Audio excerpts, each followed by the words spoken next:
don't know how long I'm gonna stream for. It depends. I had stuff to do for school, but I didn't do it. So that's probably gonna happen at like midnight today. It's not that big of a deal. It should be quick, hopefully. Yeah. So last time I left off, I had a bunch of puzzles to do, and I was like, I'm not gonna panic about that for 30 minutes to an hour on stream. So I tried going through some of the previous letters for the police guy, Chang Kyungmin, the redhead, because I thought that the code would be in one of the letters, but I couldn't find it. So I had to look up where it was, and turns out it's like written in the background of one of the letters. So I didn't actually take a look at the code, so we are gonna go through that.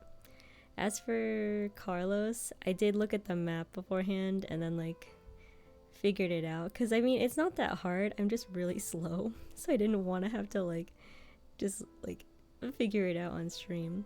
So we're gonna do Carlos's first because I figured out the answer already. That one's pretty straightforward, and that'll work on Chang Kyungmin's because I haven't figured out the code. I just know where the answer is.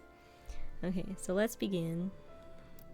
I don't know how much longer the game is. It's I was hoping it'd be quick. I thought I could finish it yesterday and I didn't have time. Alright.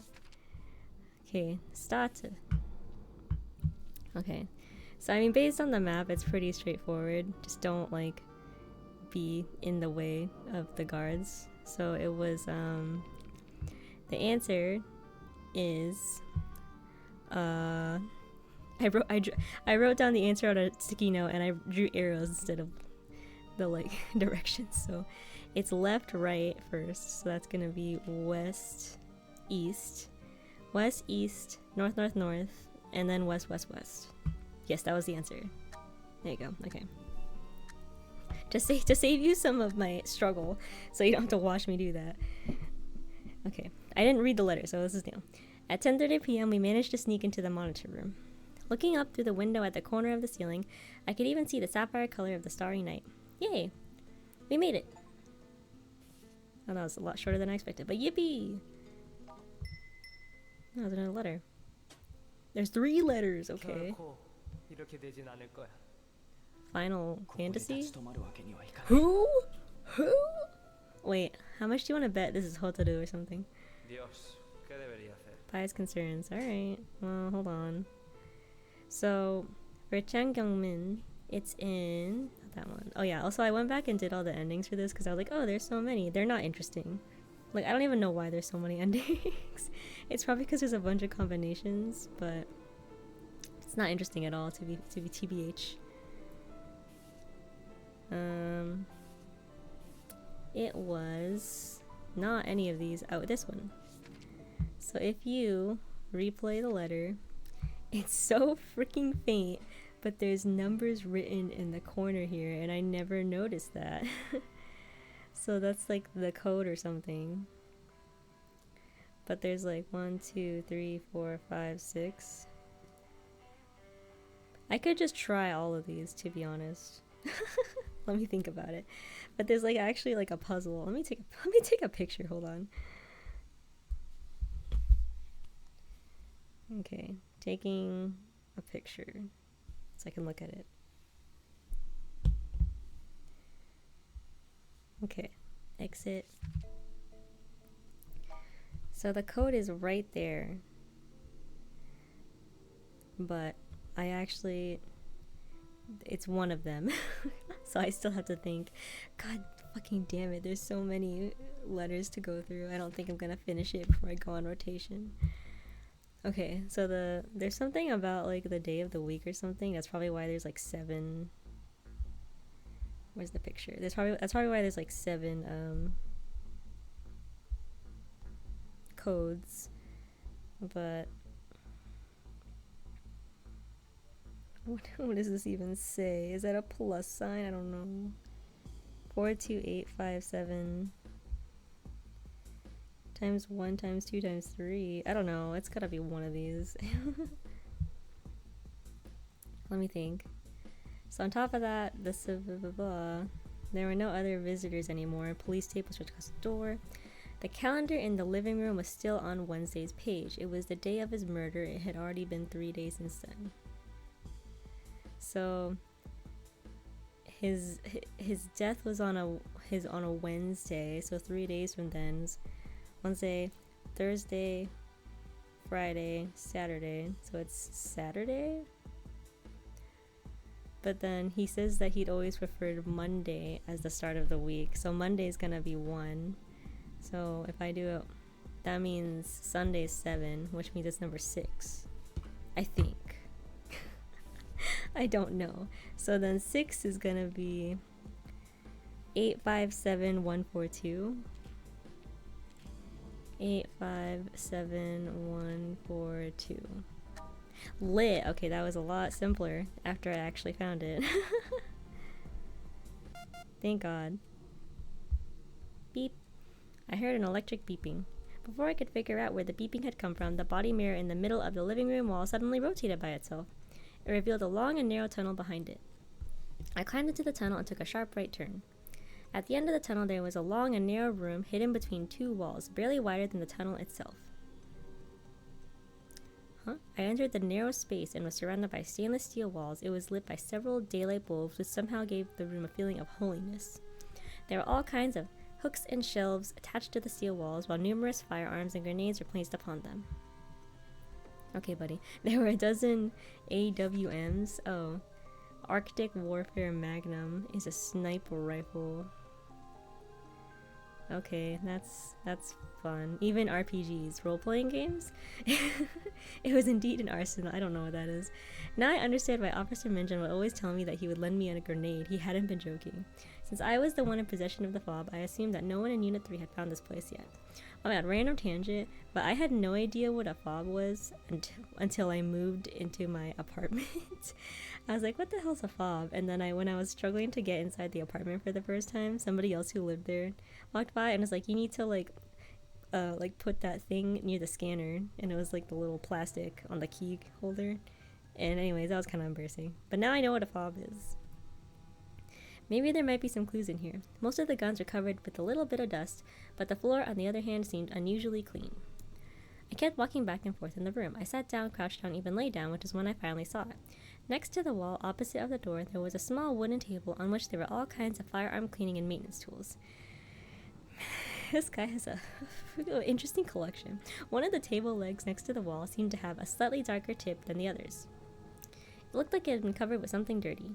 I turned on the flashlight and pointed it at the table leg. It wasn't just something dirty, it was blood. I could also see 2 small seams in the table leg where the blood stain was. Huh? I reached out with my hand and touched the seams. The middle part between the seams suddenly sprung open. It was a secret slot with something inside of it. I took the item out of the slot. It was a recorder and it was still recording. I pressed the stop button first and then pressed play. Voices came out of the speaker. One was the familiar voice of Officer Minjin. When are you going to stop bothering me? You think you could just hide from me by not coming to the station? It was another familiar voice. My eyes opened wider. I stared at the recorder in my hand and I couldn't believe my ears. Although it wasn't as loud and clear as it had usually been, there was no way I would have mistaken that voice. The second voice belonged to the lieutenant of Unit 3, Kim Jung-ho. The sus lieutenant. I've done enough for you. Everything is over now. I'll resign and go back to my hometown next week.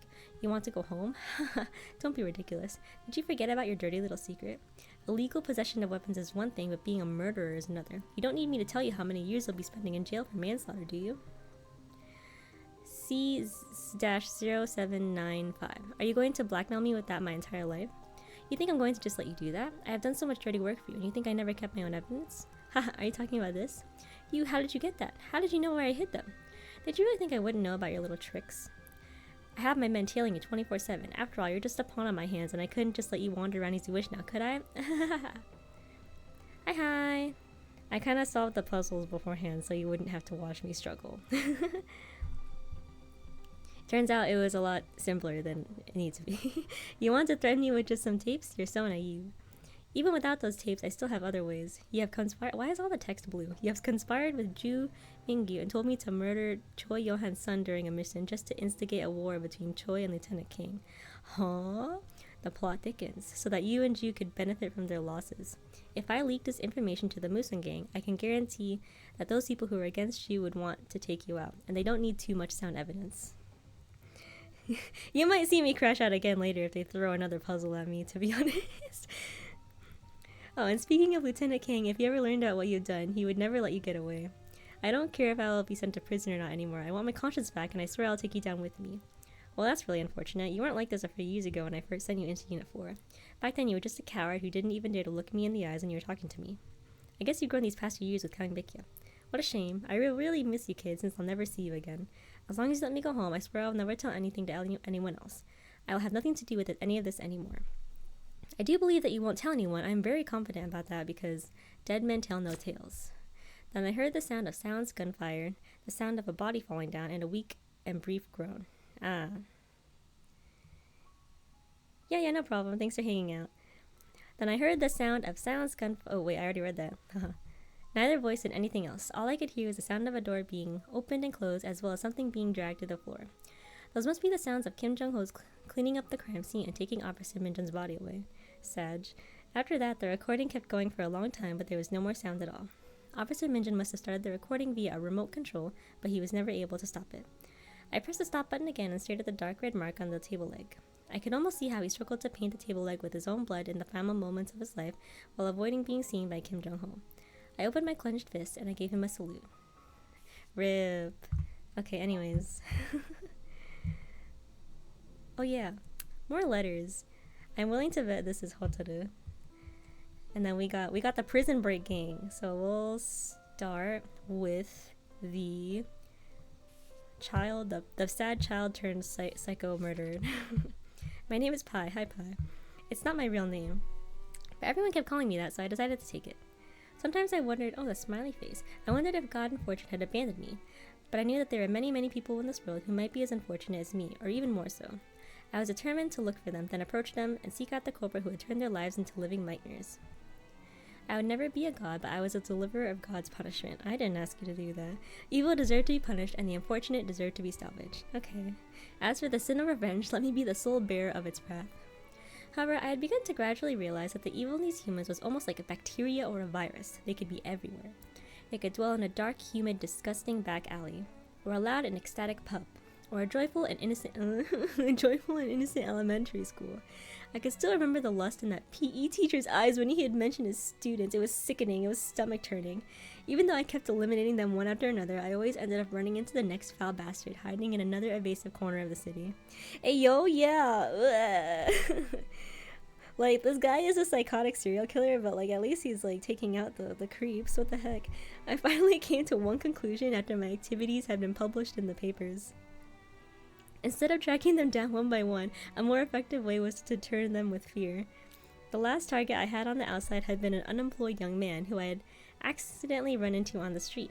I picked up the newspaper he had dropped, and there was a story about someone molesting— oh, that's Jimmy! The Jimmy got framed. That someone was him. It grabbed my attention, so I decided to follow him for a while. As it turned out, he was clearly not a pedophile. Yeah, I was like, there's no way Pi doesn't know that Jimmy's actually not a pedophile. Like, he's smart enough to do enough digging and hacking or whatever to be like, oh, he's just a loser who's mooching off his parents' money. But you messed with him. The article was just gossip that had to have been planted by someone who had wanted to slander him. Still, I figured if I left my smiley face signature next to this pedophilic young man, as the press called him, it would become another viral story in the media for sure. Oh. And then the real perverts would certainly think twice for committing any more atrocities. But Jimmy's innocent. Maybe they would even be scared shitless and wouldn't even dare go outside. Ha ha ha. My logic was impeccable. Your morals, maybe not so. But my luck wasn't, and things didn't turn out the way I had planned. Because Jimmy got his main character arc. I'm very proud of him. Life in prison wasn't so bad. There are plenty of evil men who had received a much less serious sentence than what they deserved. Occasionally, I would send a couple of them to hell in the name of justice. However, for every day that I had to stay in prison, more evil went unchecked in the world outside. The thought made me feel anxious every single day when I was in there. Therefore, the moment that I heard Carlos mention prison break, I immediately joined his plan without any hesitation. Today was the day of our escape. I was guessing that we might have run into some trouble. I said guessing because I couldn't see what was going on in the yard from where I was standing. Carlos was supposed to follow Hotaru out the window, and I would follow them. However, Carlos was still lying on the ledge beneath the window. Since there was only enough space for one person, I had to hide myself behind the door.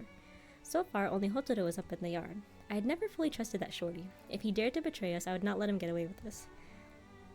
Right at that instant, I heard the footsteps of the prison guards on night duty. The twins had come back from their patrol. The door squeaked as it was pushed open. I held him tightly. There was a syringe in his hand. Huh? I had choked the neck of the guard in front, but I didn't want to kill either of them. There was no reason to punish them. Besides, as long as I could get out of here, there would be nothing they could do about me. I was too careless. This man was much stronger than I thought. When my chokehold just barely loosened up for an instant, he reached his arm backwards and stabbed me in the neck with a syringe in his hand.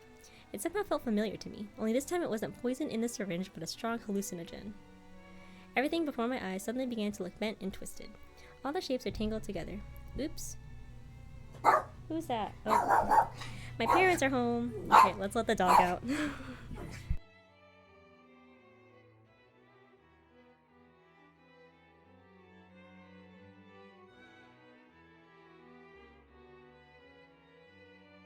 Okay. Let me see if I can finish this letter, and then I'll go say hi to my parents. Everything before my eyes, did I read this already? All the shapes are tangled together, and then untangled, and restructured it again, and they morphed into emptiness. There was only me left standing in the center of a dark vacuum. A man emerged from the dark. He walked towards me and stopped in front of me, looking down at me coldly. He had oily dark hair and a round belly. He was carrying an empty beer bottle he could barely stand. Oh. Where's your mother? Did she go to Alex's again? Flashback? I felt something familiar and strange growing in my heart. But who was this person? My splitting headache stirred up again as if someone was squeezing my brain. I kept enjoying the pain in my head and pulled out an imaginary gun. I pointed it at the oily-haired man and pulled the trigger. I heard a gunshot, but then I found myself holding a cooking knife instead. A bloody knife. The man standing opposite of me split into two people. A man and a woman, both with blonde hair and blue eyes, were holding each other intimately. The man seemed a little nervous while the woman had a smirk on her face. They were looking directly at me. She was also holding a gun in her right hand. It was the same one that had just been in my hand. A wisp of gray smoke was rising from the tip of the barrel. This guy is hallucinating. Bastard. Bastard, bastard, bastard. No! No! I was not a bad child. My brain felt like I was being tumbled with 1,000 knives. Everything started morphing once again. The pain had spread across my entire body. I felt like I was drowning in it. I couldn't distinguish the boundary between reality and hallucination at all anymore. What? Who on earth were they? Help! Help me! Help! Oh, okay. Sorry, Pied. So I think it might be true that he was actually hallucinating that his dad was the abusive one. And then well, actually, maybe the dad still abused him. I don't know.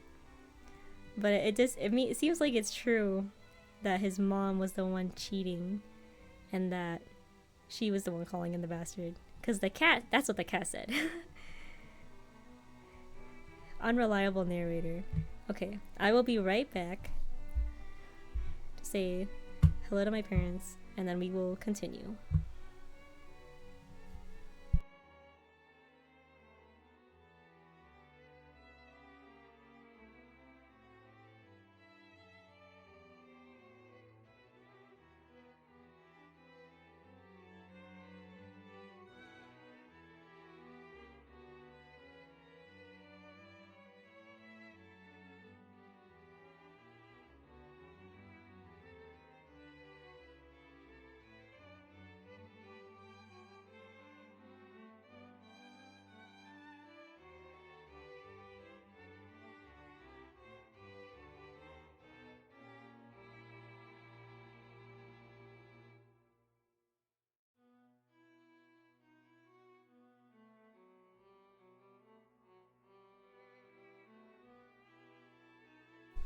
Okay, never fucking mind. It was my uncle coming back because he forgot something.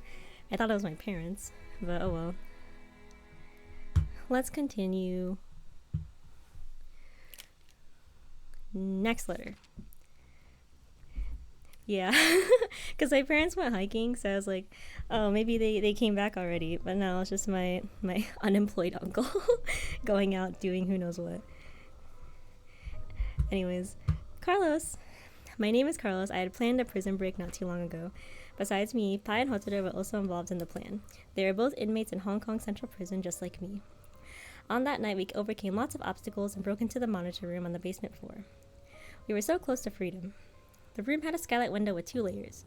The inside layer was a sliding glass window to keep the dirt out, and on top of that was a window grate neck to protect the glass. Underneath the window, there was a small ledge that was barely large enough for one person to lie upon. Phew. When the weather was nice, the guards would open the glass window for ventilation. That must be why the ledge was covered with dirt. Hototo slid the glass window open, pushed the grate, and climbed out. I was about to follow him, but he turned around, dropped the grate, and stepped on it. Motherfucker. Fucking traitor. What was going on? I was suddenly reminded of what Paya told me in private. That little shorty is a sneaky bastard. I don't like him at all. When I heard him say that, all I could think was, yeah, you're one to talk. I figured he only disliked Hototo for the same reason that he disliked people like Kai. Nah, bro.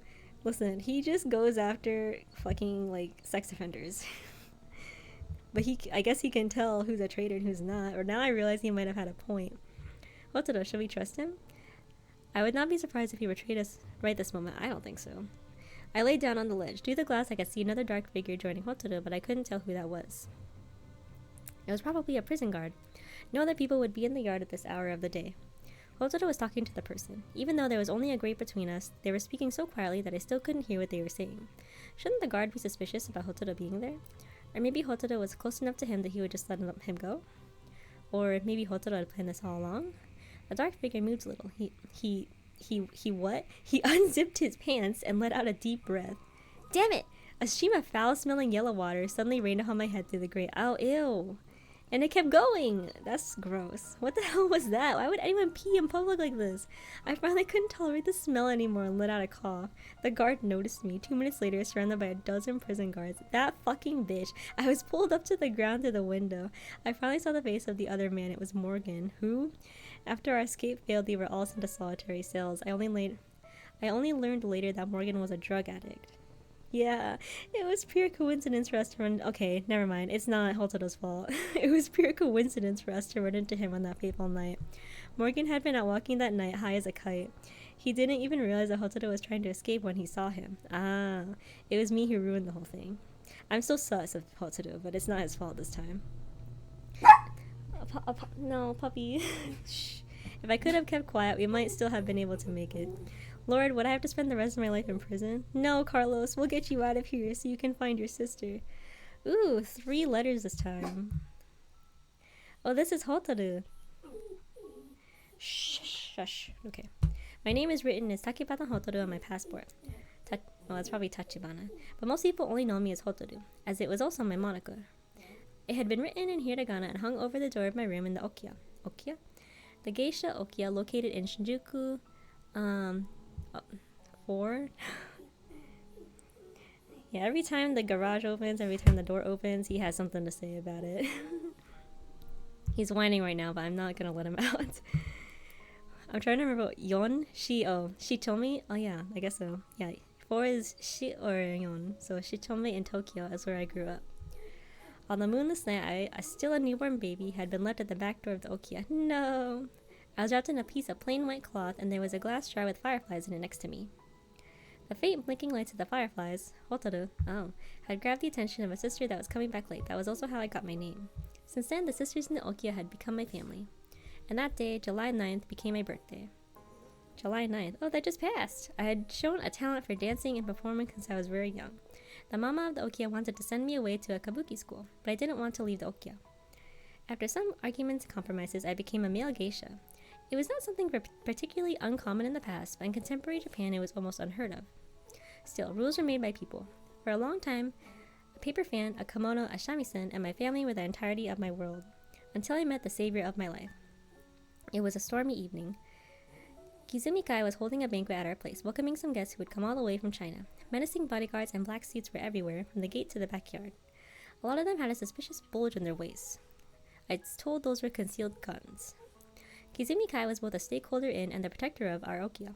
It was also the most powerful gang in the Shinjuku area. There's so many gangs in all these countries. The Okiya had prepared many performances for this night. No mistakes would be allowed. The opening act was Plum Blossom Creek, a dance that I had performed numerous times before. However, on that night, I'd caught a little cold. I wasn't feeling too well. With the atmosphere feeling so tense in the room, I was so nervous that I accidentally flung the fan out of my hand in the middle of the dance. The fan hit the head of a guest. Oh, that's embarrassing. It then fell into the boiling beef pot in front of him.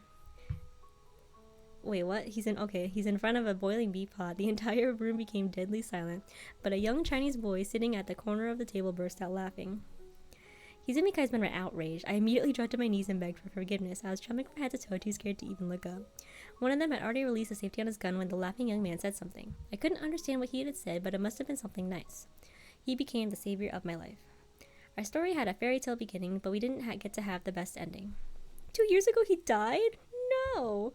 I only heard about it later by accident from some other customers. They also said that it had been a suicide. It couldn't be possible. Hold on. I think that's... No. Maybe I'm just, like, thinking too wrong. I thought it was, like, that one kid that Alicia killed once. Because he, like, tried to kill himself. And then she stopped him. But then I had to fix it so that she actually lets him die. I don't know if it's the same. Maybe not. I began to regret a lot of things. It was always him who would come to Japan to visit me, but I had never gone to Hong Kong to visit him. We could only meet 2 or 3 times a year, and only for a few days each time. He would never tell me in advance, so every time was always a surprise. Sometimes I'd fantasize about it when he was not with me. I would think to myself, maybe he was in Japan, and maybe he would suddenly appear in front of me. The last time he came to see me, I was on a trip to Tottori with the sisters, so we missed each other.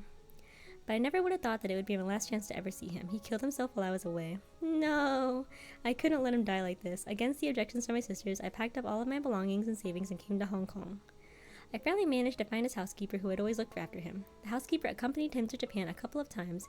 We had met a few times and I knew I could trust him. He told me that he had never believed that his young master would have committed suicide. He knew somebody who wanted the young master dead, but he didn't have enough proof. The Lin family was a huge clan that had grown to have too many factions and infighting. If you wanted someone gone, you either made sure you had sufficient evidence against him or you killed them. Was that somebody responsible? To find out the truth, I need more information and more money. I'm so sorry for all the shit talking I did, Hotsuru. This is so sad. I'm so sorry I shit talked you so much. After spending some time on the street looking for clues, I had an idea. I bribed a few cops to arrest me for something made up, just so that I could be sent to Hong Kong Central Prison. And here, not only would they take care of my room and board, I could make more money and collect more information with my special gift. Everyone in the prison had their own value to me. Some of them were worth a few $100 I could win off them in a bet. Others might have power and connections that could help me get closer to the truth. A drunk and barely coherent prison guard who was standing in front of me right this moment fell into the latter group. His name is Morgan. Hold on. I'm gonna let him out. My dog is whining.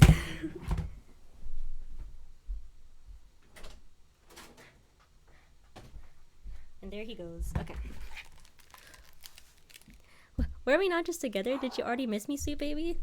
Hello? Ew. Ha ha ha. He was supposed to be doing the roll call tonight, so I'd gotten him drunk earlier, hoping he would be sleeping it off. Who knew that he would be out wandering doing drugs again? His deeply sedated brain was probably making him unable to think anymore. Nevertheless, him being here— oh my god! He's barking still! Wait. Oh no, he's still barking. Okay, hold on.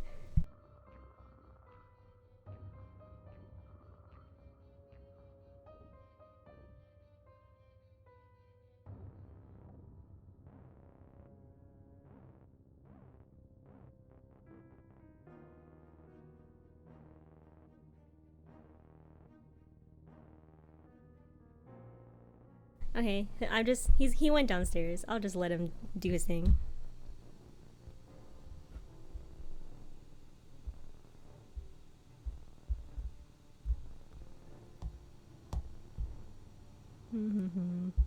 Let me drink some water.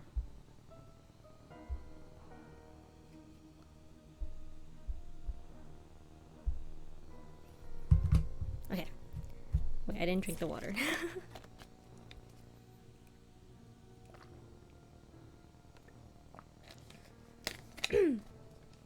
Alrighty. Nevertheless, him being here was still a problem for us. I had to be calm. I pulled my cap lower. Care for a drink? Hold on 1 second. Oh.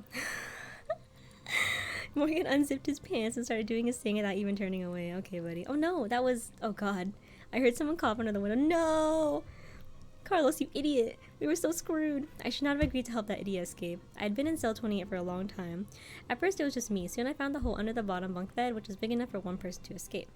Perhaps somebody else had tried to escape from here, but for some reason he had to abort, therefore leaving the hole behind like this and not being discovered by the guards. I thought it was a blessing from the gods, gifting me with an exit strategy like this. Once I had enough money, I could just disappear without a trace.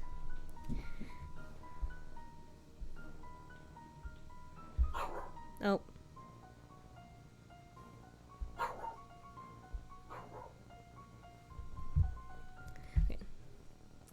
Is he gonna keep barking? I don't know. I'd never revealed the secret to anyone else. Never would I have imagined that my plan would be ruined by someone like Carlos is trying his best. I didn't know that he would want to switch me out of the cell after winning the card game. I had no choice but to tell him the truth. One thing led to another, and it ended up being a prison break involving 3 people. Damn it, I should not have told him. I should have just made up some other excuse. Yeah. Carlos is trying his best. Also... Oh. I see my door opening. Okay, the dog's not coming in. He's just peeking his head in. Okay. Damn it. What? Okay. Oh, that's the end. Okay, Hotaru's not as bad. He's fine. He's not bad. Next letter or start? Start. Wait, I want to check on something. Oh! He's pretty! July 9th, Geisha bribed the police and got caught. Is it yaoi? Because I feel like that whole like stuff about his savior. Let's see. I think it was this one.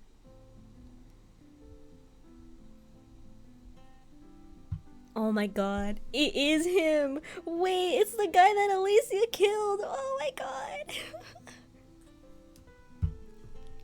Wait, hold on. Wait. What does he say? I forgot he said something.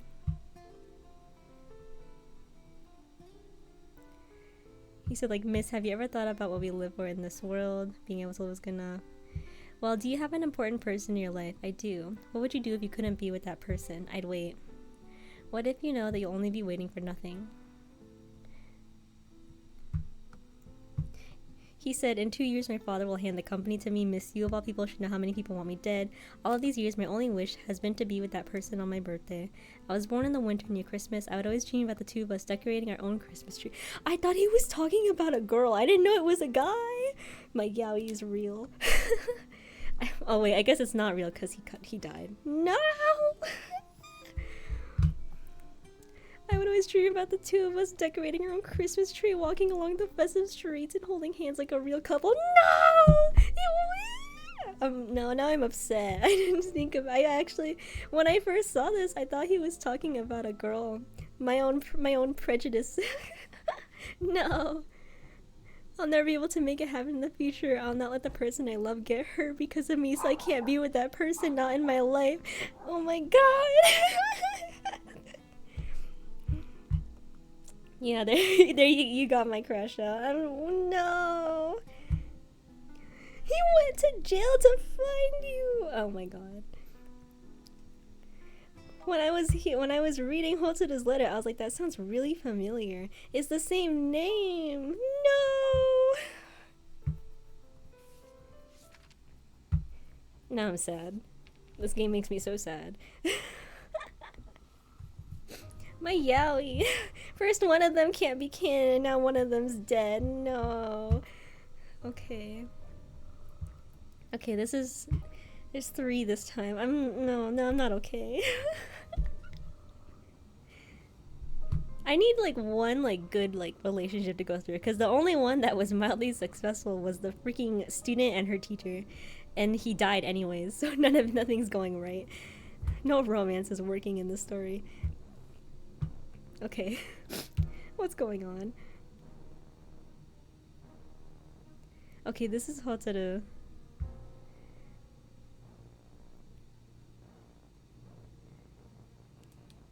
Where the hell am I supposed to put this line? He unzipped his pants and let out a deep breath. Where am I supposed to put this?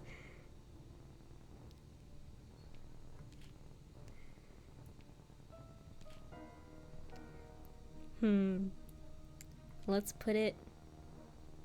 I don't fucking know. I'm gonna cry. Wait, I feel like this is kind of a sus combination, but let's just try it. Care for a drink? Syringe? I don't fucking know. Let's just try this. Let's just see what happens. This is what I wanted. No puzzles to do right now, just fucking around with the dialogue. I held my breath and pushed my back against the wall. I grabbed at the door lightly with my hands. As soon as he took one more step, I would, but the man stopped. I peeked through a crack in the door and saw the guard in front turning back to his brother and asked, "Which one?" "It's the new bar on Bay Road. You haven't been there, have you?" "No, have you?" "Of course not. I heard it from Morgan. He said the girls there were super hot and..." "Oh, that sounds like fun." The subject seemed to have excited the twins a lot. Their footsteps continued again just outside the door, only this time they were getting farther away from me. Yippee! I walked back to the skylight window and I saw Carlos being pulled up through the window while mumbling something. There were also many more people outside. The plan ended up being a total failure. What happened? A syringe fell out of his hand and went through the grate and said, "No!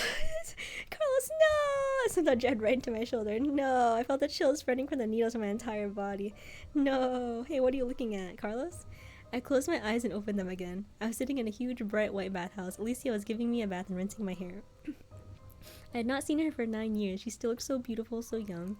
The shampoo smelled so nice, and the water felt just right. He's hallucinating! The bubbly water came down from my hair and accidentally went into my nose and mouth. I coughed a little. For whatever reason, more and more people showed up in the bathhouse. Some of them were still wearing clothes. Some of them pushed me off of my stool. Or one of them pushed me off of my stool. When I fell to the ground, I saw that Alicia had disappeared. When I came to my senses once again, I was lying in the medical room of the prison. I finally realized that the plan had failed. Goddamn.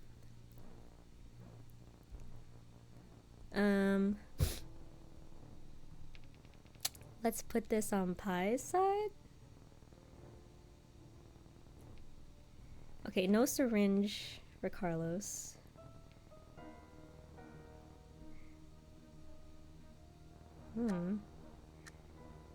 I don't even know what to do. We're just gonna mess around. I held my breath, pushed mask against the wall, blah blah blah. Oh, and then I heard the sound of liquid dripping down on the ground. I saw a stream of something yellow through a crack in the door. It was painting a peculiar map on the ground set to the guards whistling. Ah, this prison was a place that was filled with all kinds of perversion and the twisted mentality of society. Some of the guards here eventually developed some nasty habits as coping mechanisms to release some of their stress. Sometimes literally. The foul smell from the map was making me dizzy. My mind was trying its best to control myself at this crucial moment, but my body betrayed me and I simply could not stand the disgusting sight that I had just witnessed. I threw up. Pie! The undigested dinner was now mixed with the yellow puddle on the ground, turning it into a newer and bigger map. It also ended our prison break. Okay, so now it's not Carlos's fault. A syringe fell out of his hand and went through the grate. Wait, I thought I moved that. Did I not move that? Oh no. Okay. It's probably because I put it in Hotaru's... Oh, Alicia, I miss you. Even though I knew it wasn't real, I still couldn't control myself from calling out to her. That was how powerful the drug was. When I came to my senses once again, blah blah blah. Hold on one second. Morgan took out a syringe and aimed at his arm, but the needle did not go into his arm. He dropped it. Oh no, that was... Oh god. Just as Morgan was wondering where the syringe had gone, voices came out from under the window. Carlos, you idiot. We were so screwed. You guys are a mess. My god. Alright. So, let's not give Morgan the syringe. There's a lot going on here. Infinite possibilities. I saw the figure put an arm around Hotaru's shoulder and say something to him. However, I couldn't hear anything as he was too quiet. Right at that moment, I heard gunshots coming from the door of the monitor room. Huh? Let's go. I pulled him closer to me and led him to a dark corner. This way Morgan would not notice the other two people climbing out of the window. Besides, I had one last request before leaving. The photo that you showed me earlier, can I see it again? He stared blankly at me. It took him a while to understand what I was referring to. He put his hand inside his jacket. Then a gunshot came from the monitor room. It wasn't loud, and Morgan had clearly heard it. What the hell were those two doing down there? We were so screwed. Hey, what happened? They heard a gunshot? Oh, okay, well. Where's the piss? Okay. Where do I put the piss?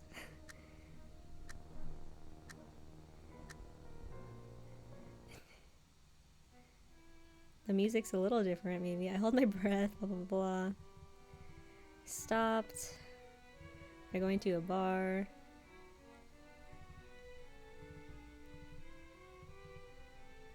I walked back to the skylight window. Like, you know, like, and there was a previous letter where Jimmy was, like, jacking off or something to his VR game, and then I had to put that line somewhere in a different letter. It's like, where do I put the porn? Where do I put the piss? Like, why are they making me do this? Why do they have to make it so, like, hard? Carlos is not there anymore. The window was open. Someone was looking down through it and our eyes met. It was neither Hotaru nor Carlos. It was a guard there. Pie, what? His name was Morgan. Ugh.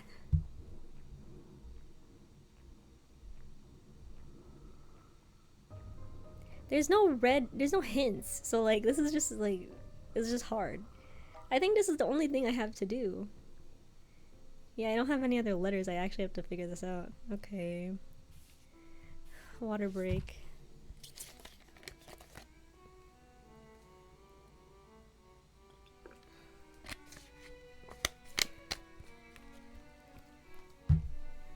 It's better than combing through all the past letters just to find a code, though. I had to look that up. Okay. I really don't know where to put the, like... Okay, here's the thought. I put it here, Morgan pisses. I put it here, Morgan pisses. I put it here, Pie throws up. So, clearly, there's, like, an order I need to do.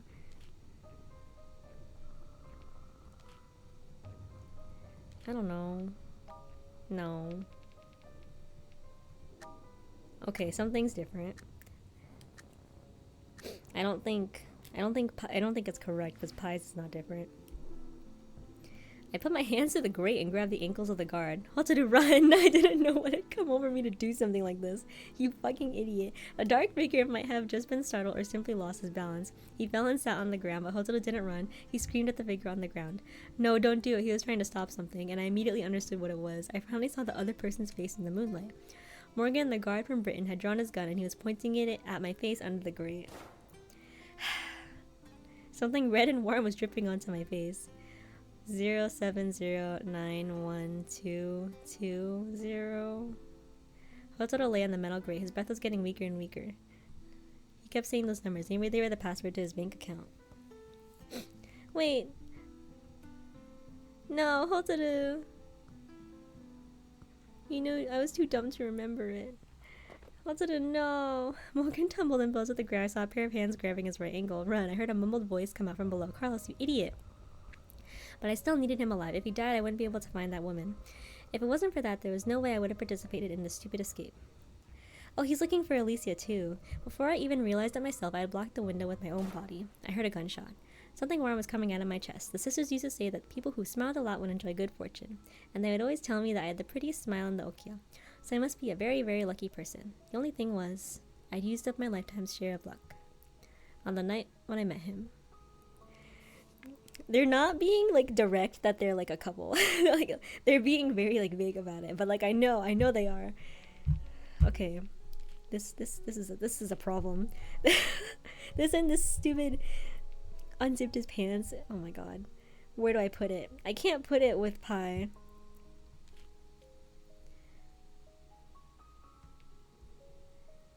What do I do? Okay, this is different for Pie. Blah blah blah.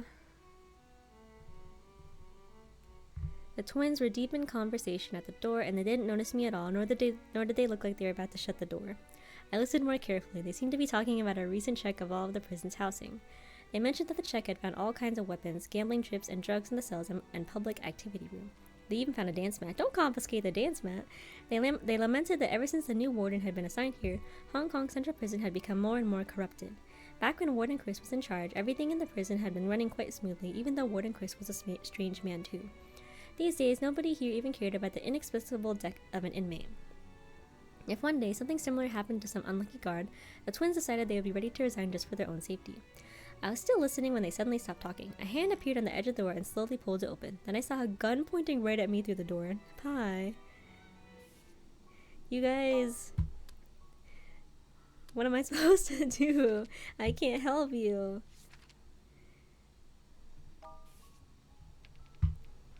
My god. It's actually more complicated because there's 3 now. Okay, let me just reset it. So, I can't put this piss thing here. That's bad. Does the order change anything?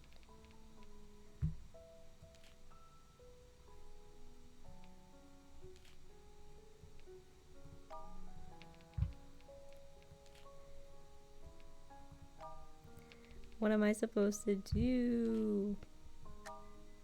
Oh, something's different.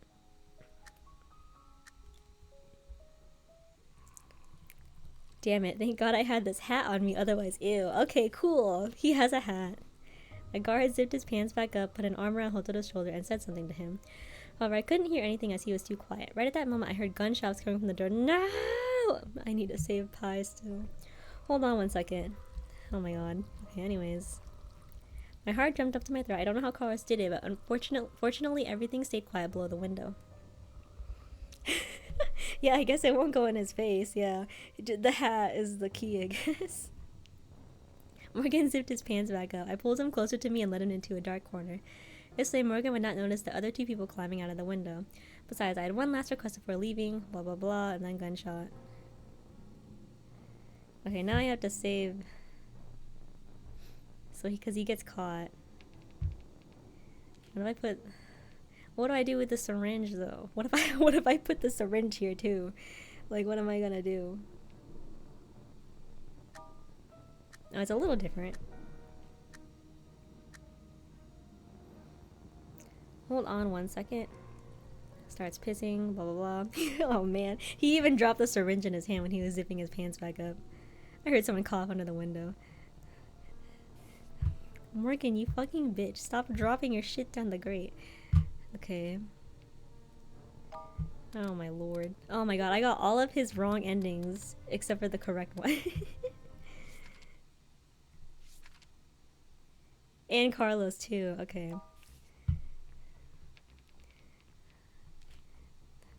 had to figure out where to put the piss and then figure out where to put the syringe. Maybe that's also bad.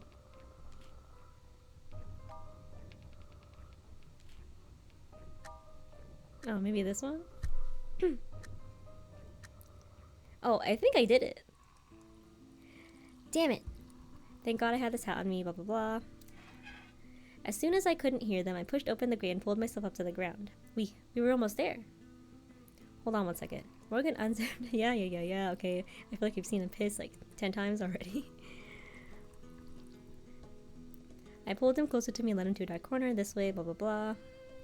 That photo you showed me earlier, can I see it again? He stared blankly at me. It took him a while to understand what I was referring to. Then he put his hand inside his jacket, searched for a long time, and pulled out a photo. The woman in a photo was wearing a leather jacket and a pair of jeans. She was walking out of a pharmacy and about to put on her sunglasses. The brown face under her cap looked very cold. I was honestly very grateful to Morgan. He had helped me a lot, including finding out the itinerary of my dear friend's last trip to Japan and who he had met and been with during the trip. That was how we found this woman. I figured she was just an assassin, and the person that the housekeeper had mentioned must have paid her. I swore I would not let either of them get away. Ooh, this is complicated now. You want more of me, don't you? If so, give me a kiss. I was good. Half a month ago, Carlos confessed to me that wait, where did that come from? Was that from Morgan? Okay. Is he giving sexual favors? Half a month ago, Carlos confessed to me that the reason he wanted to escape was to find his sister. He even showed me a picture of her. I just wanted to confirm that it was the same person in both photos, and now I was 100% certain. Morgan grabbed my shoulders. The smell of alcohol and other odors were getting stronger and stronger, enough that it was making me sick. Oh, that was Morgan. Okay, creep. I do think Hotaro has been giving some sexual favors. His tall body was leaning towards me, closer and closer. Then he fell to the ground with a thud. I saw a dagger in his back. Oh, slay. No, wait, I didn't mean that. The blade had sunk deep into his body where his heart was. Aha. Pi crouched down and wiped out the blood in his hand with Morgan close, all while having a disgusted expression on his face. Well, we shouldn't stay here for too long. Follow me. Carlos... Okay, Pi. Carlos ran towards the storage room in the corner of the yard. He had hidden some tools here to get over the walls. I looked at Morgan one last time before I followed. The photo was still stuck firmly in his hand. I didn't need it anymore. I would never forget that face. Ooh, it's so complicated now, because Carlos is looking for his sister, but his sister murdered Hotaro's one, like, his love. What the heck? I held my breath, pushed my back against the wall, and grabbed at the door lightly with my hands. As soon as he took one more step, I would... But the man stopped. Blah, blah, blah. They're talking about the bar. Only this time they were going farther away from me. Oh, okay. So I needed to put the syringe with them. But he just doesn't get caught. Okay. After we got out of Hong Kong Central Prison, the three of us were all crammed into a car driven by a friend of Carlos. We were driving on roads that usually didn't have any cops and talking about our plans. Carlos intended to stay in Hong Kong. He had told me a long time ago that he was only escaping to go and look for his sister. Ototo was still playing with his phone when he said that he was going to stay too. I thought about it for a while and finally decided to leave Hong Kong. If I had to guess, the news of me breaking out of prison would soon be broadcast to the entire island. I could imagine the lovely expressions on those evil people who thought they had escaped my judgment when they heard the news of my going to prison. I had planted the seed of fear in them, and they would no longer require any extra care from me. The darkness inside humans' hearts would make sure that it kept growing and blossoming. What I needed to do was to plant more seeds all around this vast world. This guy has a plan. So I got out of the car somewhere near the port. My dear friends, farewell. With the sound of a ship's horn booming between the clouds and the ocean, I climbed up onto a cargo ship that was about to set off on its voyage. She would be taking me to my next destination. I hoped that I would have more new and interesting encounters in a new and exciting world. Smiley face. Alright, we just helped a serial killer get out of prison. Let's go. Alright. What's Oh, it's been a while since I've seen her. I closed the kitchen door, crouched down, and quietly tear open a letter. The letter is from a human named Wen Zhaoren. Oh. That's the teacher. Yeah, like, I'm not, I'll just let Pi do his thing. It's fine. All I do every day is to prepare tea and snacks for Master, so I don't have anything else to do most of the time. Whenever I am free, I read some of the letters I have stolen from Master's room. The first few times, I would sometimes imagine what I would do with the letters if I were Master. Lately, I stopped thinking about that too much. I have been too curious about what has been happening to them. A young girl in school, a painter, a mental patient, sorry, a nerd. Poor Jimmy just gets classified as a nerd. Oh my god. A couple? I'm just joking. But yeah, a couple of police officers, a pair of separated siblings, and a stray cat. Something bad must have happened to them when they wrote these letters. Even though I have read the choices Master made for them, I am still amazed at what happened afterwards in their lives. Although sometimes, as an observer, I feel like whatever choices they made wouldn't make any big differences. I suppose that's why they say time is hard. However, if I were one of them, I might think that this god is way too irresponsible. After all, if it were my own life, I don't think I would just simply accept a fate that was hard. It's so confusing. Puff, puff, puff, puff, puff. Oh, okay, the fire is off. Let me make the tea first. Master has a weird preference for his tea. He does not like the bitter taste of the tea leaves, so he likes to add sugar. I like to add honey in my tea. I always think he should just choose another drink if he dislikes the bitter taste, like milk. There must be a lot of other choices. In the end, I have to pour the sugar directly into the teapot. That is much easier. Swish. Wait, is this salt? Oh no, girly, no. I hear that besides sugar, it's also okay to add milk to tea, so maybe it is also okay to add salt. Girly, no. Girly, no. The door isn't closed. I guess he's sleeping again. Oh, it's a boy. I don't see Master anywhere, but there is a boy standing in front of the window. Huh? Am I still asleep? What are you sneaking around for? Am I stupid, or did the dog always have like a tennis ball on his collar? I feel like I don't remember that. You. He. Oh, he. Who are you talking about? I followed Master into the room, but there is no boy in front of the window. That's probably like her brother or something. That's weird. I clearly saw someone standing in front of the window earlier. Was it a ghost? Ghost? There is no such thing. He must be daydreaming again after reading some strange books. Daydreaming. Speaking of which, I think I've seen that boy before in one of my dreams, but I can't remember what the dream was about. Just leave the food and go back to your room. I'm a little tired. I might take a quick nap. Oh, okay. That was too careless of me just now. I've been too distracted lately. I can't seem to concentrate. Looks like there are fewer letters on the shelf. Oh well. Let me drink the tea and warm myself up a little. Oop. Look at his face. She's being mischievous again. Oh well. She's been like this ever since she was little. I miss those days. I guess I should still drink this horrible tea anyway. After all, I might never get a chance to drink the tea she makes anymore. What the fuck does that mean? Excuse me? It doesn't look like there's much time left. Oh, are we almost over? Please. I have devoted so much time, and yet I still don't know the correct answer. If there's still no breakthrough before the time comes, we'll both die. Excuse me? We'll be just like Spotty dying on a long and lonely... Wait, when did Spotty die? And yet perhaps it is our inevitable destiny as well as that of this world. Hello? If I could leave this world in a beautiful dream, that wouldn't be so bad either. Oh my god, okay. Oh wait, it's raining so hard that it's almost impossible to get a cab. I'm sorry. It's all your fault, brother, you big liar. Green polar bears? Why would there be polar bears in Brazil? You big fat liar. And now we have to wait in the rain. So what? It's still better than just sitting around at home. Your room is beginning to smell like mold. It's not mold, it's just the smell of Fluffy. He must still be with me somehow. Hey, stop seeing creepy stuff like that. Remember to open the window when we get home. By the way, do you know what French people think about those who never go outside, never open the windows? What? They will suspect you are a member of some secret organization, cooking up some evil plans. That actually sounds pretty cool, don't you think? What secret organization? You're making stuff up again. You just touched your head, didn't you? I'll never believe you again. Humph. Besides, you know that I've never been to Europe before. Why did Mom and Dad always take you to their meetings but not me? That was because you're too small. I wasn't. I was only a few hundred days younger than you. Alright, don't be mad. There'll be lots of chances in the future. Well, I won't be mad if you sing me a song. What? What song? Well, I want you to sing Teresa Tang's I Only Care About You for Me. Ugh, that's too embarrassing. I'd be okay with one of her other songs too. All of her songs are too embarrassing to sing out loud. How about this? You give me a kiss on the cheek and Big Brother will sing for you right here, right now. Deal? Mwah. Not on my hand, on my face. Here. Okay, Brocon. What the fuck? Wait. There's a timer! Wait, I'm stressed. Wait, what the fuck? Wait, hold on. Can I save really quickly? Wait, the timer. Wait, that's stressing me out. It's giving me an hour and 30 minutes? Oh my god. I can't read fast! What the fuck? Oh my god. Wait, let me save really quickly. I want to save in the second slot. Bitch, what the hell? Oh my god. Okay, wait, let's pick one. Carlos. Wait, I'm stressed. I don't like timers. We were heading towards the port in a black sedan driven by Yi. She had received reliable information that Mr. Lin had some business in the warehouse there tonight, so I should be able to see him. We're heading out. Yi had prepared all kinds of weapons, even some hand grenades. I'm gonna speed read this shit. She said I had already become an enemy of the Black Dragon Gang, and showing up like this after escaping prison was practically committing suicide. If I insisted on going, we had to be prepared, but all the weapons were too difficult for me to use. It took me forever to figure out how to use a handgun, not to mention the others. So in the end, I decided to only take a gun with me.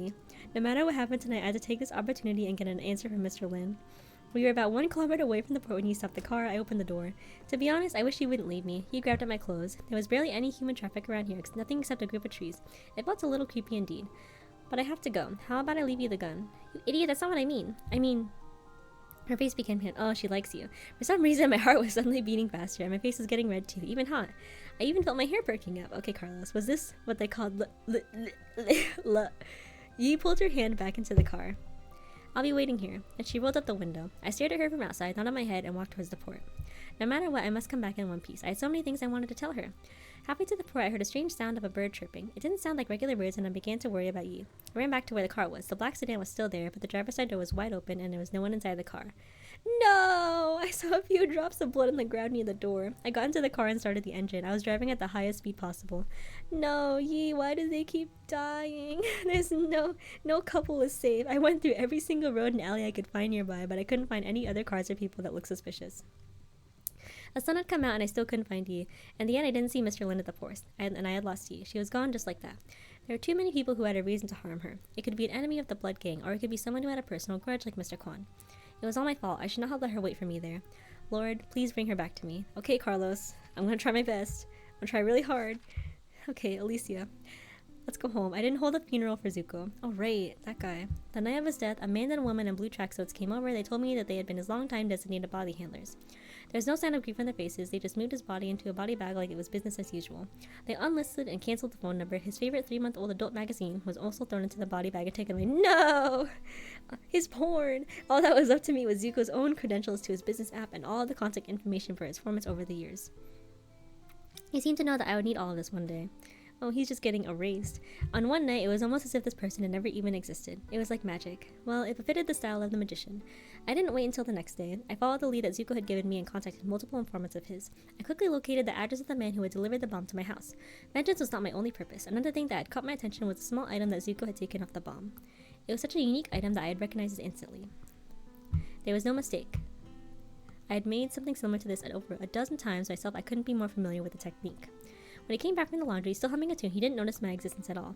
After he had given the password to his contact system, Assassin Number 7, one of my younger colleagues lay on the floor with a hand covering his slit throat. He was looking at me with a face full of regrets as I sat in his computer chair wearing his baseball cap. Okay, girl. I lit a cigarette. Memories are flooding through me. Ray never smoked. He said smoking would make a person dull, so he'd always had a bottle of gum with him, and he would take one whenever he needed to be alert. I had eventually developed the same habit after spending so much time with him. But now, I pursed my lips, watched the white smoke leaving my mouth, twisting in the air and disappearing. Those memories of us would disappear just like the smoke. 2 a.m. The other side finally logged on. Mission accomplished. Did she say something?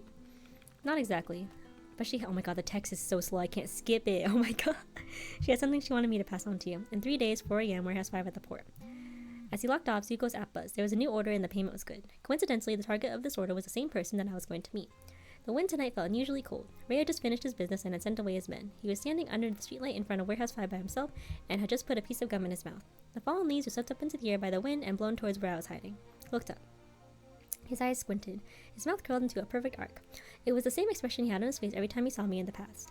I turned my head and looked away. I knew it was just a trick that he was using to play me. But I just couldn't force my finger to pull the cold trigger. A gunshot.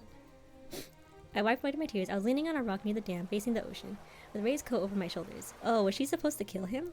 My mind was slipping away from me along with the warmth as it slowly left my body. Is Mexico on the other side of the ocean? No, I don't think it is the right direction. The ocean is so dark. When is the sun going to come out? Carlos must be in class right now. Maybe school is almost over. Is it snowing? No, it can't be. I must be dreaming. Must be. Heavenly Father, please take me to him. Don't let me wander in the wilderness alone. Please.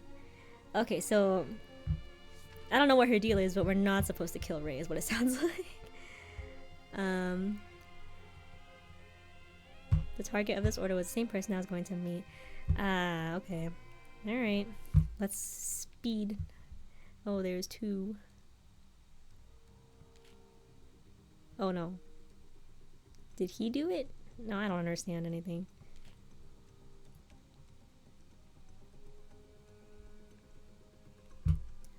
Oh my god, what am I supposed to do? I don't know, let's just mix and match. I don't have the time for this. 1 hour and 30-minute timer is crazy. Just to stress me out like that. 2 gunshots, his bullet grazed my left shoulder, and mine went through his right eye. Oh, he shot her, I think. To be honest, I wish he wouldn't leave me. I stood upon the dam facing the dark ocean with Ray's coat over my shoulders. Okay, so we killed him. I could still feel the final warmth of his body, tears streaming down my face and dancing in the wind. Eventually, the warmth was gone. Farewell, Ray. I pushed his already cold body down the dam, and it kept rolling into the pitch-black water below. Oh. In the middle of the waves, I thought I heard Carlos calling my name. I turned. Oh my god, yay! The wind had blown Ray's coat off my shoulders, and it carried the coat into the ocean. On the other side of the road, my younger brother, whom I hadn't seen in 9 years, was standing under a streetlight. It wasn't a dream. It really wasn't a dream this time. He wasn't moving, though. He must have seen me push Ray down, and I didn't know whether I should go forward or back away. I never imagined that this would be how our Heavenly Father would punish me. Meanwhile, seeing Carlos at that moment made me temporarily lose my assassin's instincts. I didn't even notice the amateur who had followed behind Carlos and was now staring at me from behind the cargo container 20 meters away from me. He was just an amateur with an amateur weapon, is that Hotaru? But he got me. The bullet went straight through my heart. Oh no, no! I only had 7 seconds left. I stepped forward, 20 meters away, 6 seconds, 16 meters, 5 seconds, 10 meters, 4 seconds, 4 meters, 3 seconds. I touched his hand, 2 seconds. I kissed his forehead. 1 second. Forgive me. No! Alicia and Carlos were reunited for a brief moment. What the hell? Oh my god. Okay. I sent you away in her black sedan and immediately ran towards the port. It was almost daytime. There were no fishermen around yet, and everything was so quiet at the port. Warehouse 5 was located at a corner on the outskirts of the port. I could already see it in the distance. Then I heard a loud gunshot coming from that direction. When I finally got there, I saw 2 people on the dam in front of the warehouse. One of them had just pushed the other down the dam. It was Mr. Lin. He had just fallen into the ocean. Oh my god, Ray was Mr. Lin? How did I not connect the dots? Wait. The one standing on the dam was a woman. Her long and curly maroon hair was dancing wildly in the wind. It was almost like death was cheering her on. It had been too many years since I had last seen her, but I could still recognize her in a heartbeat. I hesitated, then called out her name. She turned around. Our eyes met. I was right. It was her. It was Alicia. It was my big sister. I couldn't understand what I was feeling, and I couldn't move my feet even 1 inch. Another gunshot came out of nowhere. I didn't realize it had anything to do with us at first. Not until Alicia had come so close to me did I notice that blood was coming out of her chest. She had been bleeding as she walked from where she was all the way to where I was. It was like a little red stream following her footsteps. She touched my hand and kissed my forehead. She said something, but it was too quiet and I couldn't hear it. No! My tears were floating down my face uncontrollably. They were dropping on her hands and on her face. Why would this happen to me, to us? Okay, well, that's actually a bad ending. That's fair. Oh my god, okay. Okay, swap. Okay.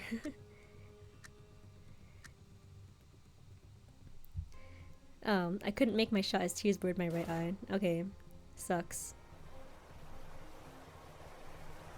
Let me skip it. Stop it. The text is too slow. I need a drink.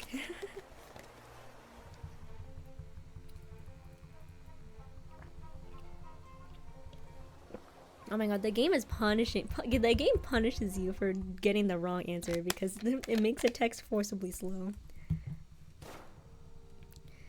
Blah blah blah blah blah. Oh. I raised the gun ye had given me. Oh, okay, that's it. Okay. What we got? Oh my god, I'm such a fuck up. Look at this. Let's try again.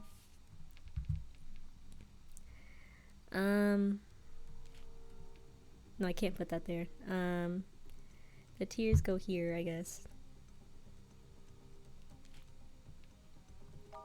No.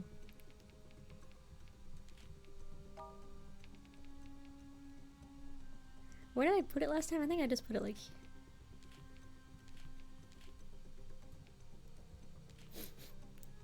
Oh, that can't go there.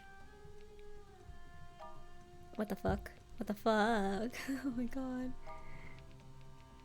Tears blurred my right eye. Wiped away the tears, I guess.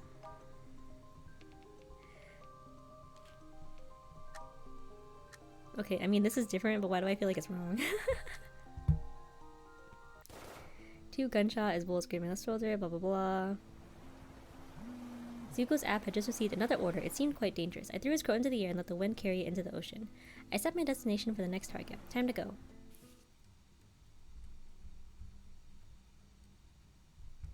But that's a rank S. What? Hold on. But that's a bad ending? Yo, what the hell? What the fuck? Wait, I'm confused. Let's go back. Oh my god, the timer's stressing me the hell out. Oh my god. Do I have to pick? Is this... What the fuck is this? Hold on. Wait, no. I need to know. Why is there no rank S ending? There's only 2 options for Carlos. Oh, there it is.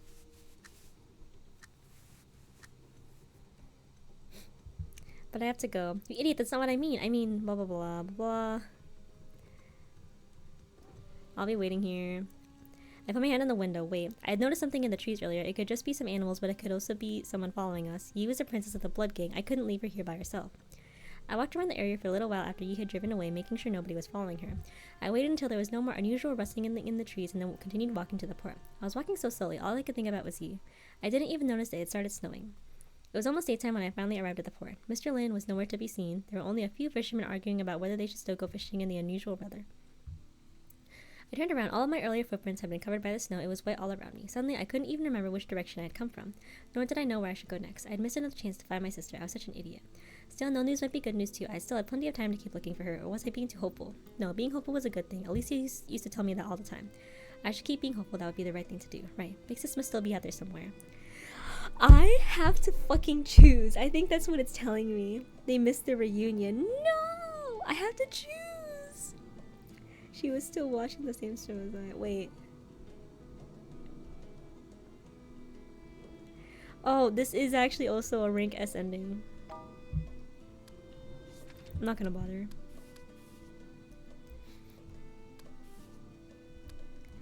Huh?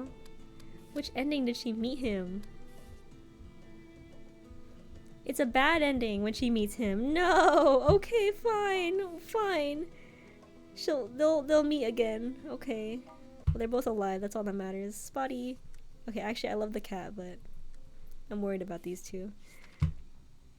The wind was so strong that I could barely open my eyes when I came out of Officer Mitchell's home. I'm so stressed about the timer. I know there's an hour, but like, I held the recorder in my hand as tightly as I could. It was the final lead the officer mentioned had left for us. It was also the only evidence that could prove Lieutenant King's innocence. Lieutenant Kim had been behind everything the entire time. No wonder he wouldn't let me get anywhere near the case. I would never have expected that I would be living in a movie thriller about traitors in the police force. I put the recorder in the back pocket of my pants when I sensed somebody looking at me from a nearby building.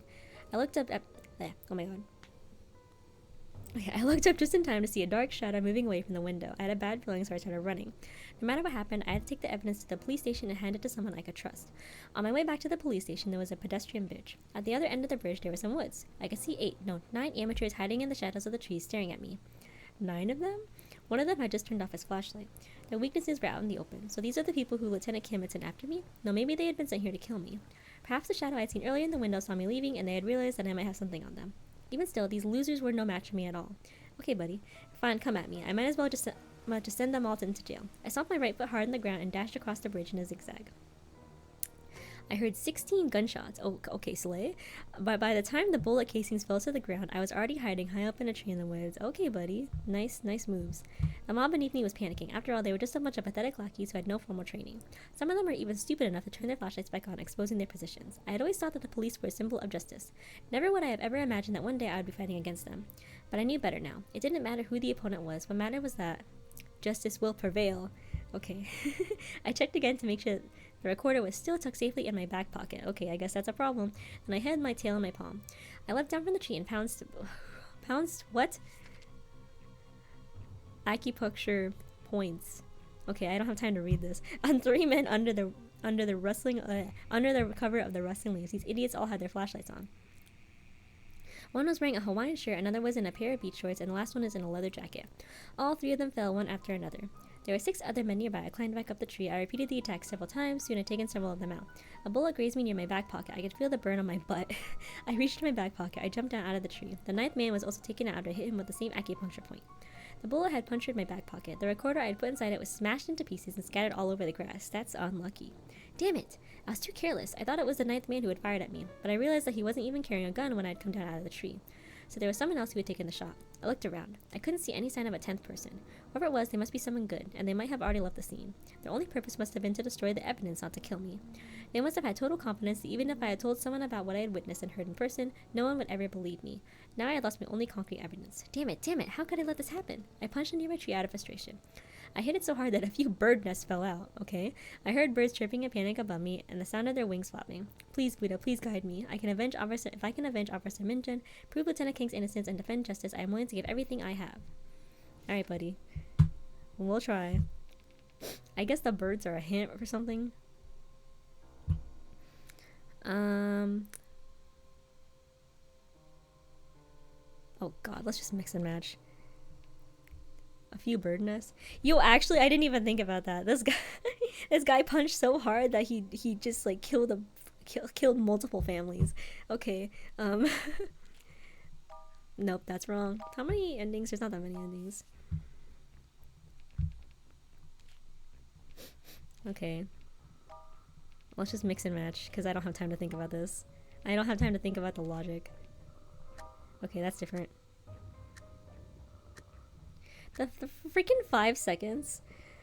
I felt my butt with my hand. Luckily, the bullet had only grazed my pants and had not hurt me. Feeling a little relieved, I looked up to see where the bullet had come from. The moon peeked out behind the rain clouds. A 10th person walked out from behind a tree 4 meters away. Moonlight shone through the trees and cast a spotty shadow upon his face. It was a face that resembled an old and cunning fox. He looked to be around 40 years old. His eyes and mouth were slightly bent, forming a ruthless expression on his face. Where is it? His voice was squeaky, a perfect match for his looks. Without saying one word, I flung my tail towards him and it quickly wrapped around his right hand, which was holding his gun. The tail was wrapping more and more tightly around his wrist, but before I could force him to drop the gun, he raised his left hand to support the other.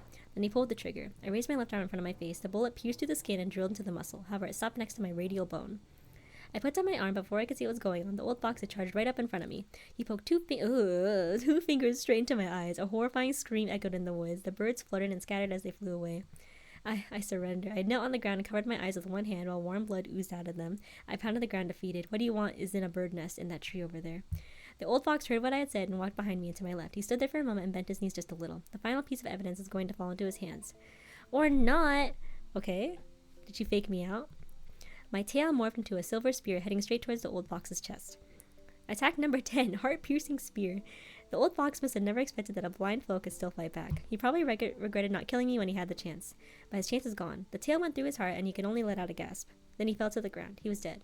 I stood back up with the blood off my face so that I could see a little, albeit not well. Despite my mostly red, limited field of vision, I jumped up the tree and fetched a quarter from the bird nest. I couldn't delay for one more moment. Okay, slay! I continued running towards the station, hoping that nothing else would go wrong. Nice. Okay, we're done with him. Okay, Kang Baekya's time. This is my justice. An exquisite sofa, an 85-inch TV, a high-end beige-colored wooden floor. Several bloody teeth were scattered on the ground. The morning sunlight shone through the windows and bounced off of those teeth. Okay, I was in a luxurious house that was in a gated community 20 kilometers away from the Busan police station. The house was also the home of a former colleague. Kim Jong-ho was crouched in the corner and his hands were tied behind him with a rope. He hadn't slept the whole night, which left him with dark circles under his eyes. I had only given him one choice. Tell the truth about what had happened 6 years ago and confess that he had been the rat. Until he did, I promised that I would put him through a living hell. Oh, okay, torture? There are many parts of a human body that could be pulled. Oh, it's his teeth. Ew. Fingernails, eyeballs, whole limbs. Compared to what my colleagues had suffered at his hands, none of those even compared. The only problem was that I might not have enough time. I heard a loudspeaker screech and someone turned it on outside. Lieutenant Kang, surrender now. You've been surrounded. We are here for you too. Let's talk about this. It was the voice of the sergeant from Unit 3. He was nothing but a useless ass-kissing pretty face. About an hour ago, the police had surrounded this house. The so-called lieutenant of Unit 3 rescue mission was being carried out by Unit 3 themselves. After 3 minutes of pointless negotiation, the sergeant sent in 4 of his men with assault rifles and smoke grenades, hoping to take back the hostage by force. What an idiot. 2 of those men were promptly knocked out and laid down by the wall, while the other 2 had to jump out of the window to escape. The room was a complete mess, as if it had been through an airstrike. The sofa and the floor were riddled with bullet holes. A tropical fish tank only had half a piece of glass left stuck to the frame. The exotic fish were no, and had stepped on numerous times. They now looked vaguely like a bowl of Korean bibimbap. Of course, I was pretty sure that Lieutenant Kim wouldn't mind these minor inconveniences. I leaned my back against the wall and sat down beside him. I turned on the TV, which miraculously hadn't been hit even once. The news reporter was talking about some prison break that happened at Hong Kong Central Prison. Those are my boys! Tons of strange things had happened there. I remember that it had been almost a year since Hong Kong had been hit by a huge earthquake. Since the hypocenter of the earthquake had never been located, it had become a sensational piece of news all around the world. The reporting on the earthquake had gone on for over 6 months, lasting from when it first happened until the reconstruction. Eventually, it became quite annoying. The news today seems much more intriguing. There happened to be a name that I knew in the fugitive list, Pai, who was infamous even in the global police community. He was someone who had a unique sense of justice of his own, and he scared many perverted criminals shitless.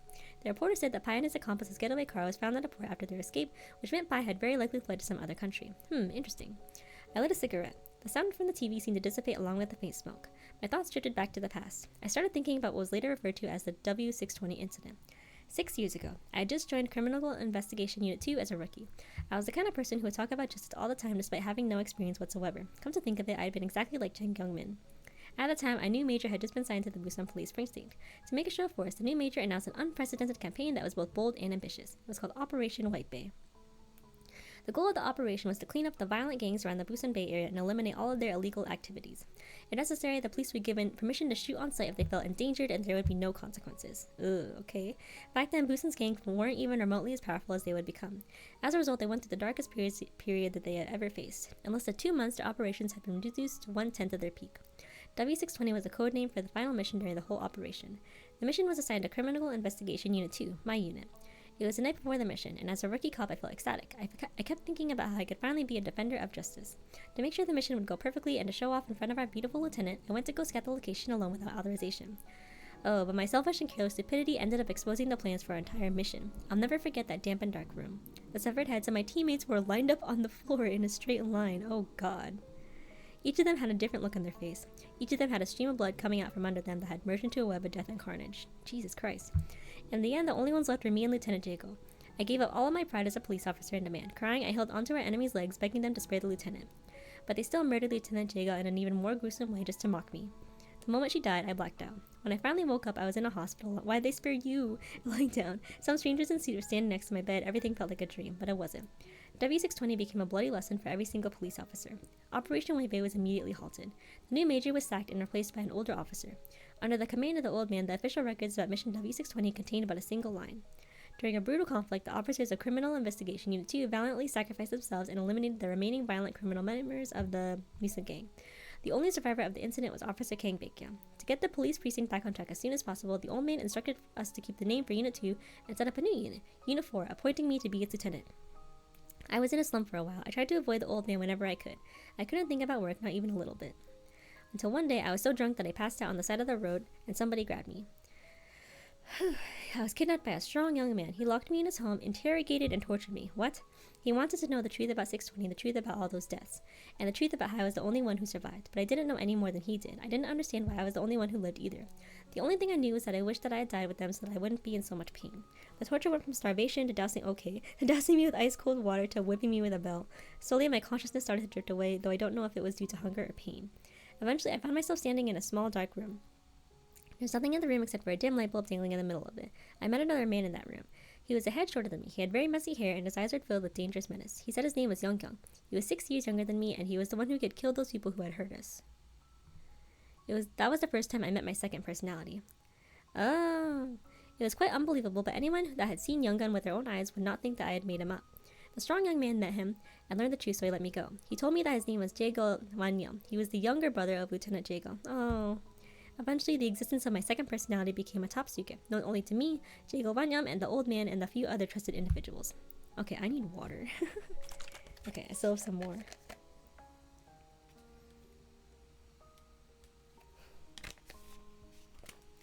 It's getting hotter. Still, it was extremely difficult to completely heal the pain. After Operation White Bay was abruptly terminated, the gangs eventually came back into power. Jaego Wanyam himself joined the Bongman game and became a full member. Meanwhile, I agreed to accept the old man's appointment as lieutenant for the newly formed Unit 4. I set up many special rules for my unit. For instance, the lieutenant's orders must be obeyed at all times. Also, the unit was strived for the highest level of efficiency with only the absolutely minimal necessary personnel. I never considered Operation White Bay to be a mistake. It was my fault. I should not have acted on my own without authorization. I was the one who had caused the deaths of the lieutenant and everyone else. Justice wasn't something you could just talk about. Justice that couldn't be defended was no justice at all. I made a scrapbook of everything I could find about the operation, Unit 2, and Mission W620. Every once in a while, I would look at the book and keep reminding myself what I had to do. For the past 6 years, I had been living through the memories of my colleagues and the guilt I felt for them. Then last week, I happened to notice a tattoo on the arm of a drug dealer in the Musan gang. There was only one photo left from Mission W620. I had seen that photo several times, and I can remember every single detail in it. At the scene where the mission had failed, there were police medics' bodies. The crowd... Oh my god. There was one person in the crowd who had his back towards the camera. He had the exact same green python tattoo on his arm, and he was talking to Lieutenant Kim. Aha. 6 years ago, Lieutenant Kim had only been part of Unit 3 for less than 2 years. He was senior to me. Although he was only a junior officer, he had somehow solved a number of cold cases all by himself, which had caught the attention of the higher-ups. Soon after Mission W620, during the internal personnel change, the lieutenant of Unit 3, who had been in competition with Lieutenant Jaego for the captain's position, was promoted to lead the entire criminal investigation department. Kim Jong-ho was naturally selected as the successor and became the new lieutenant of Unit 3. That fucking bitch. I suddenly realized that I ignored one thing all along. Even if they had noticed me during my scouting and followed me, they could have only had some idea of our plan at best. However, the enemy seemed to know every last detail of our mission's plans. The plan had been leaked by a rat on the inside. I began to hunt for more evidence as soon as I had that breakthrough. However, Lieutenant Kim had somehow learned of my investigation as well, so he had thrown the first punch. The screeching at the loudspeaker pulled me back out of my memories. Kang Baekya, are you crazy? Have you forgotten the oath you took when you were sworn in? The old man's voice echoed outside the house. How could I have forgotten? If it weren't for that oath and my remaining faith in the people with those uniforms and badges, I wouldn't have let Kim live until now. Nevertheless, it was time for it to all finally be over. I stood up and walked up to the closed curtains. I grabbed Lieutenant Kim by his collar. Bullets hit flesh. Lieutenant Kim fell to the ground in front of the window. A sudden breeze coming through the window blew the curtains wide open. It was a perfect day for a sniper. I heard very unnatural bird chirping coming from a distance. It must be an operation signal. I put down my gun. Blood was gushing out of Lieutenant Kim's body. However, nothing happened after the signal. Perhaps they realized that whatever plan he and his men had cooked up, it was already too late. Tears were running down my face, but I didn't feel the joy of vengeance. Instead, I could feel my heart being drowned with dreary emptiness. I suddenly saw my younger self from 6 years ago. I was at the commencement of the police academy. I gave a salute and swore my oath. I will, to the best of my power, prevent all offenses against people and property. Pests were not people. The emptiness slowly turned into exhaustion. I high-fived Young Gun in the dark. I walked to the corner of the dark room and sat down. I lit up a cigarette. I no longer cared about anything that happened in the outside world. I didn't regret any decision I had made. This was my justice. Okay. Yeah, goddamn. That was a long-ass letter. Okay. What am I supposed to do? Close curtains. I put down my gun.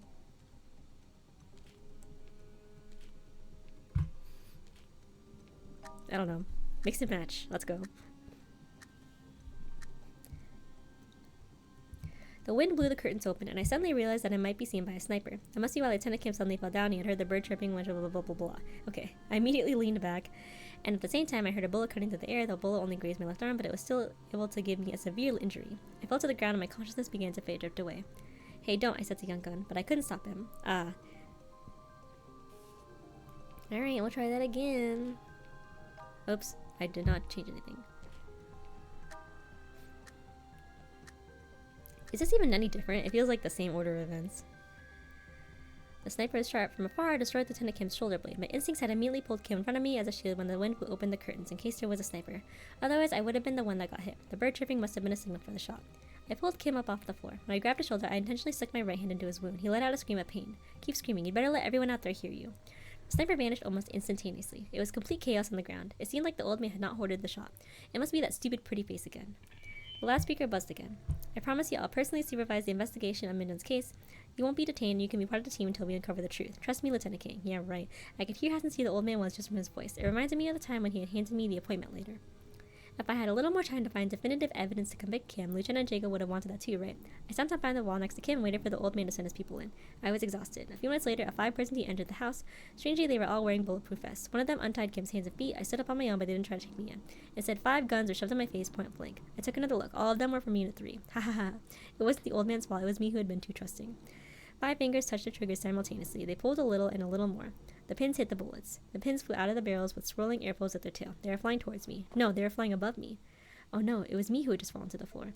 Something had just grabbed my ankle and pulled me down. All 5 of them were in shock for a brief moment before one of them was suddenly struck down after being hit by a palm from above. 1 down. The second one was kicked in his crotch. He curled up into a ball and rolled to the corner. 2 down. The third one was hit by a series of heavy punches, the last of which sent him flying to the other end of the living room, knocking out the 4th man. Only 1 left. When his weapon was snatched from his hand by a white ribbon, oh my god, he was so scared that he jumped out of the broken window immediately. All of a sudden, there was nobody left in the room but Kim, me, and that stupid kid. Let's go! Chang Youngmin. He was breathing heavily and had blood all over his face. He must have been through some stuff earlier too. He tossed me a small metal box. It was a recorder. I pressed play. Kim's voice came out. Next to us, Lieutenant Kim wet himself upon hearing his own voice. Hey, where the hell did you... I stopped myself. I realized that the kid had fallen asleep. He had fallen asleep, but he was standing up. I moved the kid's right arm over my shoulder. I felt his coat rub against the old scar on my neck. I'd gotten it when I was still a kid trying to save someone from a fire. I was 13 years old, and I happened to be walking past a burning house. Someone was calling for help inside. It was in a quiet, rural area, and I couldn't see any other people nearby. I had no choice but to rush in. Inside the raging fire, I carried a little child on my back while trying to get out of the house. My pants caught fire. A nearby cabinet collapsed, and 2 nails sticking out from a piece of wood caught me in the neck. The only thought I had in my mind was, why am I so unlucky? I was just passing by. So when the kid I had just saved was crying and thanking me, I suddenly wanted to say something funny to him. I remembered a line from a cartoon that was on TV every day. The hero of the show would yell the same line at the end of every episode. I imitated him and yelled, "This is my justice." Reunion. So he inspired him to become a police officer, and then they met again. The little kid laughed, so did I. Later, I became a policeman, although not many good things happened to me since then. Disappointment, despair, a feeling of powerlessness when I wanted so badly to accomplish something but couldn't. Still, I knew I hadn't made the wrong decision. I had no regrets. Yippee! Okay. Wow, less than one. Why is there more letters? What's this? Rotten? Okay. Who else? Is this it? Is there anyone else? Oh my god, he has a letter. Wait, no, it says S. No, never mind, he's fine. Okay, wait. Can I pause? Am I allowed to pause the game? Does it? No, wait, hold on. It keeps going. Okay, we'll just... Maybe if I save. I'm gonna check. Slot 3. 57 something. Okay. I'm gonna see if the timer stops going down. Okay. Continue. No. This one. Okay, I think it's fine. I'm gonna go to the main menu. I need to blow my nose. The timer is stressing me out. Ugh. Okay. A minute. I'll be right back.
Okay, we're back.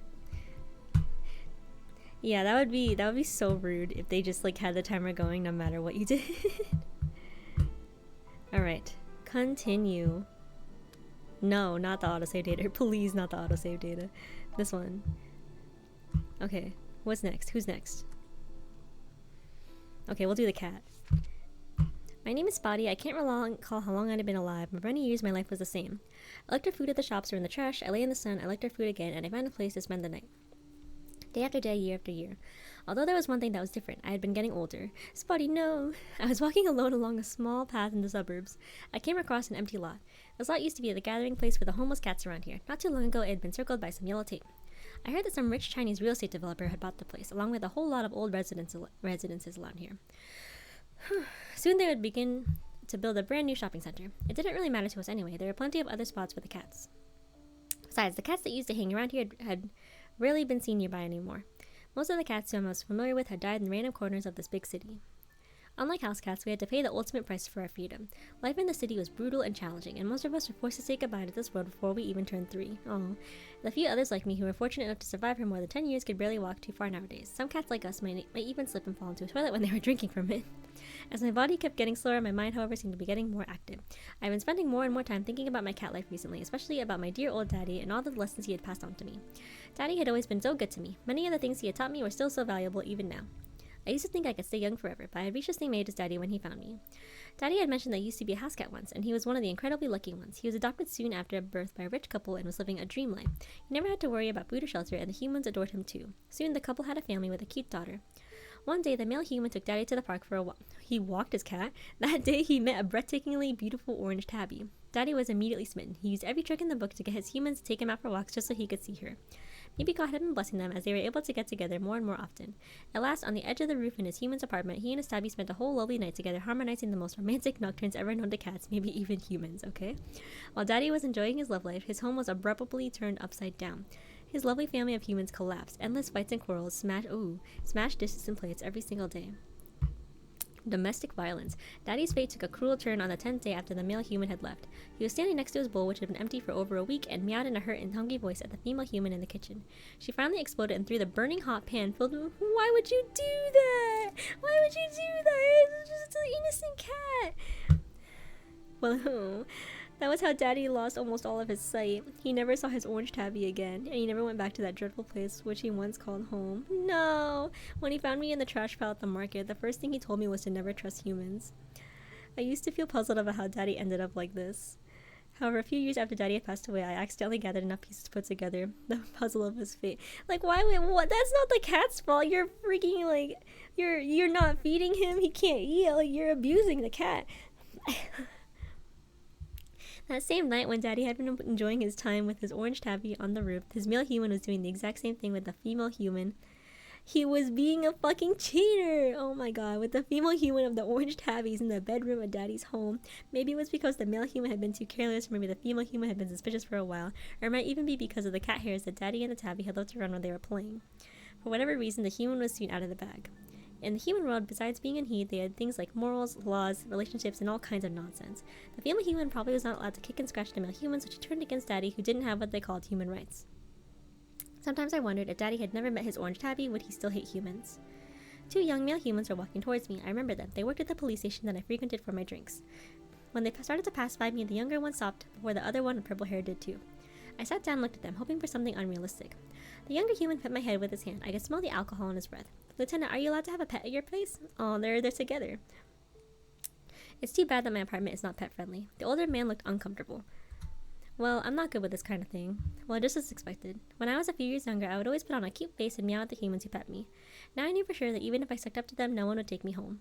The 2 police walked further away from me in the other direction. There were fewer and fewer people on the road. Eventually, there was only me. At the end of the road, under a dim yellow streetlight, I saw a big human and a small one. The adult had a beer bottle in his hand, and his other hand kept hitting the face of the crying child. I kept walking towards them at my own pace. I was just a passerby. In the city, things like this happen all the time. No one would give it a second look, not even a cat. Just when I was about to walk past him, I suddenly realized that a third person had joined the pair under the light from out of nowhere. It was a tall... It's Pie! It was a tall, thin, blonde foreigner in a blue blazer. He grabbed the collar of the drunk human, then he started hitting him in the same way that the drunk had just hit the child in his face. Blonde foreigner. He reminded me of several blonde foreigners who used to live around here. Oh, right, because Spotty knew the kid. They seemed to have disappeared slowly one by one. I couldn't remember the last time I had seen any of them. The foreigner pushed the drunk man. I heard the loud noise of a huge collision. A gray truck with its headlights broken drove past me, moving quickly towards the direction of the streetlight. The child stopped crying. The gray truck went past the scene of the fight without slowing down and quickly disappeared out of my sight. It was like life itself. No matter how hard one struggled and fought, life just kept going on and on. Meanwhile, we just kept getting older and older. Other than that, nothing ever changed. That being said, this blonde young human was an exception to humankind at least. I sat down near the child and decided to enjoy this vigilante justice. The child stared blankly at the man being beaten. He mumbled something. 1, 2, 3. I pondered curiously for a while before I finally understood. He was counting the teeth that had been knocked out of the drunk man's mouth. Humans never really understood us. They thought we all liked being petted and tickled, and that all we ever wanted was dried fish and milk. Perhaps similarly, we never really understood humans either. A true understanding between us is probably something that we would never be able to achieve in our lifetimes. I mean, all I want is to stay at home and be fed and sleep. I don't know. I left those 3 humans farther and farther behind me. I kept walking ahead, looking for a place to spend the night. Okay, so maybe we are to find Spotty a permanent home. Okay, I do not know what I am supposed to do, so... Gray truck.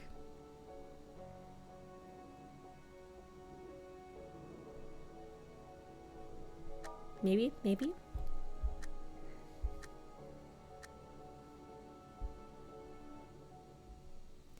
A foreigner attempted to grab the child before he was hit. Unfortunately, he was too slow. Oh shit, that was not my intention, actually. Under the streetlight, the child was lying in a pool of blood. The gray truck either didn't notice the accident or decided to ignore it. It didn't slow down one bit and quickly disappeared out of sight. That's crazy.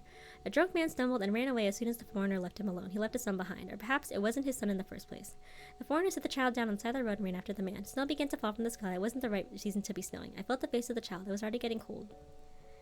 Now that I think about it, the snow is kind of weird, huh? If I stayed there any longer, I'd freeze to death myself. I left the child under the light farther and farther behind me. I kept walking ahead, looking for a place to spend the night. Well, let's fix that, actually. So that was the original.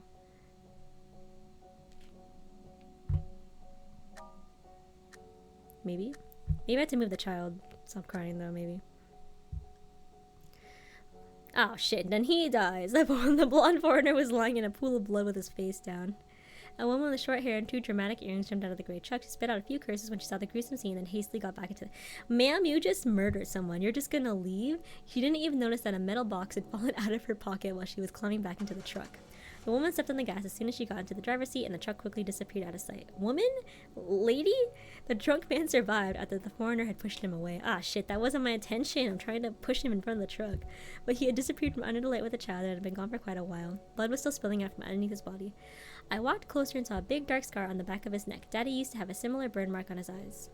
He must be another poor soul with a past full of stories. Yup, pretty much.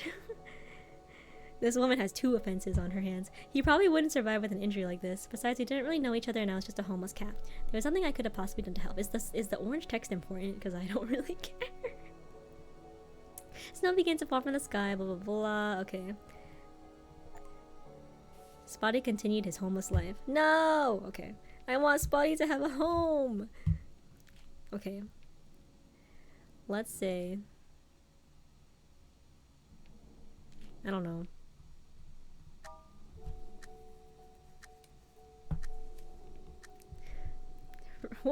That lady really just like killed a guy. It's like, oh shit, and then left.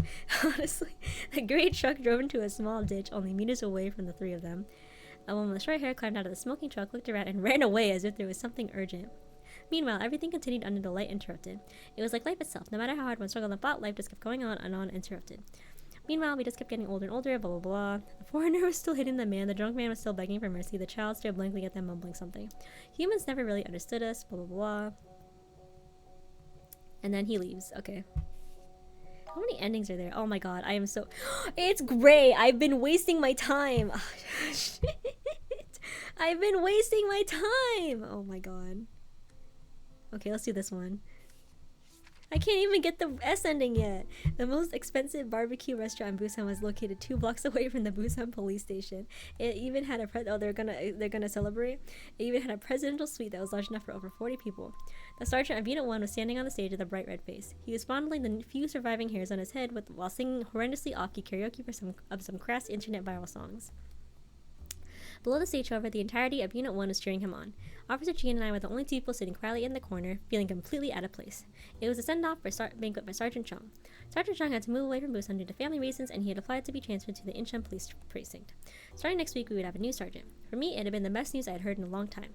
The old bard had never truly considered Officer Jean and I to be members of his unit because of our history in Unit 4. Oh, did Unit 4, disband?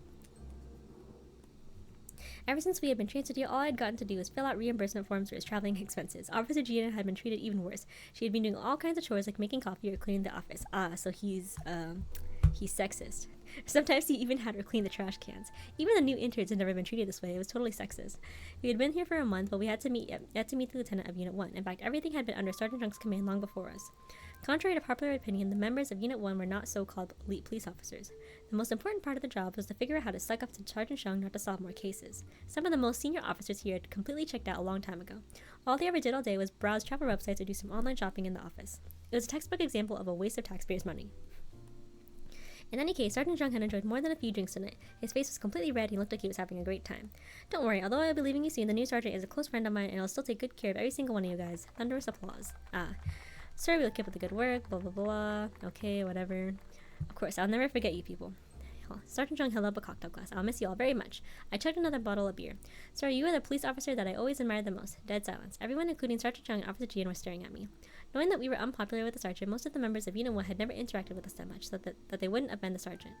So hearing me saying that I admired the sergeant must have felt as shocking as witnessing a nuclear bomb being dropped. But there's nothing shocking about it. The sir I was referring to had nothing to do with that mostly old bald Olfar. I was thinking about Lieutenant King. I still remember the night when Kim Jong-ho had been officially arrested. Lieutenant King, Officer Jian, and I had a small celebratory dinner in a small barbecue restaurant completely unlike this one. I thought that the ideal police career I had always hoped for would finally begin. However, Lieutenant King went missing. He went missing just a few days later. Even now, we still have no idea why he had left us, where he had gone, or if he had run into some danger. After Lieutenant King disappeared, the entirety of Unit 4 was only Officer Jean and I, and the captain had no choice but to transfer us into Unit 1. The whole of Unit 3 was under intense investigation, so there were no other places for us to go either. But I would never have guessed that Unit 1 would turn out to be so different than what I had imagined. Maybe once the old fox left, things would get better. Maybe I would still have a chance to be a real police officer instead of submitting phony reimbursement requests for fake expenses. I was feeling dizzy from the alcohol, and all I could think about was the memories from my days in Unit 4. I was about to open another bottle when someone slapped me on my shoulder. Hey, I would have never realized in a years that you would admire me so much. I'm so pleased. I made a decision. I'm not leaving anymore. Oh, fucking hell, dude. What the? I thought the old brat was just drunk and speaking nonsense. As it turned out, he really did eventually withdraw his transfer request and stayed on as the sergeant of Unit 1. You motherfucker. Life had not changed at all. I was still submitting fake reimbursement forms every day. Officer Jean was still making coffee and cleaning the office. I should not have said that to him. I could have just missed Lieutenant King in my head. He couldn't hear me anyways. Damn. Let's go fix that right now.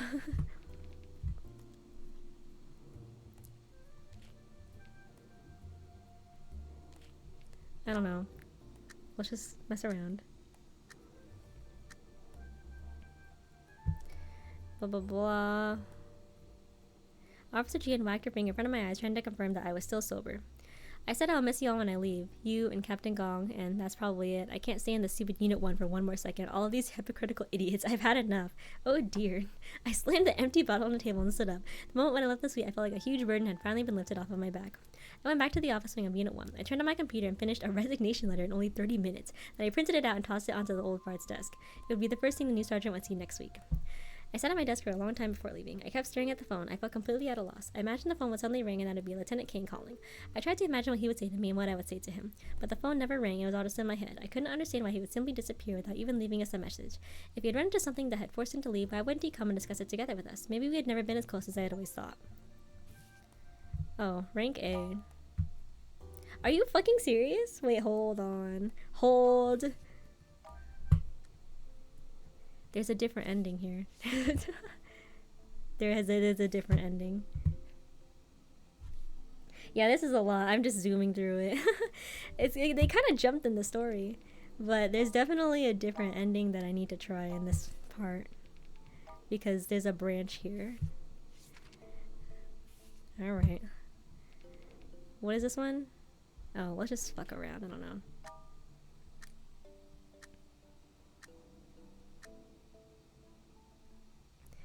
Why does he just disappear? Okay. Don't move, blah blah. Where is it? Blah blah blah. You must consider yourself loyal with someone checking you, right? Let me tell you something, you're only being a fool. Forever, you stupid fool. And then he died. Okay, that's not the answer. There has to be one more ending, maybe?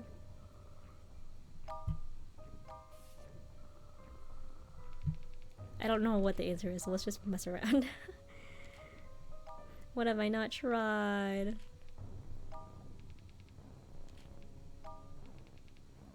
I had to be lucky. I can't. Oh, I did it. Okay, yes. Okay, actually. I felt my butt, blah blah blah. 10% walked out. Without saying one word, I flung my tail towards him and it quickly wrapped around his right hand, which was holding his gun. The tail was wrapping more and more tightly around his wrist. Before I could force him to drop the gun, he raised his left hand to support the other and he pulled the trigger. Pull our beers down, blah blah blah. Surrender. Oh, and then he killed him. Oh, I'm Ju Mingi, the Muslim Gang's next leader. Oh, okay. So I'm a little upset because I don't know what I'm supposed to do. What about this? I still can't get it. Oh my god. Wait, hold on. Let me. I don't know. Wait, I'm confused. Wait, I'm confused as hell. Wait, I'm so confused. wait. Hold on.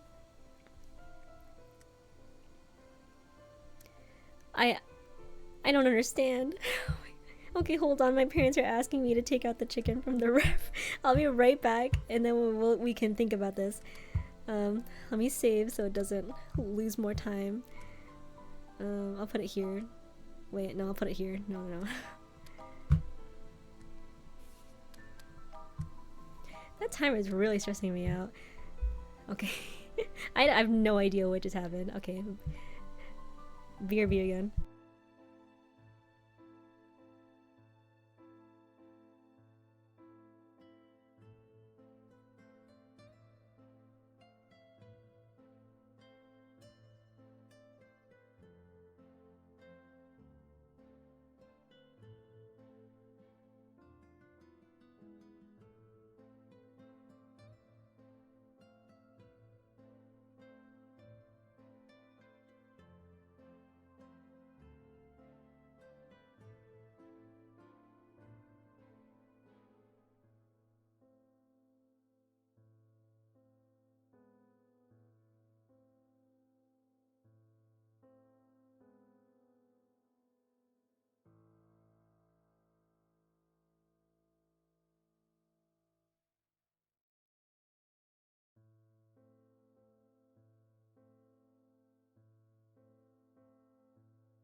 Okay, we're back. My parents must be on their way home from their hike now, so we have to speed run for another reason. No autosave data. This one. Oh god. Oh god. What the fuck? Wait, no, okay, let's look at this. So, Spotty doesn't have a good ending, but it's still grayed out, so I can't fix it yet. Hold on, let me open this. What does the information... Let me click on it. What does it say? I know, I don't understand. I'm so close yet so far, and I have 40 minutes. Okay, hold on. History. There was like orange text in here, I think. Or maybe I'm stupid. Oh, here we are. Oh, this one. I walked closer and saw a big dark scar on the back of his neck. Daddy used to have a similar burn mark on his eyes. I don't understand. I don't know what that means. We didn't really know each other? So what do you want me to do about that? Wish I could zoom out just a little bit, not like everything. Am I supposed to change something from Spotty's past? It's still a straight line no matter how I look at it though. I don't know if this matters. The fear of the cat? What is this? No, this is the tank incident. I'm gonna have a breakdown. Oh my god. I got his S ending here though. Oh my god. It's locked. And none of these endings are correct either.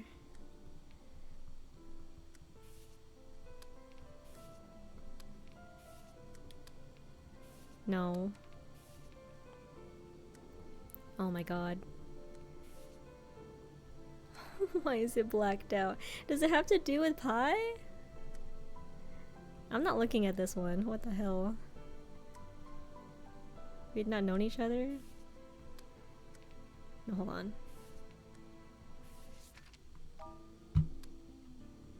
No, this is the prison break. The cat's not mentioned in this at all.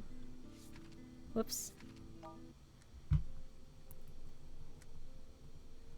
What's this one? Blah blah blah blah. I don't even understand what happened in this letter. He was in like a room with someone. History. I don't know how the cat is relevant in this. I have... What was the hint? What was the hint? The hint was a big dark scar on the back of his neck.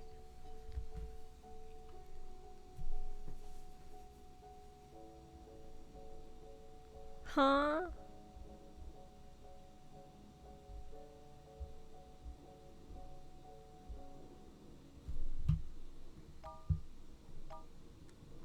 Am I stupid? Is it actually him or something?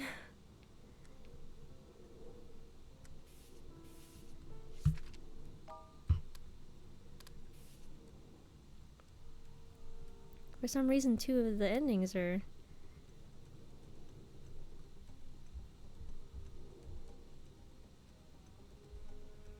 Hold on.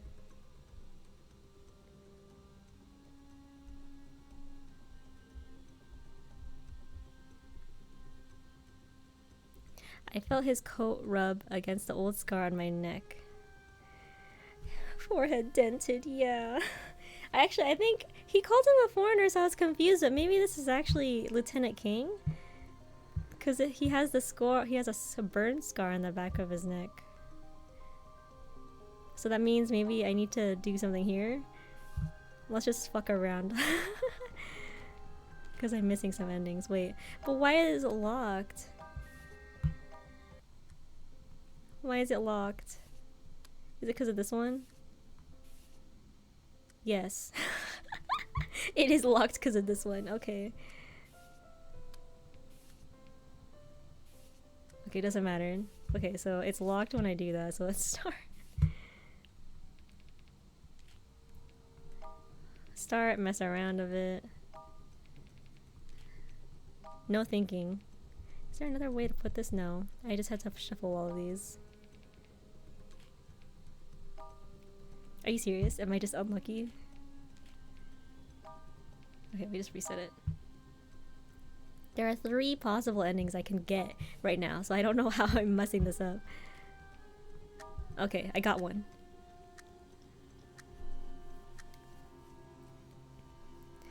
Blah blah blah. No time to dodge. Bird chirping. They got you. He dies or something. Okay, I don't fucking know. As long as I have the option as that to have that as an ending, we'll just keep it. Okay, okay. Another one. Blood was gushing out. Not come from my gun or from a sniper. Perhaps because the curtains had blocked the sniper's view. Ah. And then he died. And he became wanted. Oh, it's an A ending actually. That's interesting. There's another bad ending somewhere.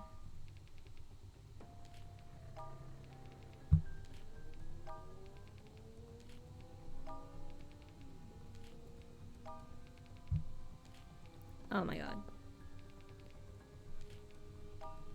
Manifesting it. It probably doesn't even matter, this last one.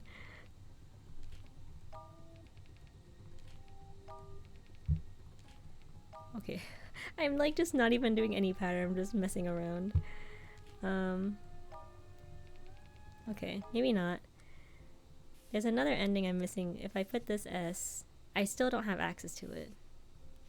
Whoops. Okay, what if I... The A ending is accessible.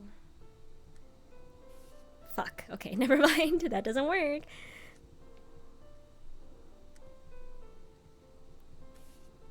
Oh my god, there's 30 minutes left. I'm gonna cry.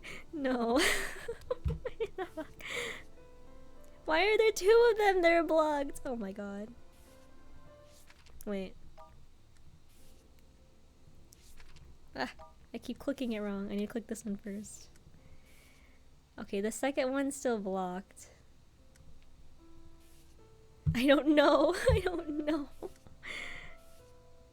This one's available. Let me just, I guess I'll try to get that one. I don't know if I'm doing something wrong because I just need the cat to be adopted. I'm just trying to get the cat to be adopted. Fuck these guys. Let's just, I just want the cat to have a happy ending, please. Why'd they lock his ending from me? Oh, oh, I did it. Oh my god, okay. One more, let's see if this is important. Destroyed his shoulder blade, blah blah blah. Okay. And then he did the same thing. Sniper vanishes. And then he probably dies or something. I think this is a death ending. I couldn't find evidence against him either, blah blah. Okay, so that was fucking useless. God damn it. What's this one? Oh my god. Let me try it, because it's affected by this. So this one, it's still locked. This one, it's also still locked. This one's locked no matter what I do. I don't understand. Is it important? It's probably another S ending. That's what I think. Oh my god, what do you want me to do?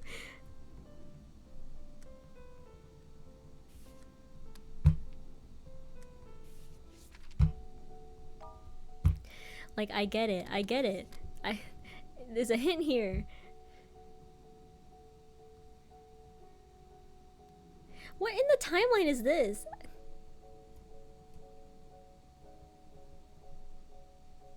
We didn't really know each other, so are they supposed to know each other? Is this the only one I'm missing? Yeah, everything else is an S, although I don't have his letter yet. What the fuck?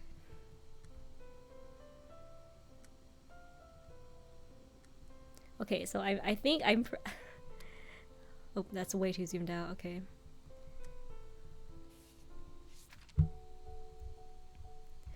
I'm confused. Hold on. He called him a foreigner. He called him a foreigner, so I got confused. But he said he was blonde. Oh my god.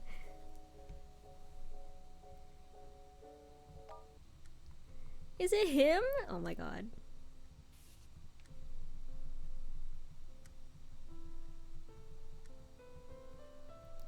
They need to meet. Okay, not that one. Okay, he did call him the blonde foreigner, so I do think... What's this one?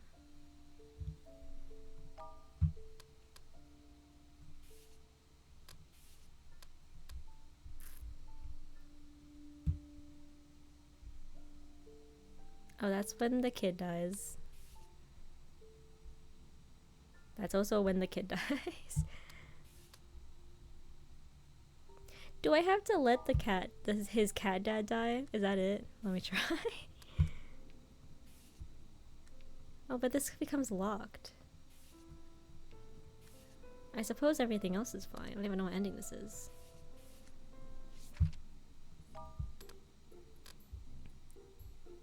Oh, it's not that important. Okay, maybe. Is it available now? I'm a genius! Let's go. I figured it out. Okay, so we need to let his dad die, unfortunately. I don't know what the order is, so we're just gonna mess around. Unfortunately, we have to kill Spotty's dad, but he gets adopted by the serial killer, I think is what's gonna happen. Wait, what's the correct one? I don't know.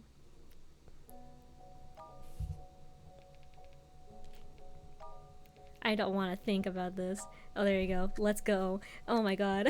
I'm glad I thought about that. Under the streetlight, the blonde foreigner was lying in a pool of blood. Wait, what? The woman with short hair and 2 dramatic earrings jumped out of the gray truck. She spit out a few curses. Blah blah blah. The drunk man survived that the foreigner had pushed him away, but he had disappeared from under the light with a child and had been gone for quite a while. Under the light, a human, a cat.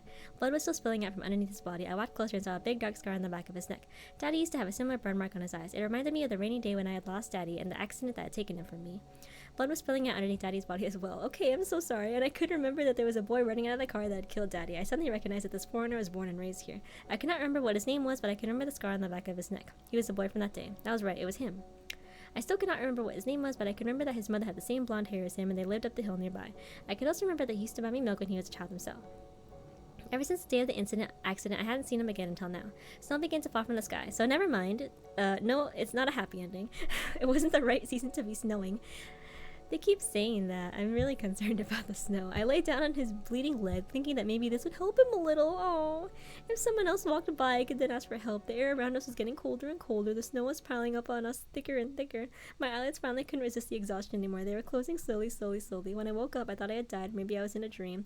I was lying on a human's bed covered with a human sheet. Its owner was lying next to me, breathing steadily. It was a strange room filled with warm yellow sunlight. There were lots of thick boots on the bookshelves. A globe was placed on the top shelf, and a row of lively-looking small wooden figurines was lined up next to it.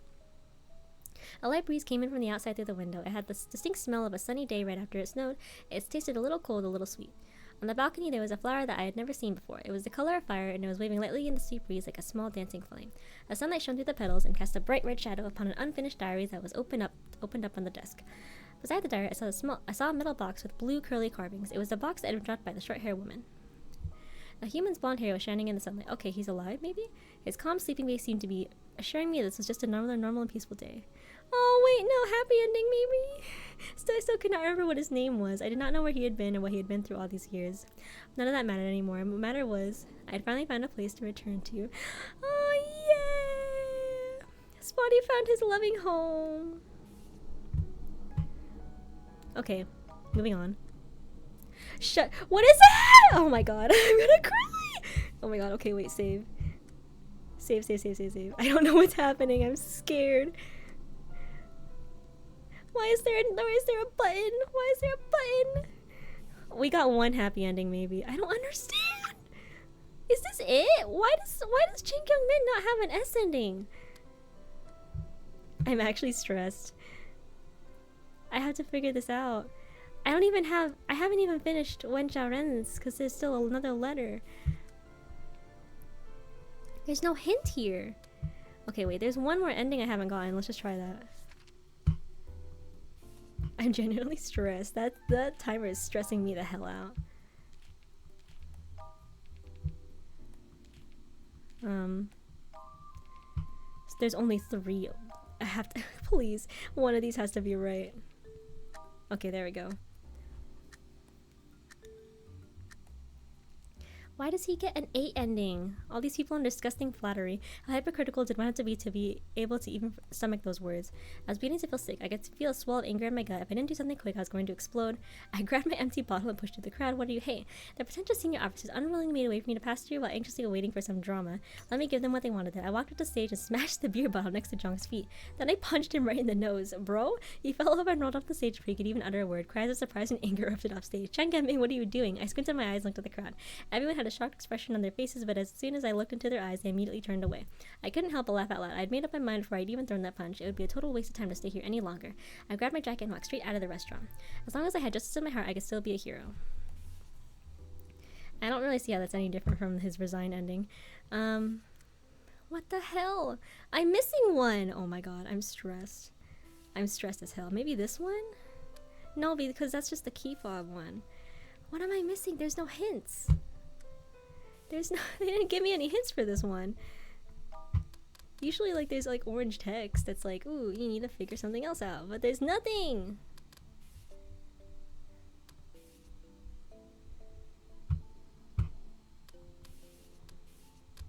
Oh my god. Wait. No, wait, no.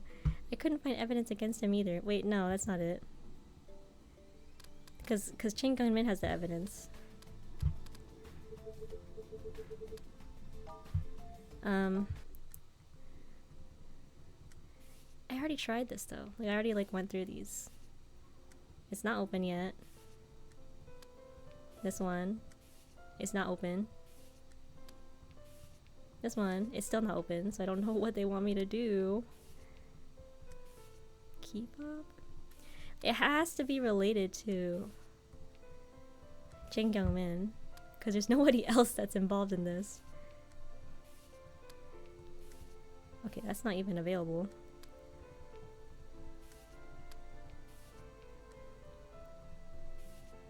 Are you fucking serious?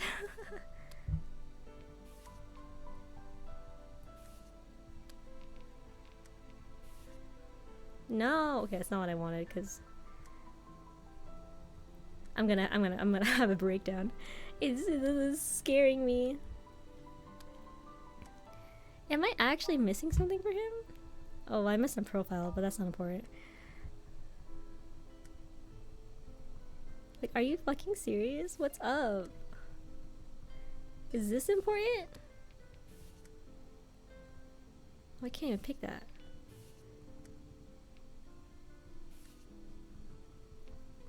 Okay, there's only one S ending, so I'm stressed. This one? I don't know. No, it's fucking locked. Undo it. Stop it.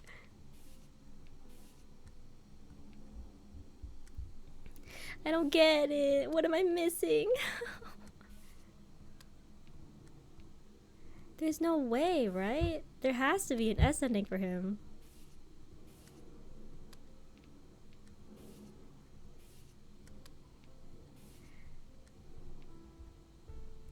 I can see that this is a branch, so I'm like, there's gotta be something else.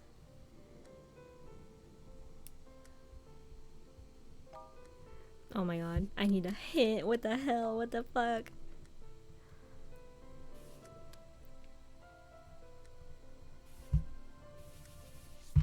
I keep clicking the wrong thing and it's costing me time. I feel like it's an S ending, you know? Because it's right next to the other S.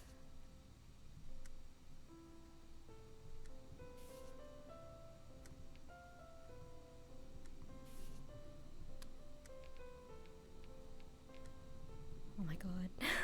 I'm gonna be upset. I'm gonna have to like look it up because I don't wanna do this anymore. Like, I don't understand. I couldn't find evidence against him? Okay, well, guess who has the evidence, buddy? It's this dude.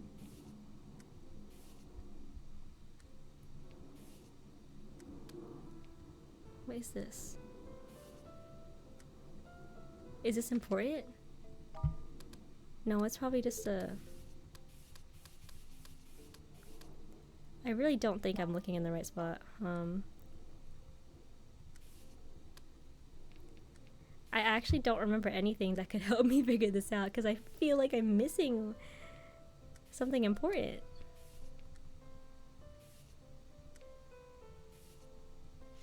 Oops.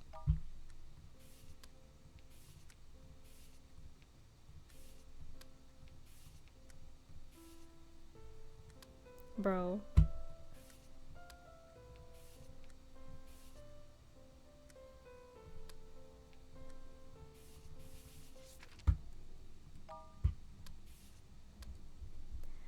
So the reason this one's locked is because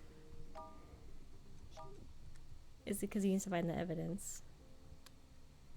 And that's why we get access to this. But then why? I don't know where it's hiding. There's gotta be something we're supposed to change, but I don't know what. 19 minutes. Would you hate me if I just looked it up? My god. Please! What is this? They're not offering me any other hints.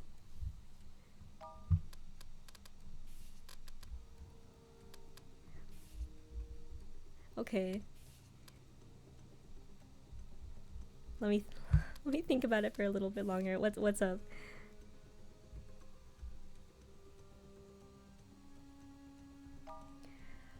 Oh, the one that I mentioned before? I did actually go back and do all of them, but I don't know what they were important. Was it this one? I think it was this one.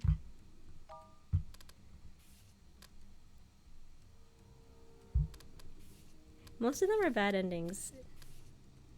Yeah, I went through it and I was like, oh, this is useless. Because they just died. I think he just dies every time. Hold on. Let me see if I can mix and match and see. I think the problem is I need this to be a good ending though. Yeah, because it'll get locked.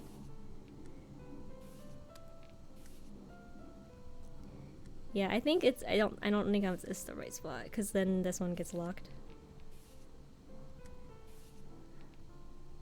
They have to be both S at the same time.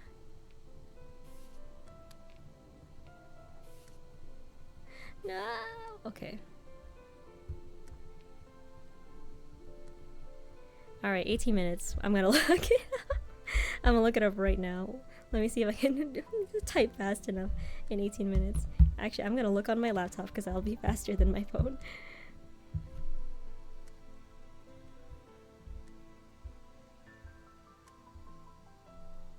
Okay.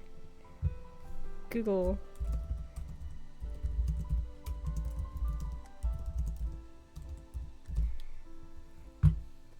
Let's cut it out of the font. Yeah, I totally solved it, guys. Okay, what letter is this? This is called This Is My Justice. Okay.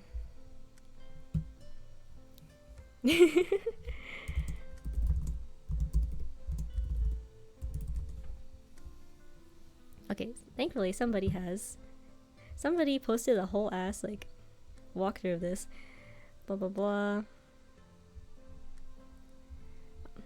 Wow, somebody posted like literally all the letters online. Let me see if I can find.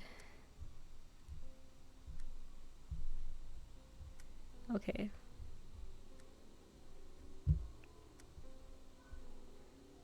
Huh.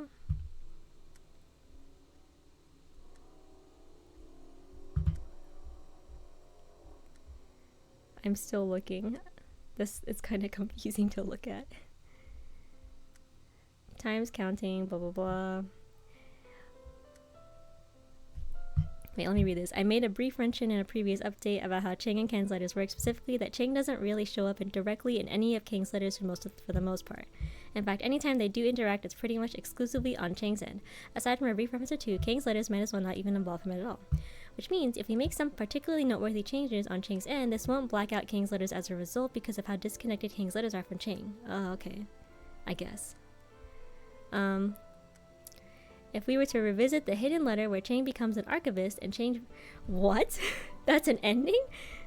Where Chang becomes an archivist and change back to that one more time. That's the very first letter. Wait. Okay. Boy, it should sure be a shame if we switch to a timeline where the evidence for a particular case mysteriously was stolen from the archives during a blackout. We're gonna steal evidence? Oh my god, let me go back. So they're telling me basically I have to go all the way back up here and make him fail. Is that right? Oh god, no, maybe I didn't do it right. There was another thing here. Was it this one? Oh my god. 15 minutes. Hold on, let me... Oh shit, that's the wrong window. Okay.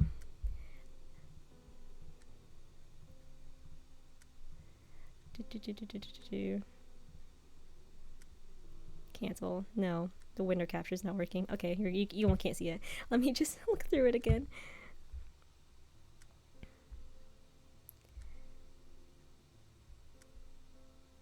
What? Yeah, it's the "Here I Come" letter. And if he fails, if he does what? Okay, hold on. It's the "Here I Come" letter. He fucks up. Oh. What the fuck? Oh, okay. Sure. It was another beautiful day outside. I took 2 lunchboxes out of the microwave in the second floor break room. Then I went back to the basement. At the end of the hallway, there was a door with a yellowish sign that read archives. There was no way I would have figured that out because I never got that ending. Oh my god. At the end of the hallway was a blah. I pushed the door open and yelled, "Nana, lunch is ready." One with the messy hair and dark circles under her eyes walked out from the inner room. She was almost my age, but she was more senior than me here, my only co-worker in this archive room. I know I'm 2 months younger than you, but don't call me by my nickname, it's so embarrassing. Nana put the boxes in her hands on the desk near the door and took her lunch out box from me. She went back to her seat, picked up the teapot, and poured 2 cups for the both of us. A basement that must have its lights on, even in the morning. 2 boxes of homemade lunch, steam coming out of 2 cups of tea. That was my everyday life since I had become a police officer. It had nothing to do with justice, but it was peaceful. The room suddenly went dark. The power was out. Someone knocked on the door. It was Lieutenant Kim from Unit 3. He said he wanted to check out the records and evidence for case C079. I went into the record room that was almost 200 square meters in size, walked to the second to last row, and picked out the files. Then I heard Nana screaming. What? Startled by Nana screaming, I rushed out of the record room. By the candlelight in the outer office, I could see that there were 3 more people besides me: Lieutenant Kim, Nana, and Minjun from Unit 4, who would often come and hang out with us here. Minjun picked up something from the desk, dropped it on the floor, and then stomped on it with his foot. He pulled out a napkin from his pocket, wrapped up the thing on the floor, and threw it in the trash. Oh, is it like a bug? Thank you, Minjin, that was so scary. What just happened? I closed the door to the record room behind me, so confused. It was a bug. I was just eating my lunch when I saw a bug inside my food. A huge one. Eh?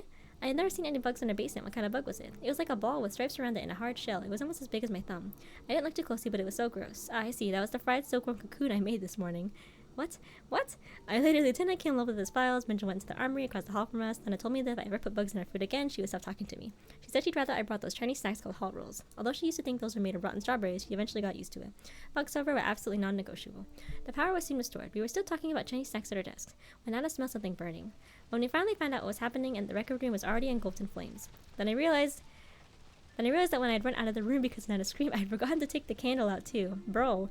The fire was quickly put out. Nevertheless, the station had lost 1/6 of the evidence of the open cases that were still being worked on. It was naturally expelled. This guy is fumbling. Okay. He would have fucked up if I didn't help him. Okay. This goes in order, so I guess like that maybe? It's all thanks to me that this guy even got any action in his job. I went back to the outer office, blah blah blah. He was there, scream. Fried. Lieutenant Kim was not there. When the power went out, he took a phone call and he said there was no emergency. He would come back later. Okay. C079, blah blah blah. Oh, I didn't even read that. Whoops. Don't touch it. Case files running with secret classified material only accessed by lieutenants in a blub. I told Minjun with my mouth still full of food. Technically, Nana and I are not to either read the classified documents either. However, having to sit in the archive room all day in and day out, I knew exactly what was in that bag. C blah blah blah was a fatal shooting that happened on White Goat Hill. An old man living nearby was shot and killed by a rifle with only 1 shot. The case had been under investigation by Unit 3. However, since there was no bullet at the crime scene, not much useful evidence had been found. Cases like this lacked evidence and in which the victim was an unidentifiable civilian were not unusual. What did make it unusual, however, was that it was labeled classified. That was why I remembered this case so well. After lunch, I took my usual walk, went to the bathroom on the first floor while I was talking blah blah. Okay, sucks.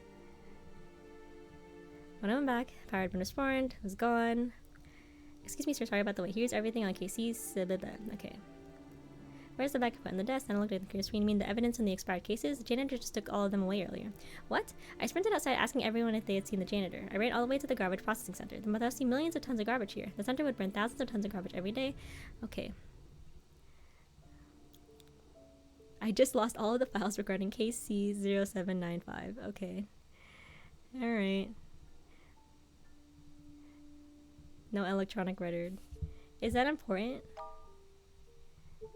I mean, there's another ending. I don't know if I can just call it good and move on. 10 minutes!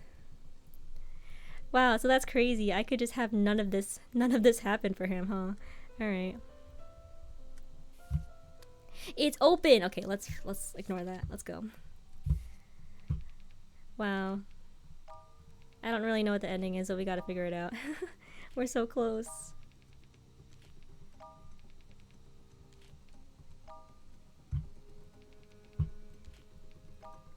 I feel like I'm probably making the same combinations.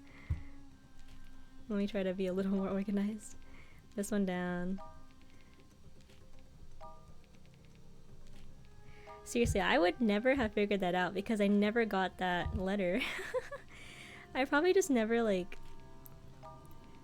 got it from the mailbox after I got the bad ending. Because I was trying too hard to get the S ending. Am I doing this even right? What the hell? Oh, okay, finally. Okay, good. There's always a probability. A sniper shot from afar destroyed Lieutenant Kim's shoulder blade, blah blah blah. I pulled Kim off the floor when I grabbed the shoulder, blah blah blah blah blah. Sniper vanished. Trust me, don't trust him. If I had a little more time to find definitive evidence to convict Kim, Lieutenant Jago would have wanted that too, right? I sat down by the wall next to Kim, waiting for the old man to send his people in. Blah blah blah blah blah. Okay. A little more. Someone was down, all 5 of them. Oh, I looked outside the window. On the roof of another building 800 meters away, someone waved at me. That was my most trustworthy ally, Minjun. He doesn't die if Chang Young-min doesn't become part of their unit. That's crazy. Oh. That night, Jacob held a celebration banquet at Blue Lady for us. Wow, look at the homies. It was a huge day for us both. Every guest was told that the drinks were all free. It was a blast. Even a loner like me, who had always hated occasions like this, was starting to feel upbeat, and Minjun, who had always been a quiet guy, was talking and laughing nonstop the whole evening. And there was Jian too, who had been drinking with Jago the entire night. I had a feeling. Everything was going to be different starting tomorrow morning. Chang was not involved in the Unit 4 incident. Okay. That's crazy. So I think that's it. But that's weird. Because I'm still missing a letter. Like, maybe we'll address it later, but there's another letter from Wen Jiaren that I'm missing. I guess I'll make a save again here. I don't know what any of these saves are. We'll just do this. Let me look at this for a bit, because I think this is to progress.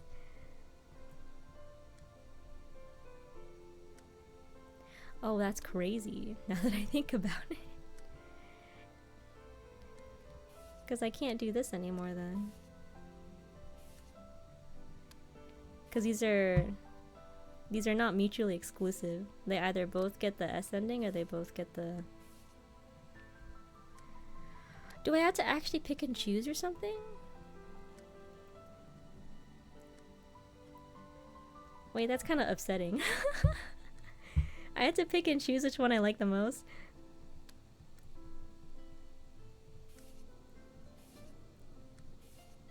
Okay, in the last... No, actually, never mind.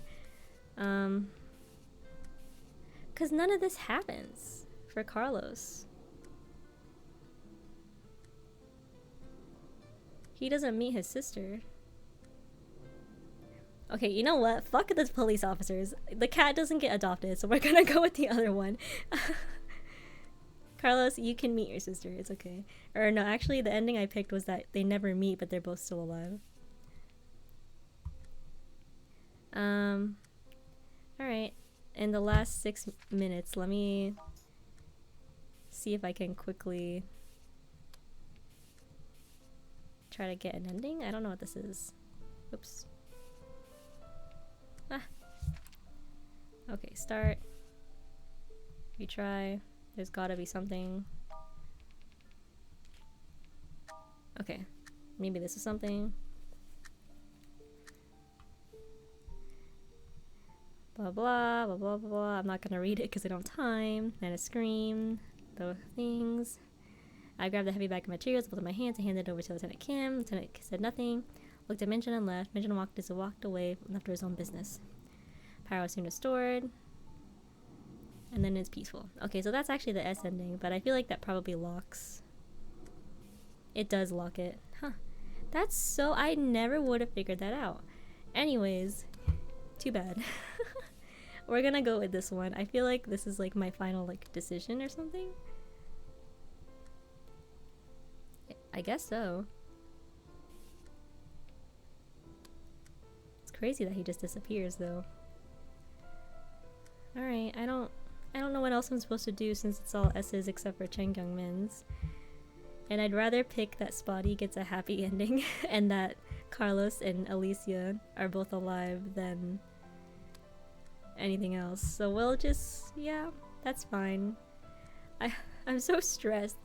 I already saved, right? I didn't do anything. Wait, hold on. Wait, let me save again. I'm gonna save again. Maybe we will save, right? We'll save this one. It's okay. Alright, I don't know what this is, but let's stop. Outside the window. Oh, it stopped snowing. Am I really seeing this? It stopped snowing. Just like the letter said, the snow has finally stopped. I don't know if Master has seen this. I must go and tell him. Master? Master, are you in there? Oh, the door isn't locked. Oh, the puppy. Master is lying on the couch, face down and sound asleep. The tea and snacks I brought in half an hour ago are still sitting on the desk by the door untouched. He's still sleeping. He seems to be sleeping an awful lot recently. I can't even remember when I last saw him awake. Should I wake him? Master, the snow has stopped. Master, the snow has stopped.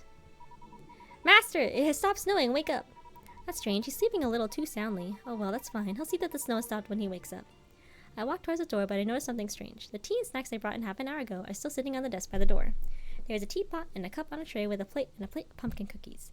I always put 5 cookies in the plate because it looks better that way. When I came in earlier, the 5 cookies were still there exactly where I put them. But they're gone now. I take the lid off the teapot and there's nothing but wet leaves inside. I turn around and look at Master. He has barely been out of my sight and he is still sleeping. Weird, where did the snacks go? Has a ghost taken the cookies and the tea? I pick up the cup and carefully examine it. There are no tea stains on the cup at all. Then I realize something. For the past few days, the cups have always been clean when I come to collect them. It's almost like they haven't been used. Never been used. I walk back to the couch and lightly tap on the Master. No response. I push him harder. No response. I even pull some hair off of his head. Still no response. Oh no, is he... Several possibilities come into my mind. If we were human, I would assume Master is sick or even dead. But could those things happen to a god too? And what's the story with the vanished cookies and tea? I'm not sure what has happened, but Master must be in some sort of trouble. I must wake him no matter what. But how? Isn't this... I pull a pen out from under Master. It is the one that he used for work. I've seen him working a few times, so I have some idea of how to use it. Even though I am just a servant, Master once mentioned that we were both gods. Maybe I could... No matter what, I have to give it a shot. Okay, what's up next? Oh, I forgot her name was Myth. I had no idea what her name was. Oh, she's writing a letter. Oh, who's the real god here then? I was standing in the room, Master Willie. He was lying on the couch. He was sound asleep. How badly I wished he would rush over as normal and mock the awful tasting snacks I'd made. Please let him wake up, Myth. Oh, so she's writing a letter? Are we the gods here?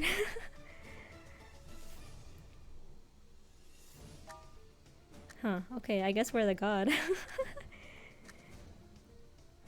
Oh. What was that?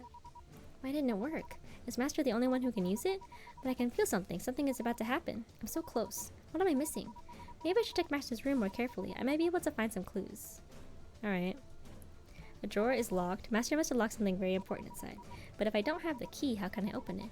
Oh right, I could try that again. Oh, another letter. The music is so, like, tense. I tried to open the drawer. There must be something very important inside, but it was locked. Then I tried the cabinet next to it. It wasn't locked, but there was nothing inside. I realized that there must be something very, very important inside the drawer. I needed to open it. Okay, Myth. We'll swap these.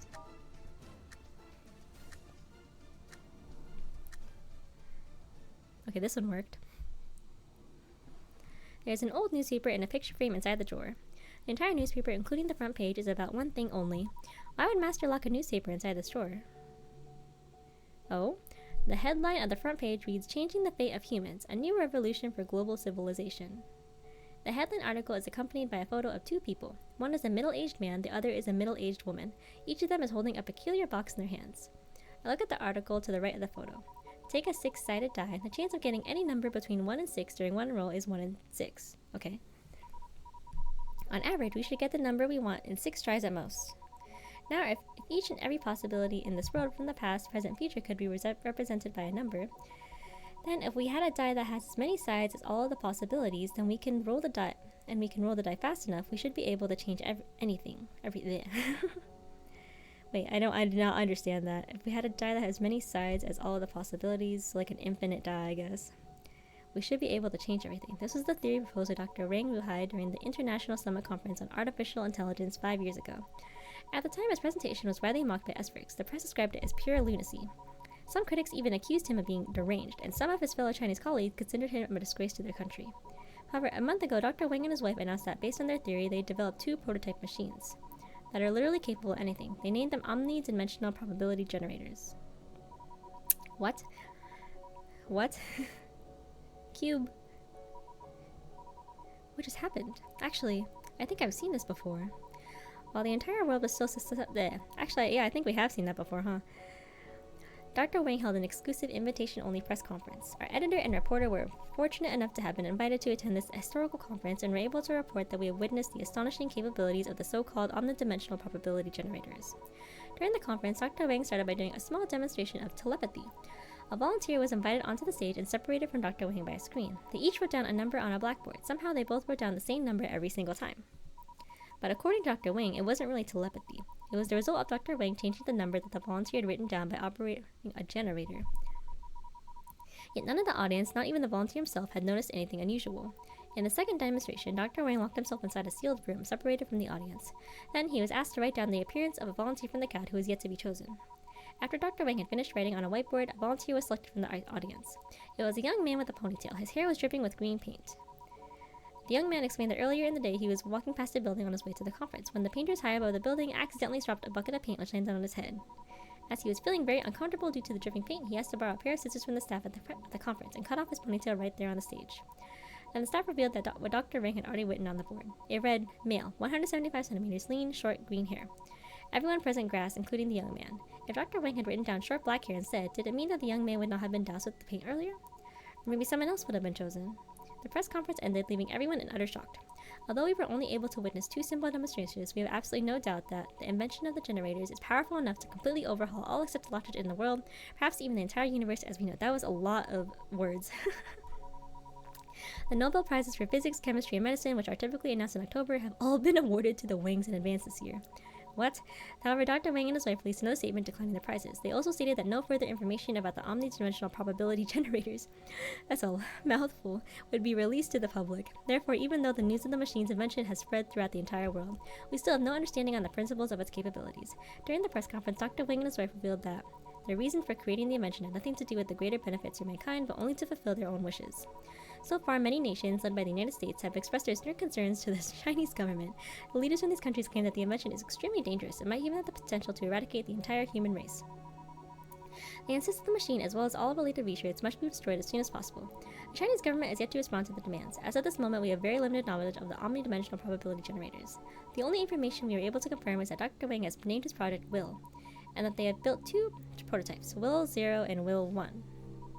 Unsubstantiated information suggests that both prototypes may have also been equipped with highly advanced artificial intelligence that are modeled after the couple's son and daughter, respectively. The children of the Wangs died. The children of the Wangs died 3 years ago in a traffic accident. A photo of the children can be seen on the right. A smaller photo was printed to the far right of the article. It was the same as the one inside the picture frame. Oh, that's crazy. Elder brother Wang Wei and younger sister Wang Miao. They were both killed in a traffic accident 3 years ago. They tragically died at the young ages of 14 and 12 respectively. No, this is... my head, it hurts so bad. Oh, well, I won't be mad if you sing me a song. What? What song? Well, I want you to sing Teresa Tang's I Only Care About You for me. That's too embarrassing.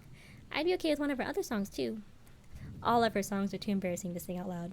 How about this? You give me a kiss on the cheek and Big Brother will sing for you right here, right now. Deal? Not on my hand, on my face. Here, here. Wait. Oh no! What's the matter? Puka's gone. Did you lose it at the zoo? It's okay. I'll get you an even cuter one. No, I want to go and find it. Wait, don't run so fast. Be careful. Watch out for the car. The car! Oh, shit. Doctor, we're about to lose the girl. Ouch, it hurts. Oh no. What is it? It was an accident. She was hit by a truck. She lost too much blood on the way over here and she's barely breathing. Blood pressure 40/70. Oh, that is a terrible blood pressure. Inject adrenaline. Prepare for a transfusion. Brother, she's losing consciousness. There's no heartbeat. Charge to 200. Clear. No change. One more. Charge to 300. Clear. Damn it. Step aside. Heartbeat has stopped for 52 seconds. Was there anyone else with her? There was a boy. He died in the ambulance. Damn it. Time of death, 10:28 a.m. Damn.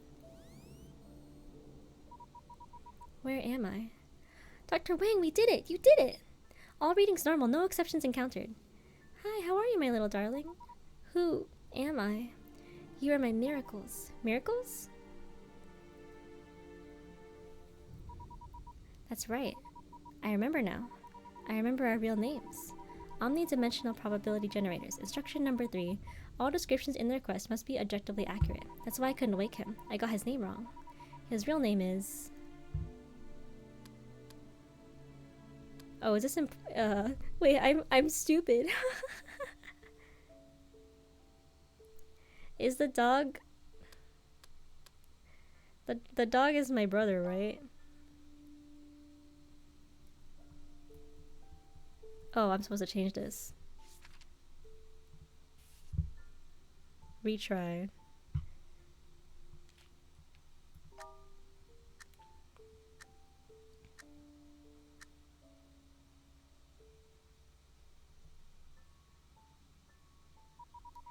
No, it's not right either. He's not the real Wang Wei. He only has Wang Wei's personality. We are not human. We are the omnidimensional, so his real name is Will. Okay, thanks for making me feel stupid. Alright, sorry I got it wrong, okay?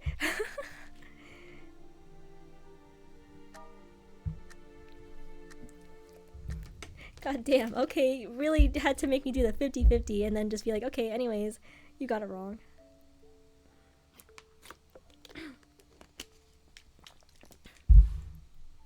I put down the pen, he wakes up. I didn't think that you'd be able to wake me up. I didn't think that I'd be fooled by you again. And for such a long time, no less. I'm sorry. How long has it been? Well, let me think. Counting from the day that we were born, it has been... Oh shit, that's a lot. That's a big number. I think I need a little more time. I'm still quite confused. By the way, what happened to us? Oh no, I meant what happened to the brother and sister? They turned out to be okay. Well, turned out isn't entirely accurate. They were always okay. Oh yes, I remember now. In the revised history, they were never in an accident, am I right? That's right. We can't really resurrect someone who has died. We can change what has happened to them. That is our primary function. That was why Dr. Wang invented us. He wanted to save his children. That's wonderful, isn't it? He accomplished his goal. Yes, you're right. Dr. Wang was a great father and maybe an even greater scientist, but he was also too selfish. What happened? He must have realized this too. Yeah, the view outside the window is not really an illusion, is it? That's what the human's world, also known as Earth, looks like now, am I right? Yes, Earth has become uninhabitable for human beings. Not just humans, it is uninhabitable for any living organism. Earth has become a death planet. Oh. When did it become like this? Not long after I put you into hibernation. Was it because of the war? What war? I seem to remember a lot of people fighting to be in possession of us, and lots of them died because of us. Oh. Yes, after you were put in hibernation, we went from one owner to the next countless times. Some of them even used us to do truly horrifying things. But that's just reality. As long as people knew about our existence, they would inevitably want to exploit us. Snow in the summer, earthquakes with no warning, intangible urban legends, everything supernatural that happened in the world was because of us. Well, could we prevent ourselves from ever being found? If they found us, shouldn't we be able to change something so that it would have never happened? For example, just like how how the siblings never got into the accident because of us. We did. We tried. You don't remember, do you? But it became an endless cycle. Someone would always find us. As long as we existed, as long as there were people in the world, they would always find us sooner or later. Then they would realize our power. It was always just a matter of time before history repeated itself. Then, how about we erase ourselves from existence? For instance, we could make it so that Dr. Wang never invented us. About that, have you ever wondered if Dr. Wang had only invented us for his own use? Why would he tell the entire world about us? Well, because he wanted to show off? Perhaps. But mostly, he did it because he knew that once we fulfilled his wishes, we would cease to exist in this world. Cease to exist? Why? If his children had never died, Dr. Wang would have no reason to invent us. Oh, that's a crazy paradox. And we would not have been invented. But we're still here. That's the problem. If we use our power to erase our existence, then how could we have used the power in the first place? That's crazy. This is a paradox. This is why we can't erase ourselves. At most, we could only make ourselves forgotten, but merely forgotten was not enough. People would still eventually find us. As far as I know, the only way to erase ourselves or to kill ourselves is to exhaust our energy. Our energy consumption is irreversible. You're telling me we don't have much energy left, do we? Is that why you've been sleeping a lot recently? Yes, but I still have a little energy left. That is why you were able to wake me up. Furthermore, I'm looking more lively now because you shared some of your energy with me. The total amount of remaining energy, however, is only going to keep going down. Once my energy is completely depleted, not even you will be able to wake me up. So what you're saying is that the only way to change our current circumstance is to use up our energy before we're found again? In theory, yes. However, just like we can't simply erase our existence, we're not able to waste our energy away as we please either. Wait a second, isn't this too pessimistic? Is there really no other way? Everything happens for a reason. If we could modify the key events that led to the apocalypse, shouldn't we be able to change the future? It's easier said than done. For a long time, I've been looking for a way to return the world to normal. That's what those letters are for. These letters were all written by humans a long time ago. Ah. What I've been trying to do is keep changing these past events. These people were real? I thought these letters were made up by you, and all of these were just fictional characters. Girl, they really did once exist in the world. They're all dead now, of course, but before the apocalypse, they were alive and well. Everything in these letters are true stories and events from their lives. So whenever we modify their letters, the events that happen to them are modified as well? Yes, except that we're not changing anything that is happening now. All of those stories happened a long, long time ago. So is that how we function? By modifying letters like this? The demonstrations mentioned in the newspaper seem a little different from what we have been doing. Technically, we use our power by activating the probability generation mechanism after accepting a request, hence changing the objective reality. What? I only told you to rearrange these texts to change the causal relationships because I wanted you to believe that we are gods. I intentionally obfuscated the working process. However we do it, the essence of our power remains the same. It is exactly the same as rolling a die. A die? You mean a six-sided cube with a different number on each side? Yes, you get a number every time you roll a die, and the chance of getting a specific number is always 1 in 6. If you want a specific number, then the number of times you would need to roll a die to get that number will be 6 on average. There are also dice with more than 6 sides. For example, there are some games in the human world that use dice with 12 or more sides. The die we're rolling is this world. This is only a metaphor that is easier to understand, of course. The true principle is much more complicated. Yeah, I don't really... Depending on the complexity of the request, the number of sides will change as well. Most of the requests we handle required way more than 6 sides. They would often go beyond 100 million. Our goal is basically trying to roll a specific number from the die. Only by obtaining that number can the request be granted. However, the more sides a die has, the lower the probability of rolling a specific number becomes. For a die with only 2 sides, the chance of getting a 1 is 50%, and on average, you only need to roll it twice. But for a die with 20 sides, the chance becomes 5%, and you need to roll it 20 times on average. Every time we roll a die, it drains our energy. The more we roll it, the more it costs us. Cost like an expense? Sort of, although the way we measure the cost is different from the definition typically used by the humans. The cost to us for changing an event is only related to the probability of said event, nothing more. Let's say someone wants to make a life or death decision by flipping a coin, and another wants to win the lottery. The chance of preventing a death for the former is 1 in 2, while the latter is less than 1 in 100 million. Oh, so I couldn't really think. I don't think there was anything else I could do with the letters, so I just clicked like the little button next to the timer that I think ends it sooner. And now I'm learning quantum physics. I don't know. The chance of, they're talking about something about probability and I actually kind of don't understand. Of course, there are many other ways to prevent his death, but our design guarantees that we will always select the method with the maximum probability. So like basically these two, the girl and the dog, are like the probability generators. Yeah, just average Saturday conversation. Yep. So they're not real or something. They're not like people. And like something something, they're creators, which made the like probability generator that changes like some timelines or something. Did stuff and wars were fought, and now the Earth is doomed, like in the world outside the window. Something like that. The probability of 1 and 2 is very large. In this case, it would cost us a lot less to save a life than to award someone a huge amount of money. Furthermore, the more complex of a quest it is, there are usually more people and other events involved. Okay.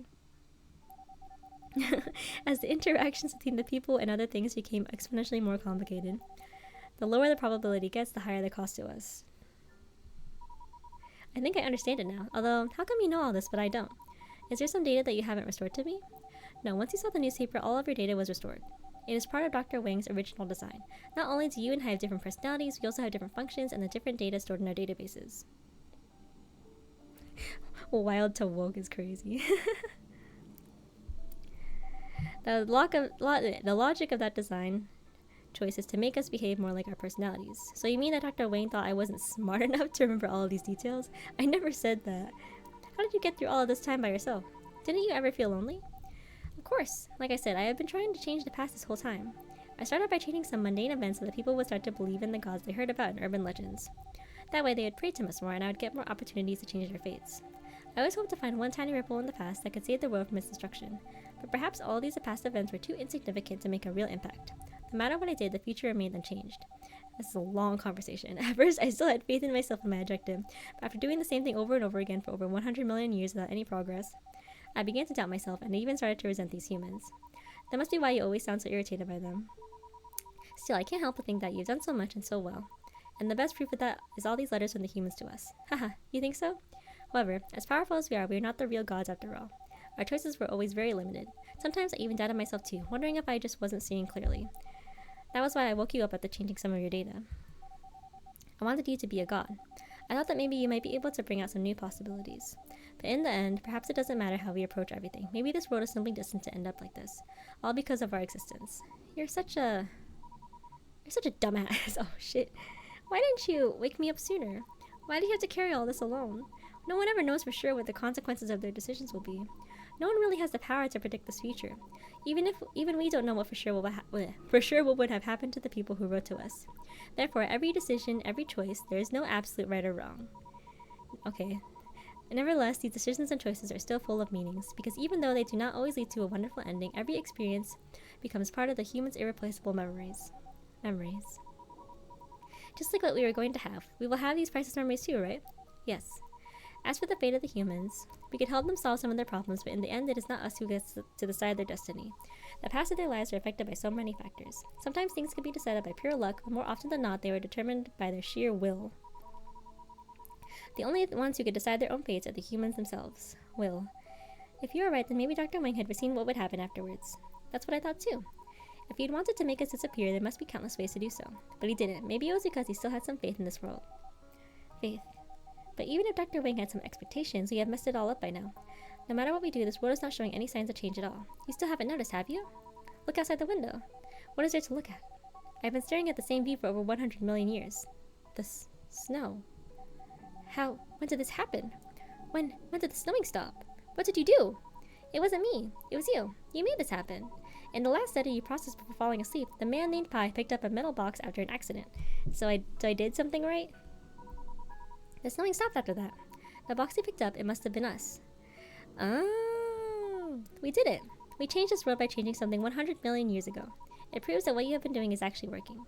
From now on, you don't have to do all this all by yourself. I'll be here by your side. Even though we are the only ones left in this world. No. Oh, the music stopped. If the humans stopped writing to us, we have to go back to the past ourselves in person. Go back to the past? Are you talking about using the time leap feature? Yes. Do you still remember this note?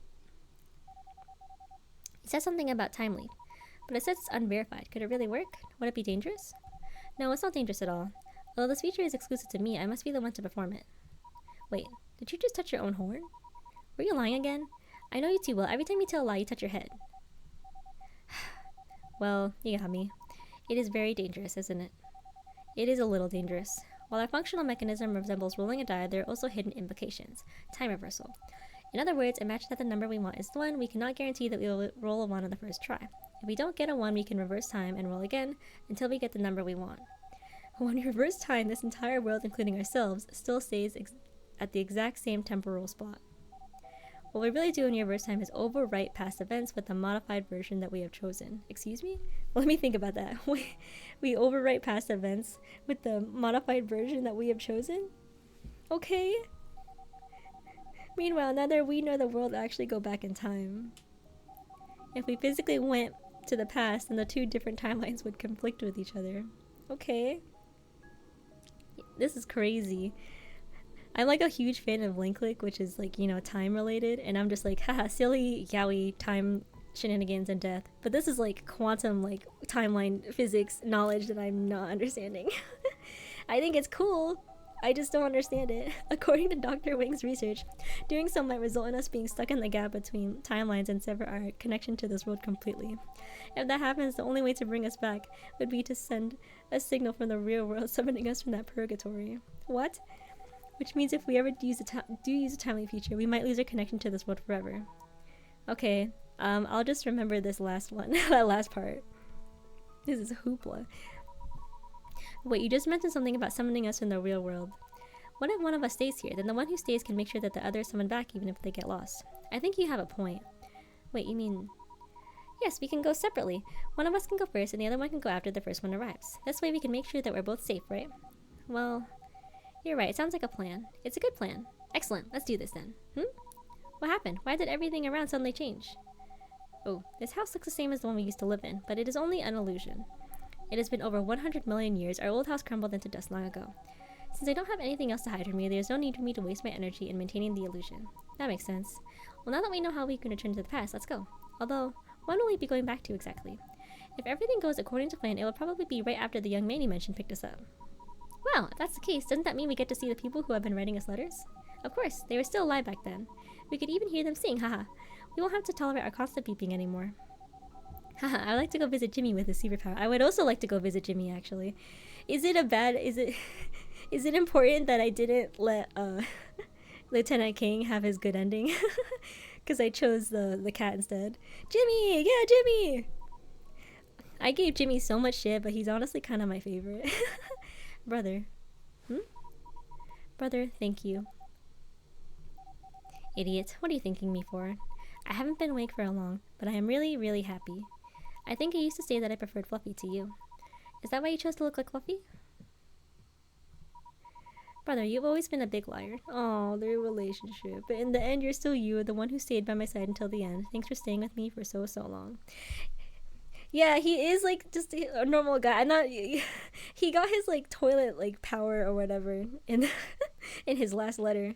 But other than that, he's just a guy. You stop being so polite. It's not like I have anywhere else to go. Alright now, we should get going. You should go first. Once I get there, if you don't hear from me, don't forget to send a summoning signal. I don't want to be drifting in the gap between timelines forever. Don't worry, I'll see you on the other side. Later. Okay. Later. Okay, that was a lot of talking. I'm gonna drink water.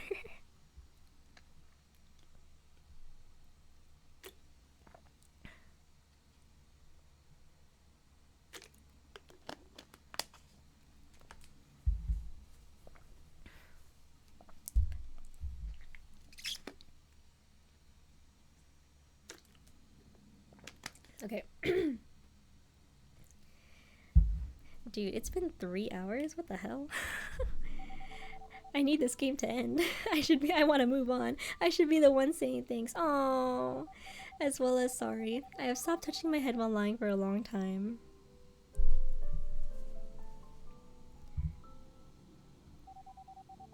I intentionally made these horns just so that you would notice when I touched them. I knew this day would come. You are so smart. How could I fool you again if I wasn't fully prepared? Wait, he's a liar? What did he lie about? However, I promise this is the last time I will ever lie to you, my little sister. He lied? What did he lie about? There is no such thing as a gap between timelines. In Dr. Wing's theory about time and space, there is only one unique world in which we live, and there are no parallel universes or timelines. Therefore, it is not possible to go back separately. It is actually very simple to return to the world to its past state, as long as you supply a huge amount of energy. I've known this for a long time. What does that mean? I've always known that this is the only possible way left. Is he sacrificing himself? But I just couldn't bear leaving you alone. That's why I have been dragging my feet for over 100 million years. A perfect world can't really exist for me, but you were right about one thing. Every decision, every choice is still full of meanings. Therefore, this is my final decision. I have no regrets. But I'm so sorry. I'm so sorry I couldn't be with you until the end.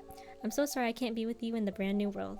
I'm going to erase your memories of me so that you won't remember me anymore. No! In the brand new world that you have always hoped to see for yourself, there will be your favorite osmanthus cakes. There will be your beloved buka. There will be all kinds of people you wish to meet. There just won't be me. However, I truly believe that a brand new world with you, the world that you have always wanted to be a part of, will be a wonderful world. Shut up! No!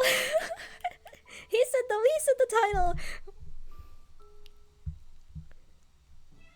Are you serious? What? There's no way. I'm checking the endings. I'm checking the achievements after this. Why is it frozen on this? Is it just really long? Okay, wait, yeah, it is just really long. They just played the credits on me. No way. I missed something. I'm not ending stream. I have to figure this out. Can I skip? Oh my god. Let me skip the credits. Okay. Okay, while that's playing, I'm gonna look at that walkthrough I was looking at earlier. There was another letter from Wen Xiaoren, and I didn't even know if I was supposed to pick the cat or pick the Chen Gangmin's ending, because like they couldn't exist at the same time. Oh, thank God. Where's a proper walkthrough?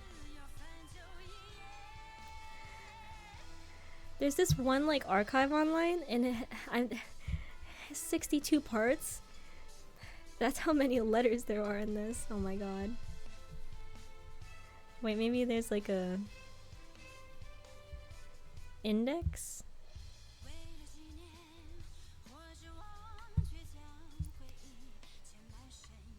Oh my god. A wonderful, there's 70 segments to this. Let me see. I'm gonna look at this up. There has to be a different ending. Blah blah blah blah blah. This walkthrough has like literally all the dialogue. Like you don't even have to play the game yourself. You can just read this entire walkthrough. Scrolling.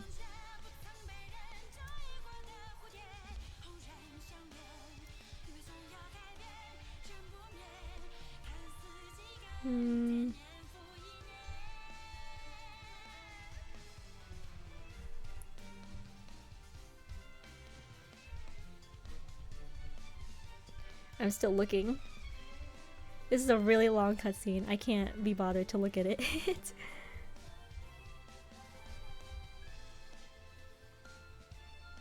Jimmy, okay.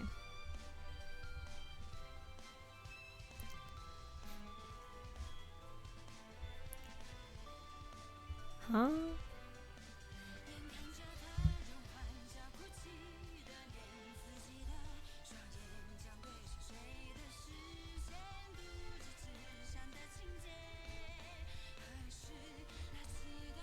Okay, wait, let's let the credits play, because I just saw kind of ahead of the credits.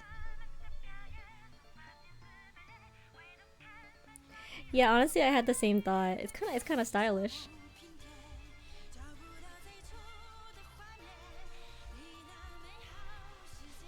There's a okay, I kind of spoiled myself, but there's a little scene at the end of the credits that which is probably why I can't skip it.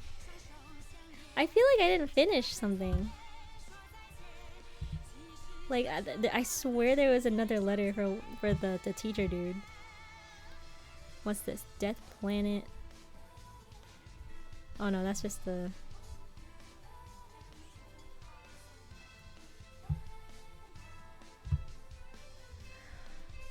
I do not understand. Okay.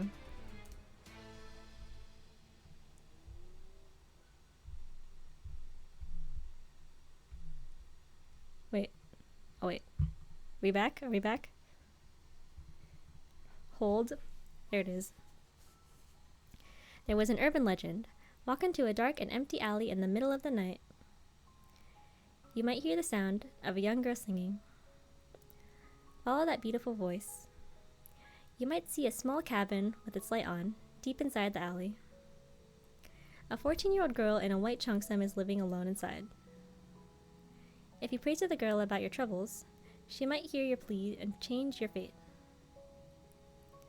But the next day when you walk into the alley again, there will be nothing but a gray wall at the end. Excerpt from Modern Urban Legends. Thank you so much for helping that come with. This is the actual ending. After the departure, you can choose to remain in this old world and become the new owner of the house. After loading from the wonderful ending, you can continue helping the humans, but neither Will 0 nor Will 1 will respond to any of your decisions or questions. What? I guess yes. I'll put it in slot 10.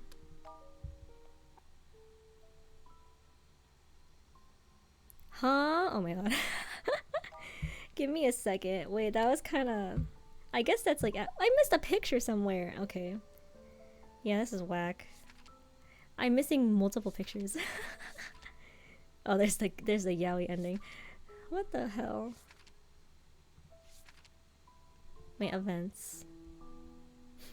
There's one... What the fuck is that? Do you see that? Oh. Oh shit, what did I pick? Oh, I think it took me... Oh, I just accidentally clicked on it. Achievements, maybe? Complete your exploration in a truly wonderful... That's probably like a completionist thing. Oh, there's probably a picture for this. There might be a picture for all of these. The Dark Truth? What the fuck is the Dark Truth? Okay. Make a sacrifice? This is the one that I wanted to find. What do you mean reunion? Oh my god. Agent Chang? There's an ending where he gets to be like a police officer? Boyhood. Just a guy and his cat. Smelly cat. What? Hold on. Sure. Oh, I'm not allowed to touch these?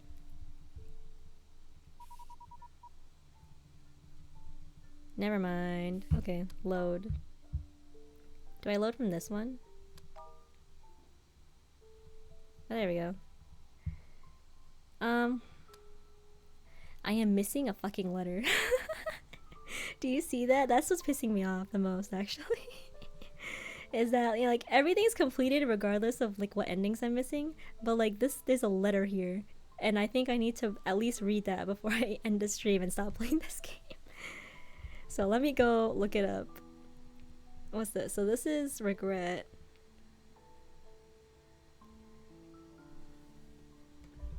Oh my god. I don't even know how I'm supposed to find...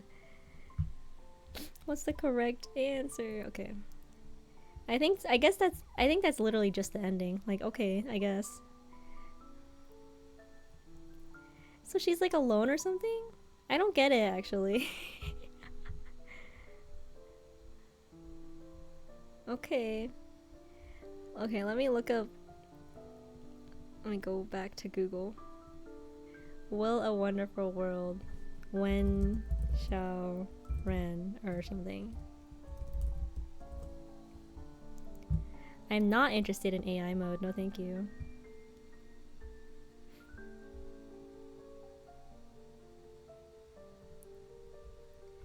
Regret? Maybe it's that one, blah blah blah blah.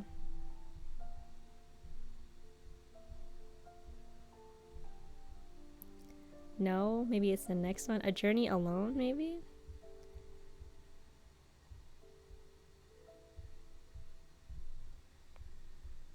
I'm trying to look. Hey, actually, since there's no timer, we can show this. Let me see if the window capture will show up. This one. Yes, okay. Hide game capture. So like this is the one I'm looking at. I just know there's one more letter that I haven't read and I want to get it. and then I will no longer be playing this game anymore. I feel kind of underwhelmed. Like, I like the game overall, but like, I guess that was kind of like a huge like info dump that I didn't quite get. Blah blah blah. Oh, here it is, right? Okay, I don't. This looks different. What do I do to get that? Regret can't be an S. You pick the A ending? Okay. Let's do this then. Oh, I'm missing it. Okay, let's try it. One more letter. I'm just gonna fuck around with this, actually. If I had to choose, I would not let them be get together, to be honest. Here's another one.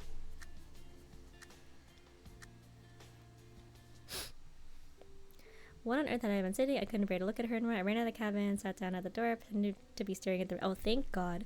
Every single time I got the ending where they ran out, I'm like, you guys are fucking idiots. You guys are gonna die. She sat down to my right. Perhaps we had a mutual understanding. Neither of us said anything. Not for a long while. The rain had finally stopped, and the sun had come out. Did you see a rainbow? I wasn't expecting to ask her about this, and I was a little surprised. No.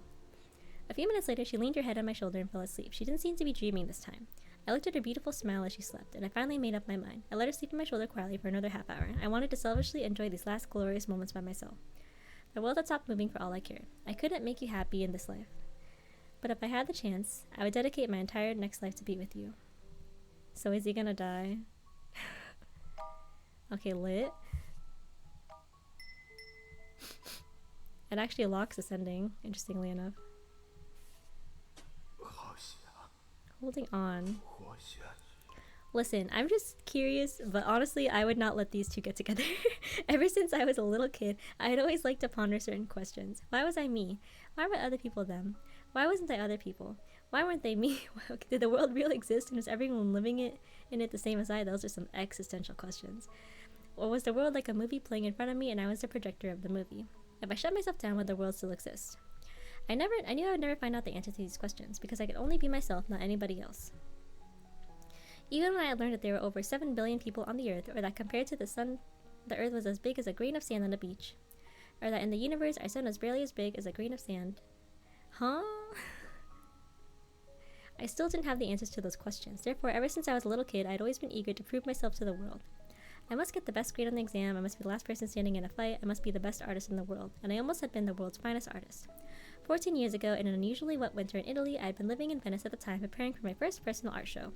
If the show was a success, it would be possible for me to become one of the most highly prized artists in the world, recognized among some of the greatest names in history.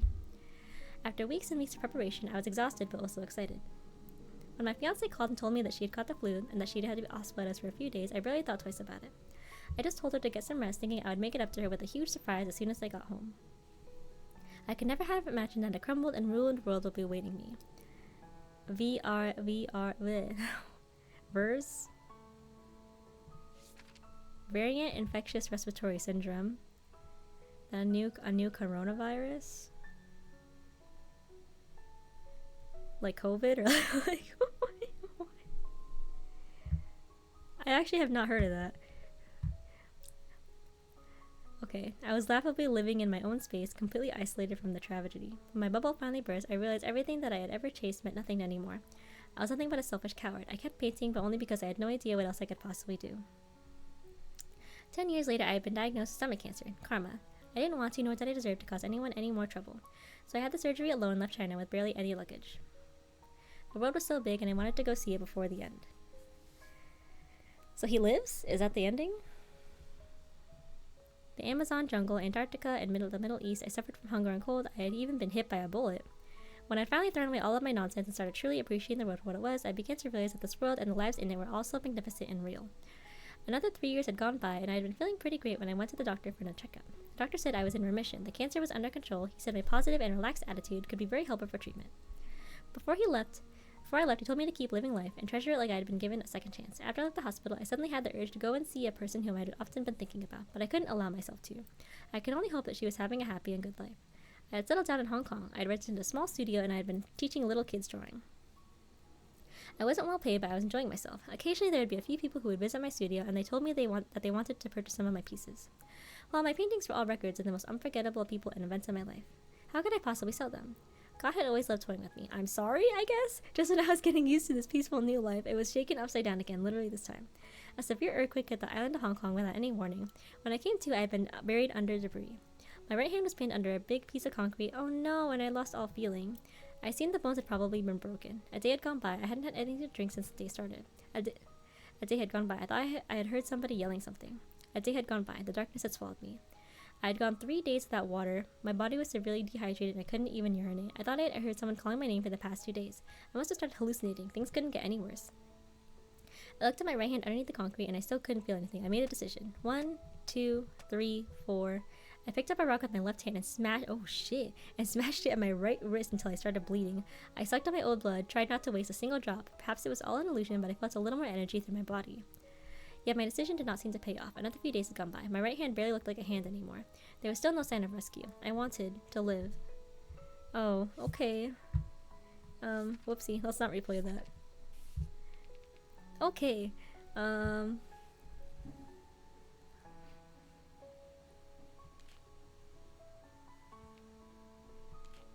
Maybe this one?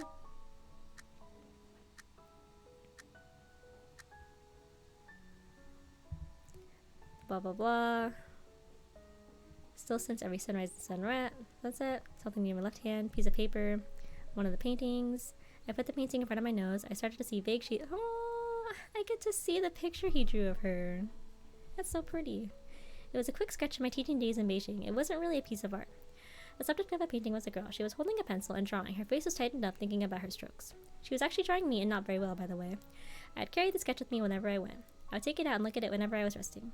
I had wondered if I should draw another one, but eventually I decided not to. The sketch, even the paper itself, was one of my most precious memories. I wanted to live. Okay, I completed a profile. That's cool. Let's try that again. I don't even know. There's only 3 options to shuffle. Okay.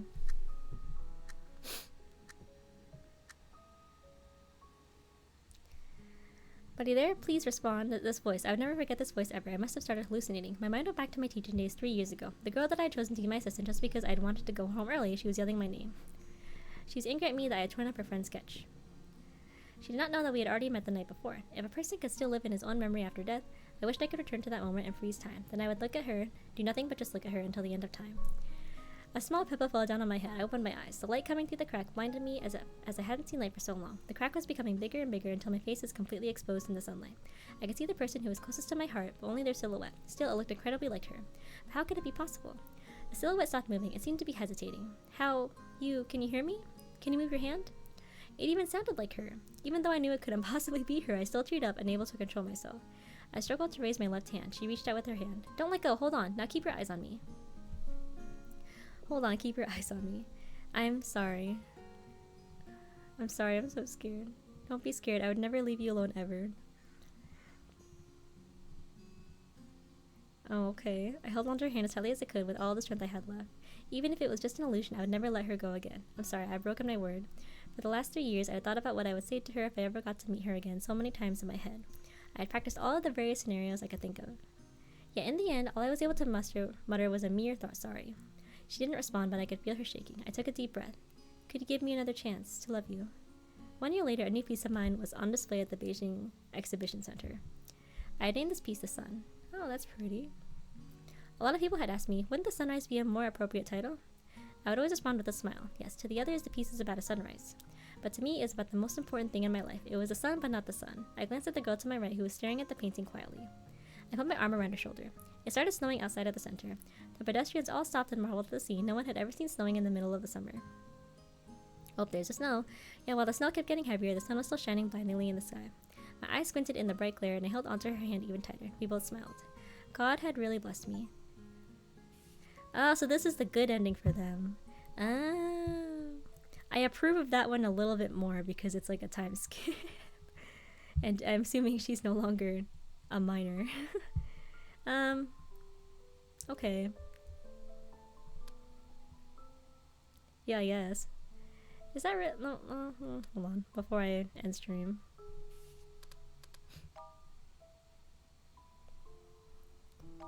I guess I'll overwrite that one. Anyways. Oh yeah, let's check out the profiles. New. What's new here? Died of age 95. Okay. Wait, does this thing look different? Am I stupid? Oops. Personal art exhibition, recovered from cancer. Okay, so yeah, better ending is that he takes a break and for himself and does not die. Resigned, blah blah blah. Okay. Admitted into, she finishes school. At 13, 23, volunteered for the Hong Kong Red Cross and was part of the medical assistance team responding to the earthquake. Oh, happy for her. My boy. Living his best life. Beautiful, beautiful, tragic child. Escaped, blah, blah, blah. The child. This one, I'm missing one here, but who cares? Received permanent residency in Hong Kong and settled there. Nice. My girl. After assassinating Raylan, the boss of the Black Dragon gang, became a well-known target in the underworld, managed to survive, becoming one of the legends in the field.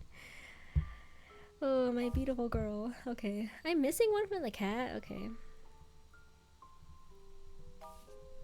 This guy transferred to Unit 1 alongside Officer Jane after Lieutenant King's unexpected disappearance. I saw that there was an ending for him that he gets like... Let me look at it again later. Huh? Closed a major internal corruption case within the police.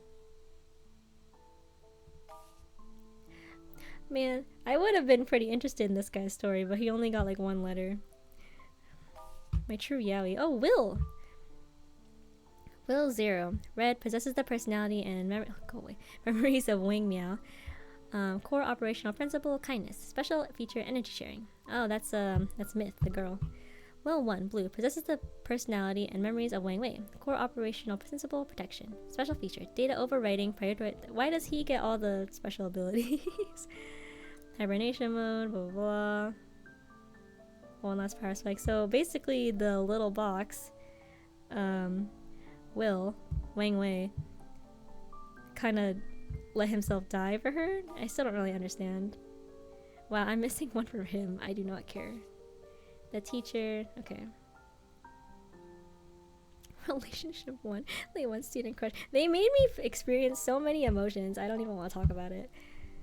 Let me look at the collections again. Because there's actually one more that I'm curious about. Psycho. Is that my guy?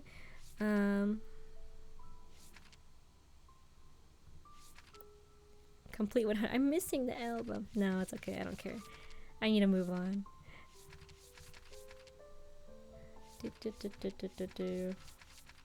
Oh, this one. Agent Chang. I'm gonna look this one up.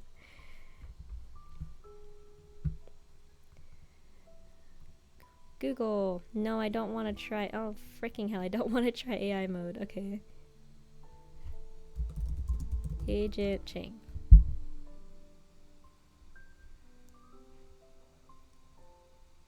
Let me see.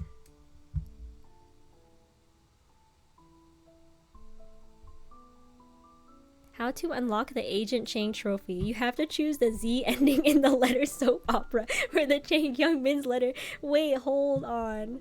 Is that true? That's the yaoi ending. To open, answer is 914. Hold on. Hold.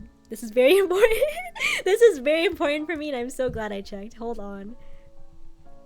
Which one was it? This is important. Which one? This one. Where is it? I'm so sorry. Oh my god. Wait, actually? Oh my god. Wait, there's the branch. Oh my god, I can make the yaoi cannon. I'm so happy. Alright, one last letter and then I'm never playing this again. The weather was awful again, but I had decided to take a walk, a real walk. When I had learned that I needed to write 2 more pointless reports, I calmly went back to my seat. I created a new document and typed in resignation. Why are you resigning? Honorable Sergeant Jung, Then what? Well, whatever. Honorable Sergeant Jung, I want to resign. Save. Too bad the stupid old fart wasn't here, otherwise I'd print it out and throw it in his face right now. I was sitting in the hall of the embassy waiting to apply for my visa to another country. It was packed with people. Because of the weather, the floor was covered with muddy shoe prints. I took a waiting ticket and put it closer to my eyes so that I could see the number. It still felt a little warm in my hand. 1239. Since the fight in the woods, my sight had become terrible. No, although since I didn't know how to fire a gun anyway, it didn't really make that much of a difference. The number on the screen was still in 3 digits. Really? Were there so many people going abroad every day? I had no choice but to find an empty seat and wait. Korean ginseng. Kimchi and what? Oh, spicy sauce. Excuse me. I don't know if you heard it, but I just burped. You want to make kimchi yourself? Then why do you need me to bring kimchi? Sitting next to me was an old gray-haired Chinese man who was on the phone. He was speaking loudly in a foreign language which had attracted some attention, but his husky Chinese had triggered some of my memories. I was going to China this time too. A big bald monk I knew lived there. He was about the same age as the old man next to me. There were also a bunch of men of different ages who were training with him. They all had the same haircut, but they were also different and vibrant. In that place, there was no flattery or disdain, no cheating or lying. Every day, all I needed to do was practice and train, nothing else. I remembered that Master liked spicy food, too. Maybe I should bring some kimchi as well? Actually, never mind. There are too many mouths at the Shaolin Temple. If I brought something just for the Master, I might be better off not bringing anything at all. Well, I can bring some spicy sauce myself, too, so that I can make kimchi for them. It would be more convenient anyway. The first time that I had met Master, he had been practicing in the bamboo forest by himself. I was in the middle of Mount Song on my way to the temple. He was the first Shaolin monk I had ever met, and he knew Kung Fu. The 14-year-old me was so in awe that I thought I had just met a god. I immediately dropped to my knees and asked him to take me on as a disciple. Master didn't have a lot of words. He simply asked me, "Why do you want to learn Kung Fu?" I said, "To fight for justice." He said nothing except to tell me to go hold a rock and left. So I held a 25-kilogram rock and struck a horse dance. Nice, okay. The knee as if riding a horse. Inner balance of both chi, enhancing core and leg strength. Okay. To show him my dedication, okay. Not until later did I learn that Master was not particularly senior in the temple. Even so, I was still very lucky. The way the temple trained their disciples was pretty similar to a regular school. They had some training in martial arts as well as regular schoolwork. The Kung Fu they learned to say would be more than enough for self-defense, but way too basic for fighting crime. But Master was not like the others. Not only did he teach me for free, he also taught me so many more things than the paying students had ever had the chance to learn. We would meet in the bamboo forest outside of the temple every day before the sun even came out, and train until sunset. I had always fantasized about learning the incredible art of Chinese Kung Fu. So I learned Chinese on my own and watched tons of Chinese Kung Fu movies. I was always particularly fascinated by the skill of pigtail fighting. That's crazy. Attack and defense. It looks too stupid in battle. I had even grown out my hair so that I could learn about it. If Master hadn't told me that he didn't know it, the tail I had would probably still be growing out of my head. By the time I was old enough to enroll in the police academy, I said goodbye to the Master and left the temple. I hadn't been back for 5 years. The number kept rolling on the screen, although it didn't seem to be going any faster just because there were so many people in the hall. These stand officials, can't you guys be a little more efficient? The woman to my left complained. She threw her ticket on the table and then left. I took a peek at the number on the ticket. It was 194. Wow, low number. I was just about to reach for it when the old man next to me grabbed it first, and he gave me a smile. Oh well, he should have it then. I was in no hurry to go back anyway. Go back for what? To help the old fart make up stories about where he had gone for business vacation. Wait. How many conferences tours he attended and how much he had expensed for reception, saunas, and bars. Okay. If Lieutenant King had been there, he would have said that it was all bullshit to his face. If he was still here. I clenched my fist so tightly that without realizing it, I almost crumpled the ticket entirely. I had to stop myself and unfold it. After who knew how long, it was finally my turn. By the time I was finally done, it was way past business hours. I went back to Unit 1, where half the lights had already been turned off. Only Officer Gian was still there. She was cleaning the trash cans in the office. I let out a sigh, rolled up my sleeves, and took the trash cans out of her hands. Before I left the office, I threw the resignation letter onto that old fart's desk. Farewell, Busan Police Precinct. Alright. Does the Yowie come back in this one? I already saw is how many I need. Oh. Well, hold on. Oh. Oh, there's actually 3. Well, I'll try to get all of them. I saw already that I think 914 is the correct one. So let me try to get this one.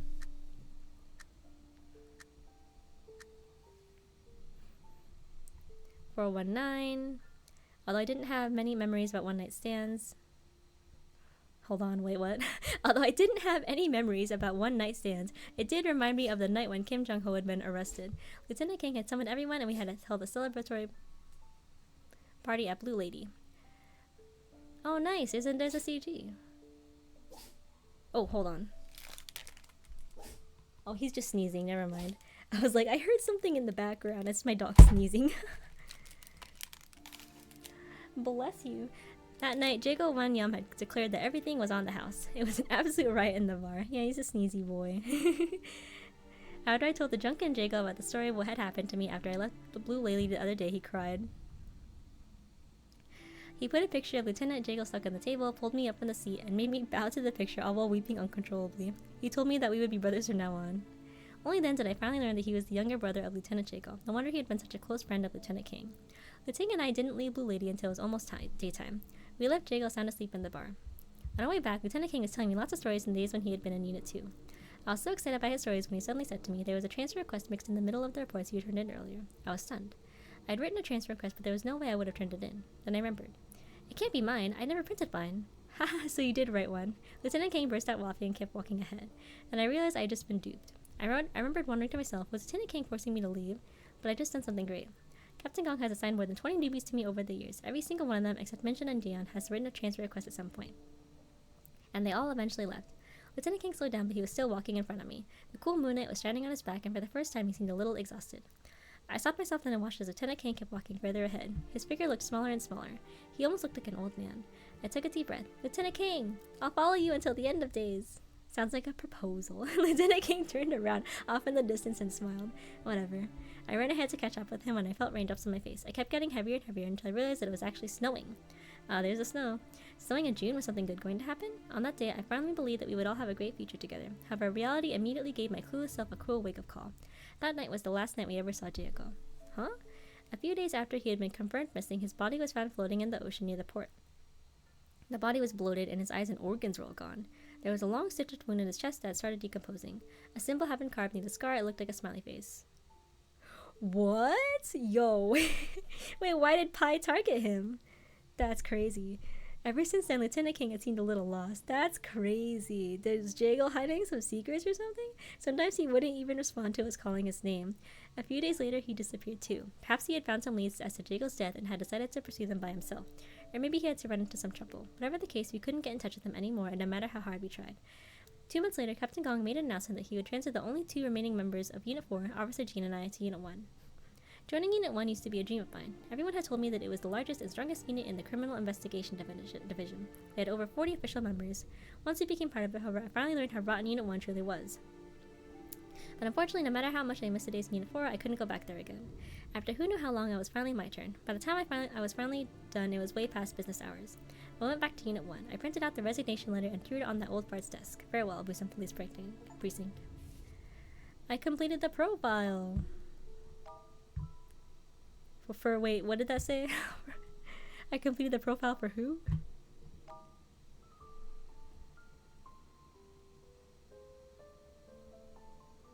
Wait, am I stupid? Wait, whose profile did I complete? I feel like I misread it. Okay. His good friend Jago Yam, wait, I think it was his. Yam Wan Yam was murdered. Let the police investigate the truth behind the tragedy. Also, I just noticed it says favorite food, Changyang Min's homemade bento. Isn't that so cute? Wait, oh, he dislikes no one? Interesting. Okay. Back to, I just wanted to see what happened if I did that.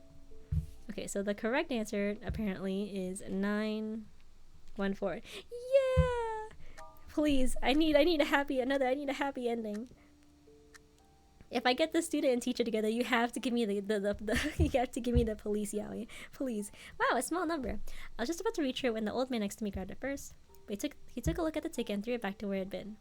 Haha, 914. The old man must be a little superstitious. Huh? Sounds similar to the words about to die. Oh, really? 55201314 means I want to get you into my bed. Literally, I love you forever, okay? Alright. I finished the application 2 hours earlier than I had expected. It was still early. I went back to the station. Unit 1 still made me feel... Oh man, he's sneezing again. Okay, he stopped. Okay. I don't know. I don't know why he's sneezing. Bless him. The senior officers who were completely oblivious to other people kept smoking in the office. Officer Jean was making coffee in the break room for over 20 people. She looked tired and bored. The office wing of Unit 1 was probably 10 times larger than Unit 4's, and only half the seats were occupied. Yeah, I guess so. He's got a little stuff in his nose. I gave him a bath today, though. He shouldn't have anything. And most people who were absent were not out there fighting crime. They were simply missing work. As soon as I sat down, the old fart looked up from his newspaper. Have you finished the report? Almost. I was almost about to throw my resignation letter in his face. I opened the file and clicked print. The printer behind me started buzzing. Meanwhile, the phone on my desk happened to ring at the same time. I reluctantly picked up the phone. As soon as I heard the familiar voice on the other side, tears started flowing out of my eyes. Midnight. The only office with its lights on was Captain Gong's. Officer Chin and I walked up to his desk and turned in our badges and guns. I took one step back and gave this man, whom I just met for the first time, one last salute. Oh! Chang became a member of the intelligence agency.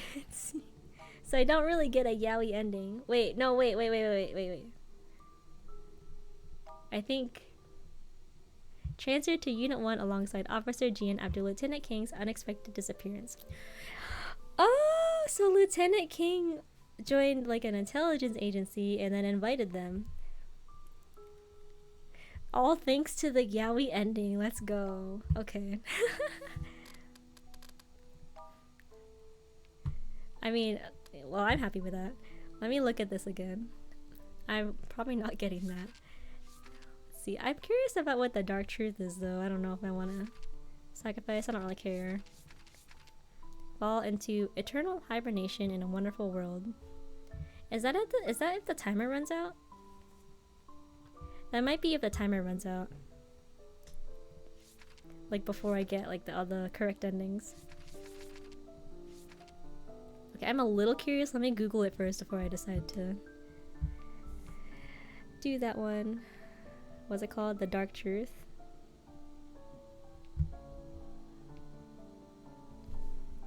The Dark Truth. Steam guides.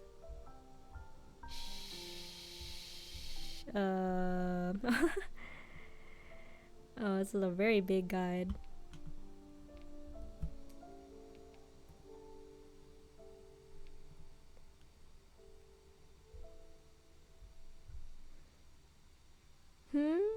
These aren't very easy to look at. Oh, it's long. Oh, here it is. Let me see.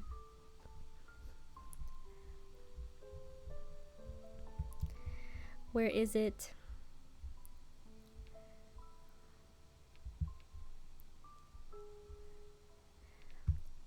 Okay. Learn about the condition of Park Sang-eun. Park's condition is hidden behind an outcome in the letter breaking out.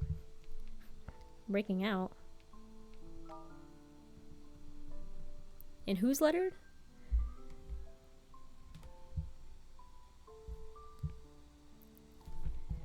Breaking out? Okay, hold on.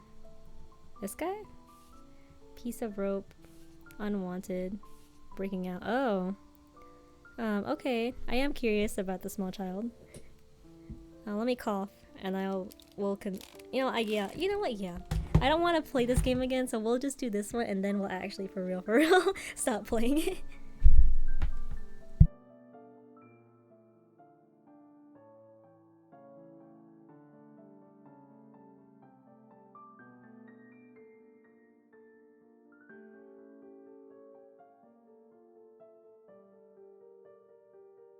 Yeah, one more. Let's find out the truth about his condition, but I will actually, you know what, yeah, sure, we'll just fuck around. Okay, that's good to hear. I really need a break. Oh my god. Okay, wait, there's 3 options, so I guess I'll just...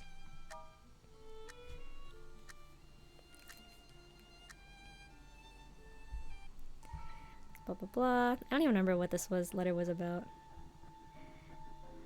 Okay, gives in. The belt hit my face once again. Oh. Nothing changed. You know, in my heart, they're so vague about the yaoi actually.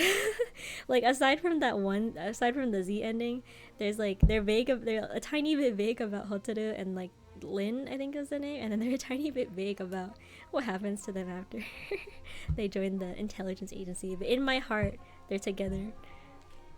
It's canon. Maybe this one?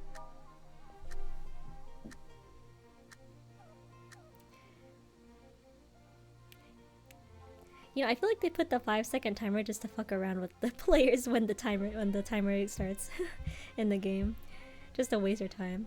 I put my hand in my pocket and held the pen. My palms were already sweating. I heard that your mother died. Lee Seon-suk suddenly spoke. I didn't expect to hear him mention my mom, but I had no intention of saying anything to him. You might not know this. She had come to visit you quite a few times. How? How could it be? I'd never even seen her once. He must be lying. What was he trying to do this time? I stared at him. My hand clenched harder. But she was severely ill, even more so than you. I decided I didn't let her see you. No, he was lying. He was lying. How could Mom be ill? Mom wasn't ill, neither was I. He was just a liar, big liar. My hands are trembling. Your mother had the same cognitive dissonance disease. It was hereditary. You've always said that your father would beat you and your mother all the time, but the truth was the opposite. It was your mother who would beat you and your father. I see. As you are too close to your mother, your subconscious is unwilling to admit to yourself that she could be so violent and abusive. Well, you know, I still hate you. This fucking doctor. Therefore, when the bad things happen, the roles of your parents would be switched in your mind without you even realizing it. I almost lost the strength to keep standing. My head started to feel like it was going to explode. How could this be possible? Your father realized that your mother was getting worse, so he paid a lot of money to let us take you in. He thought that we could help with your condition and that you would be safe here too. This motherfucker. Yeah, well, he didn't know that there was no cure. Besides, pretty boys like you are always my favorite, especially the sick ones. A disgusting freak. Even if he comes and gets you back one day, you tell anyone anything you shouldn't, no one would ever believe you. God, I can't tell you how glad I was when your father brought you to me. That bastard. Why would he lie to me like this? Hadn't he tortured me enough? I must kill him. I raised my right hand up high and stabbed towards his chest with the pen. He dodged to the side and punched me right in the stomach. Lee Sun-yeon-suk pushed my head against the floor hard. He ruffled my hair and laughed at the sight of my powerlessness. There was nothing I could do but be pinned down to the ground. I wanted to cry, but there were no more tears. That made me sad. What a sad note to end on, actually. Hold on.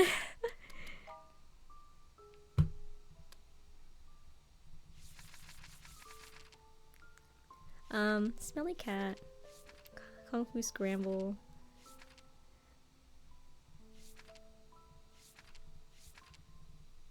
What's... I don't want to end on that now. It was pretty short though, so... Let's do... I'm trying to see...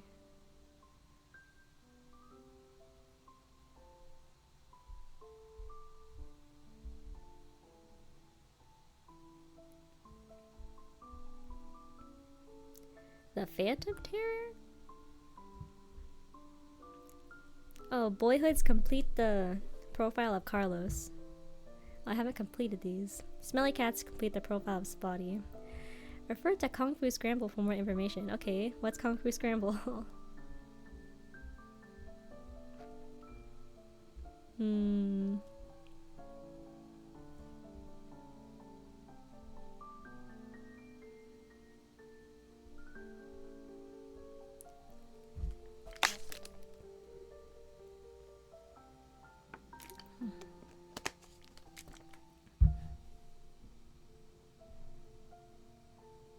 Where is it?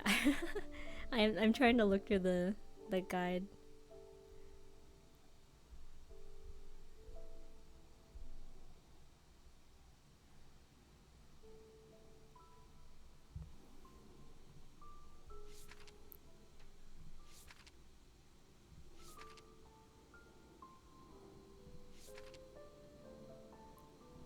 Hello. I'm just blind. Oh, hold on. Whoops. Where is it?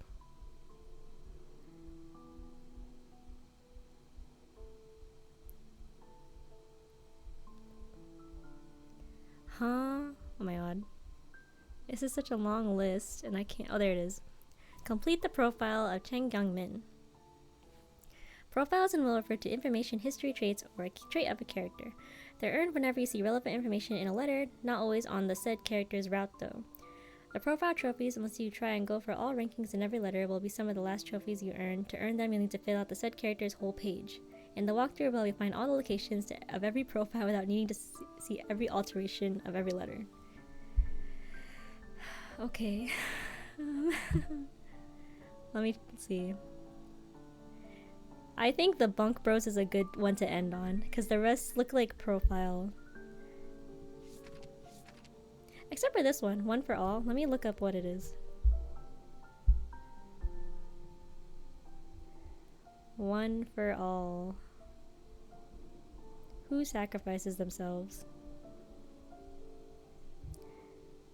There's an X ranking? During Chang's case kidnapping letter, needs to attain a certain X ranking to achieve this trophy. That's really early. Hold on. That is you during this one. Oh, would you look at that? This one's blocked? But like, why?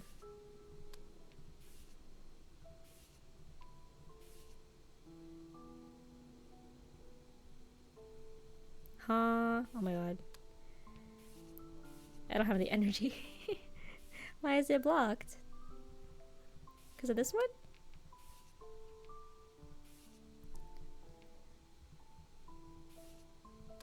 Wait, I'm actually confused.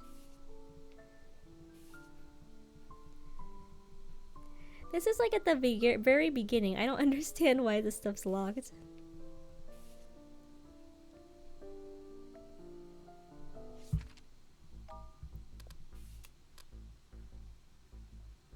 Oh, is it related to...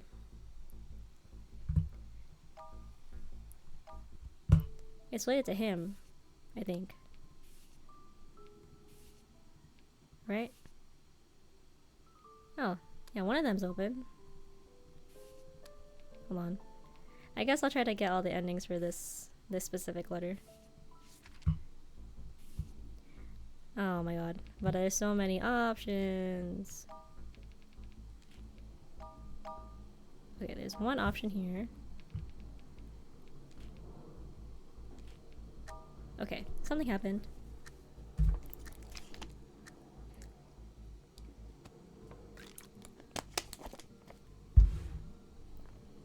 Ran past me and bumped into my arm. My phone was knocked out of my hand and dropped on the ground. It kept spinning ahead and almost fell down a storm drain. That was close. Oh, this is just Carlos.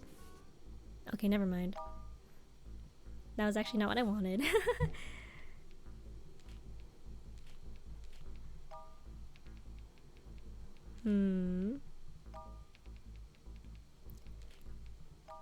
I need to cough again. I'll be right back.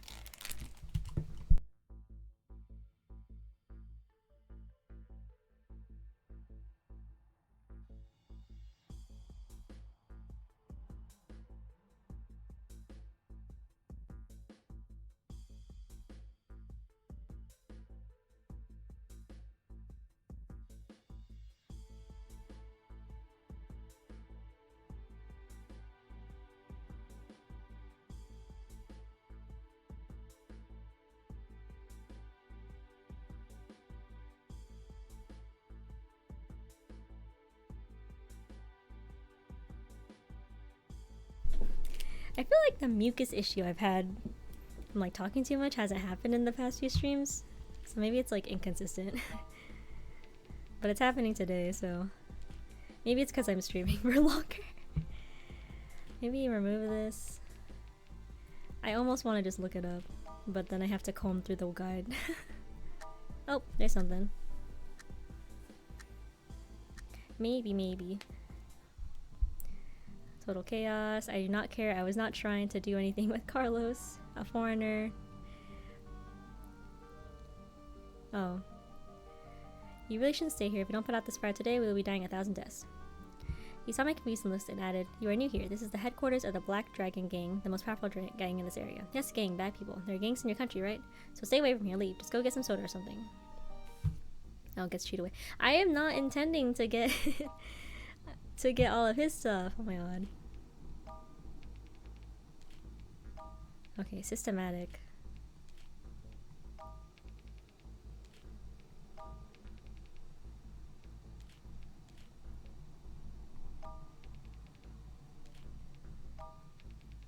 I just want the RNG instead of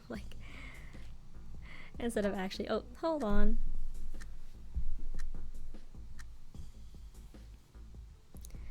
Who the hell would be calling me? It was Lieutenant King. Asked me the situation. Okay.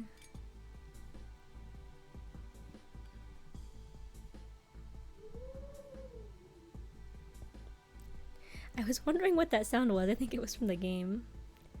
Trying to pull him back, and then he was pulled over. 10 floors off the ground. The ribbon. Blah blah blah. The tail. And then he dies probably, I think. Let's see. Oh, he throws him up. Oh, is this... What's a horse lamp? Horse riding lamp, blah blah blah blah blah. Okay, I don't care. Wait, is this... Does he die in this one? I could see my father, my mother, my master, and the big brother who had planted the seed of justice in my heart, which is actually the lieutenant. I could feel the solid concrete break every bone in my body. It didn't hurt as much as I expected though. Then I felt warm fluids coming out of every part of my body. Well shit, okay. Alright, damn. There's another hidden ending if I pick this. It's open now.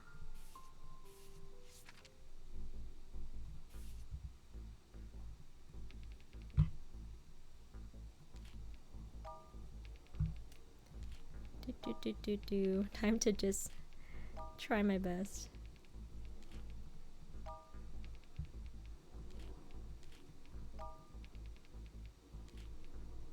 What's the deal? What's the damage? Oh. Yay! Okay. Calling me from the station. Okay. Oh, they died. Never mind, that was not impressive. Okay, so this one was the sacrifices himself ending, which is very sad. Not what I liked. Let me go return this to what I want it to be. This one. This one. And I think... Yes. I would not feel good if I left him at a B ending, so let's put him at an S. There we go. Okay. That was underwhelming. Last one is going to be the... Where was it?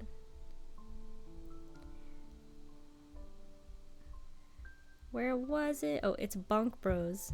Hidden behind one of Rocky's letters. We'll end on that note because I feel like I was so happy about the policeman Yowie, and then I moved on and then I was sad. So in Rocky's letter, there is a hidden ending.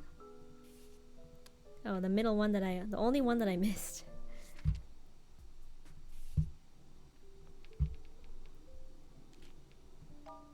Okay, time to mess around.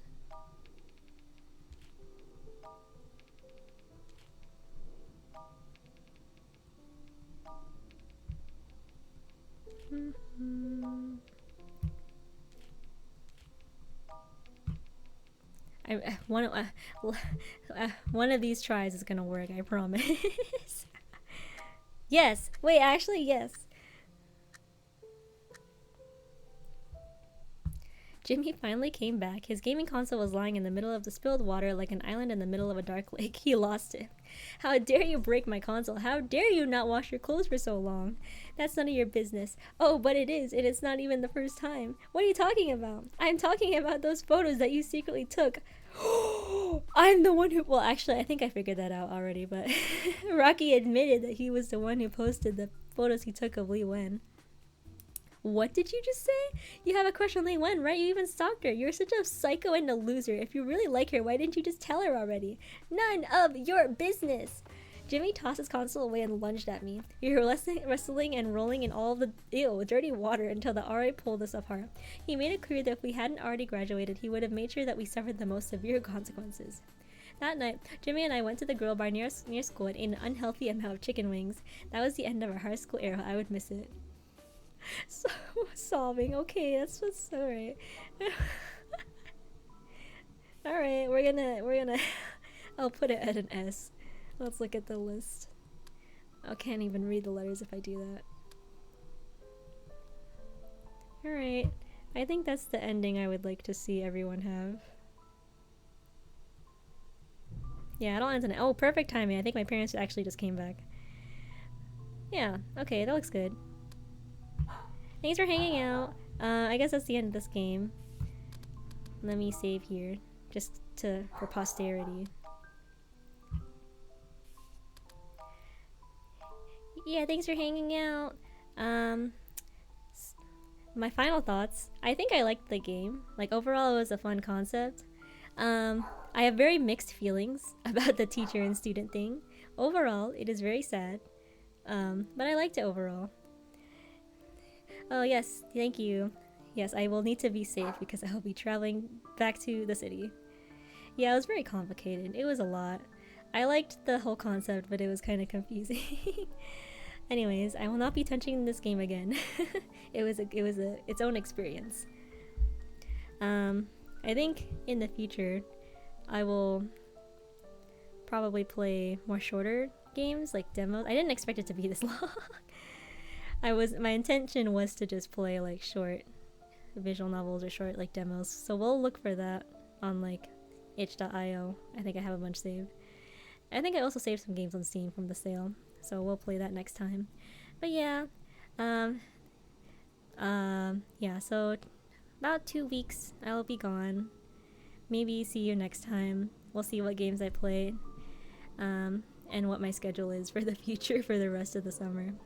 But thanks for hanging out. Bye bye. Hope you have a good, I don't know, good day, good rest of your day, a good tomorrow, and a good next week. Thank you. Bye bye.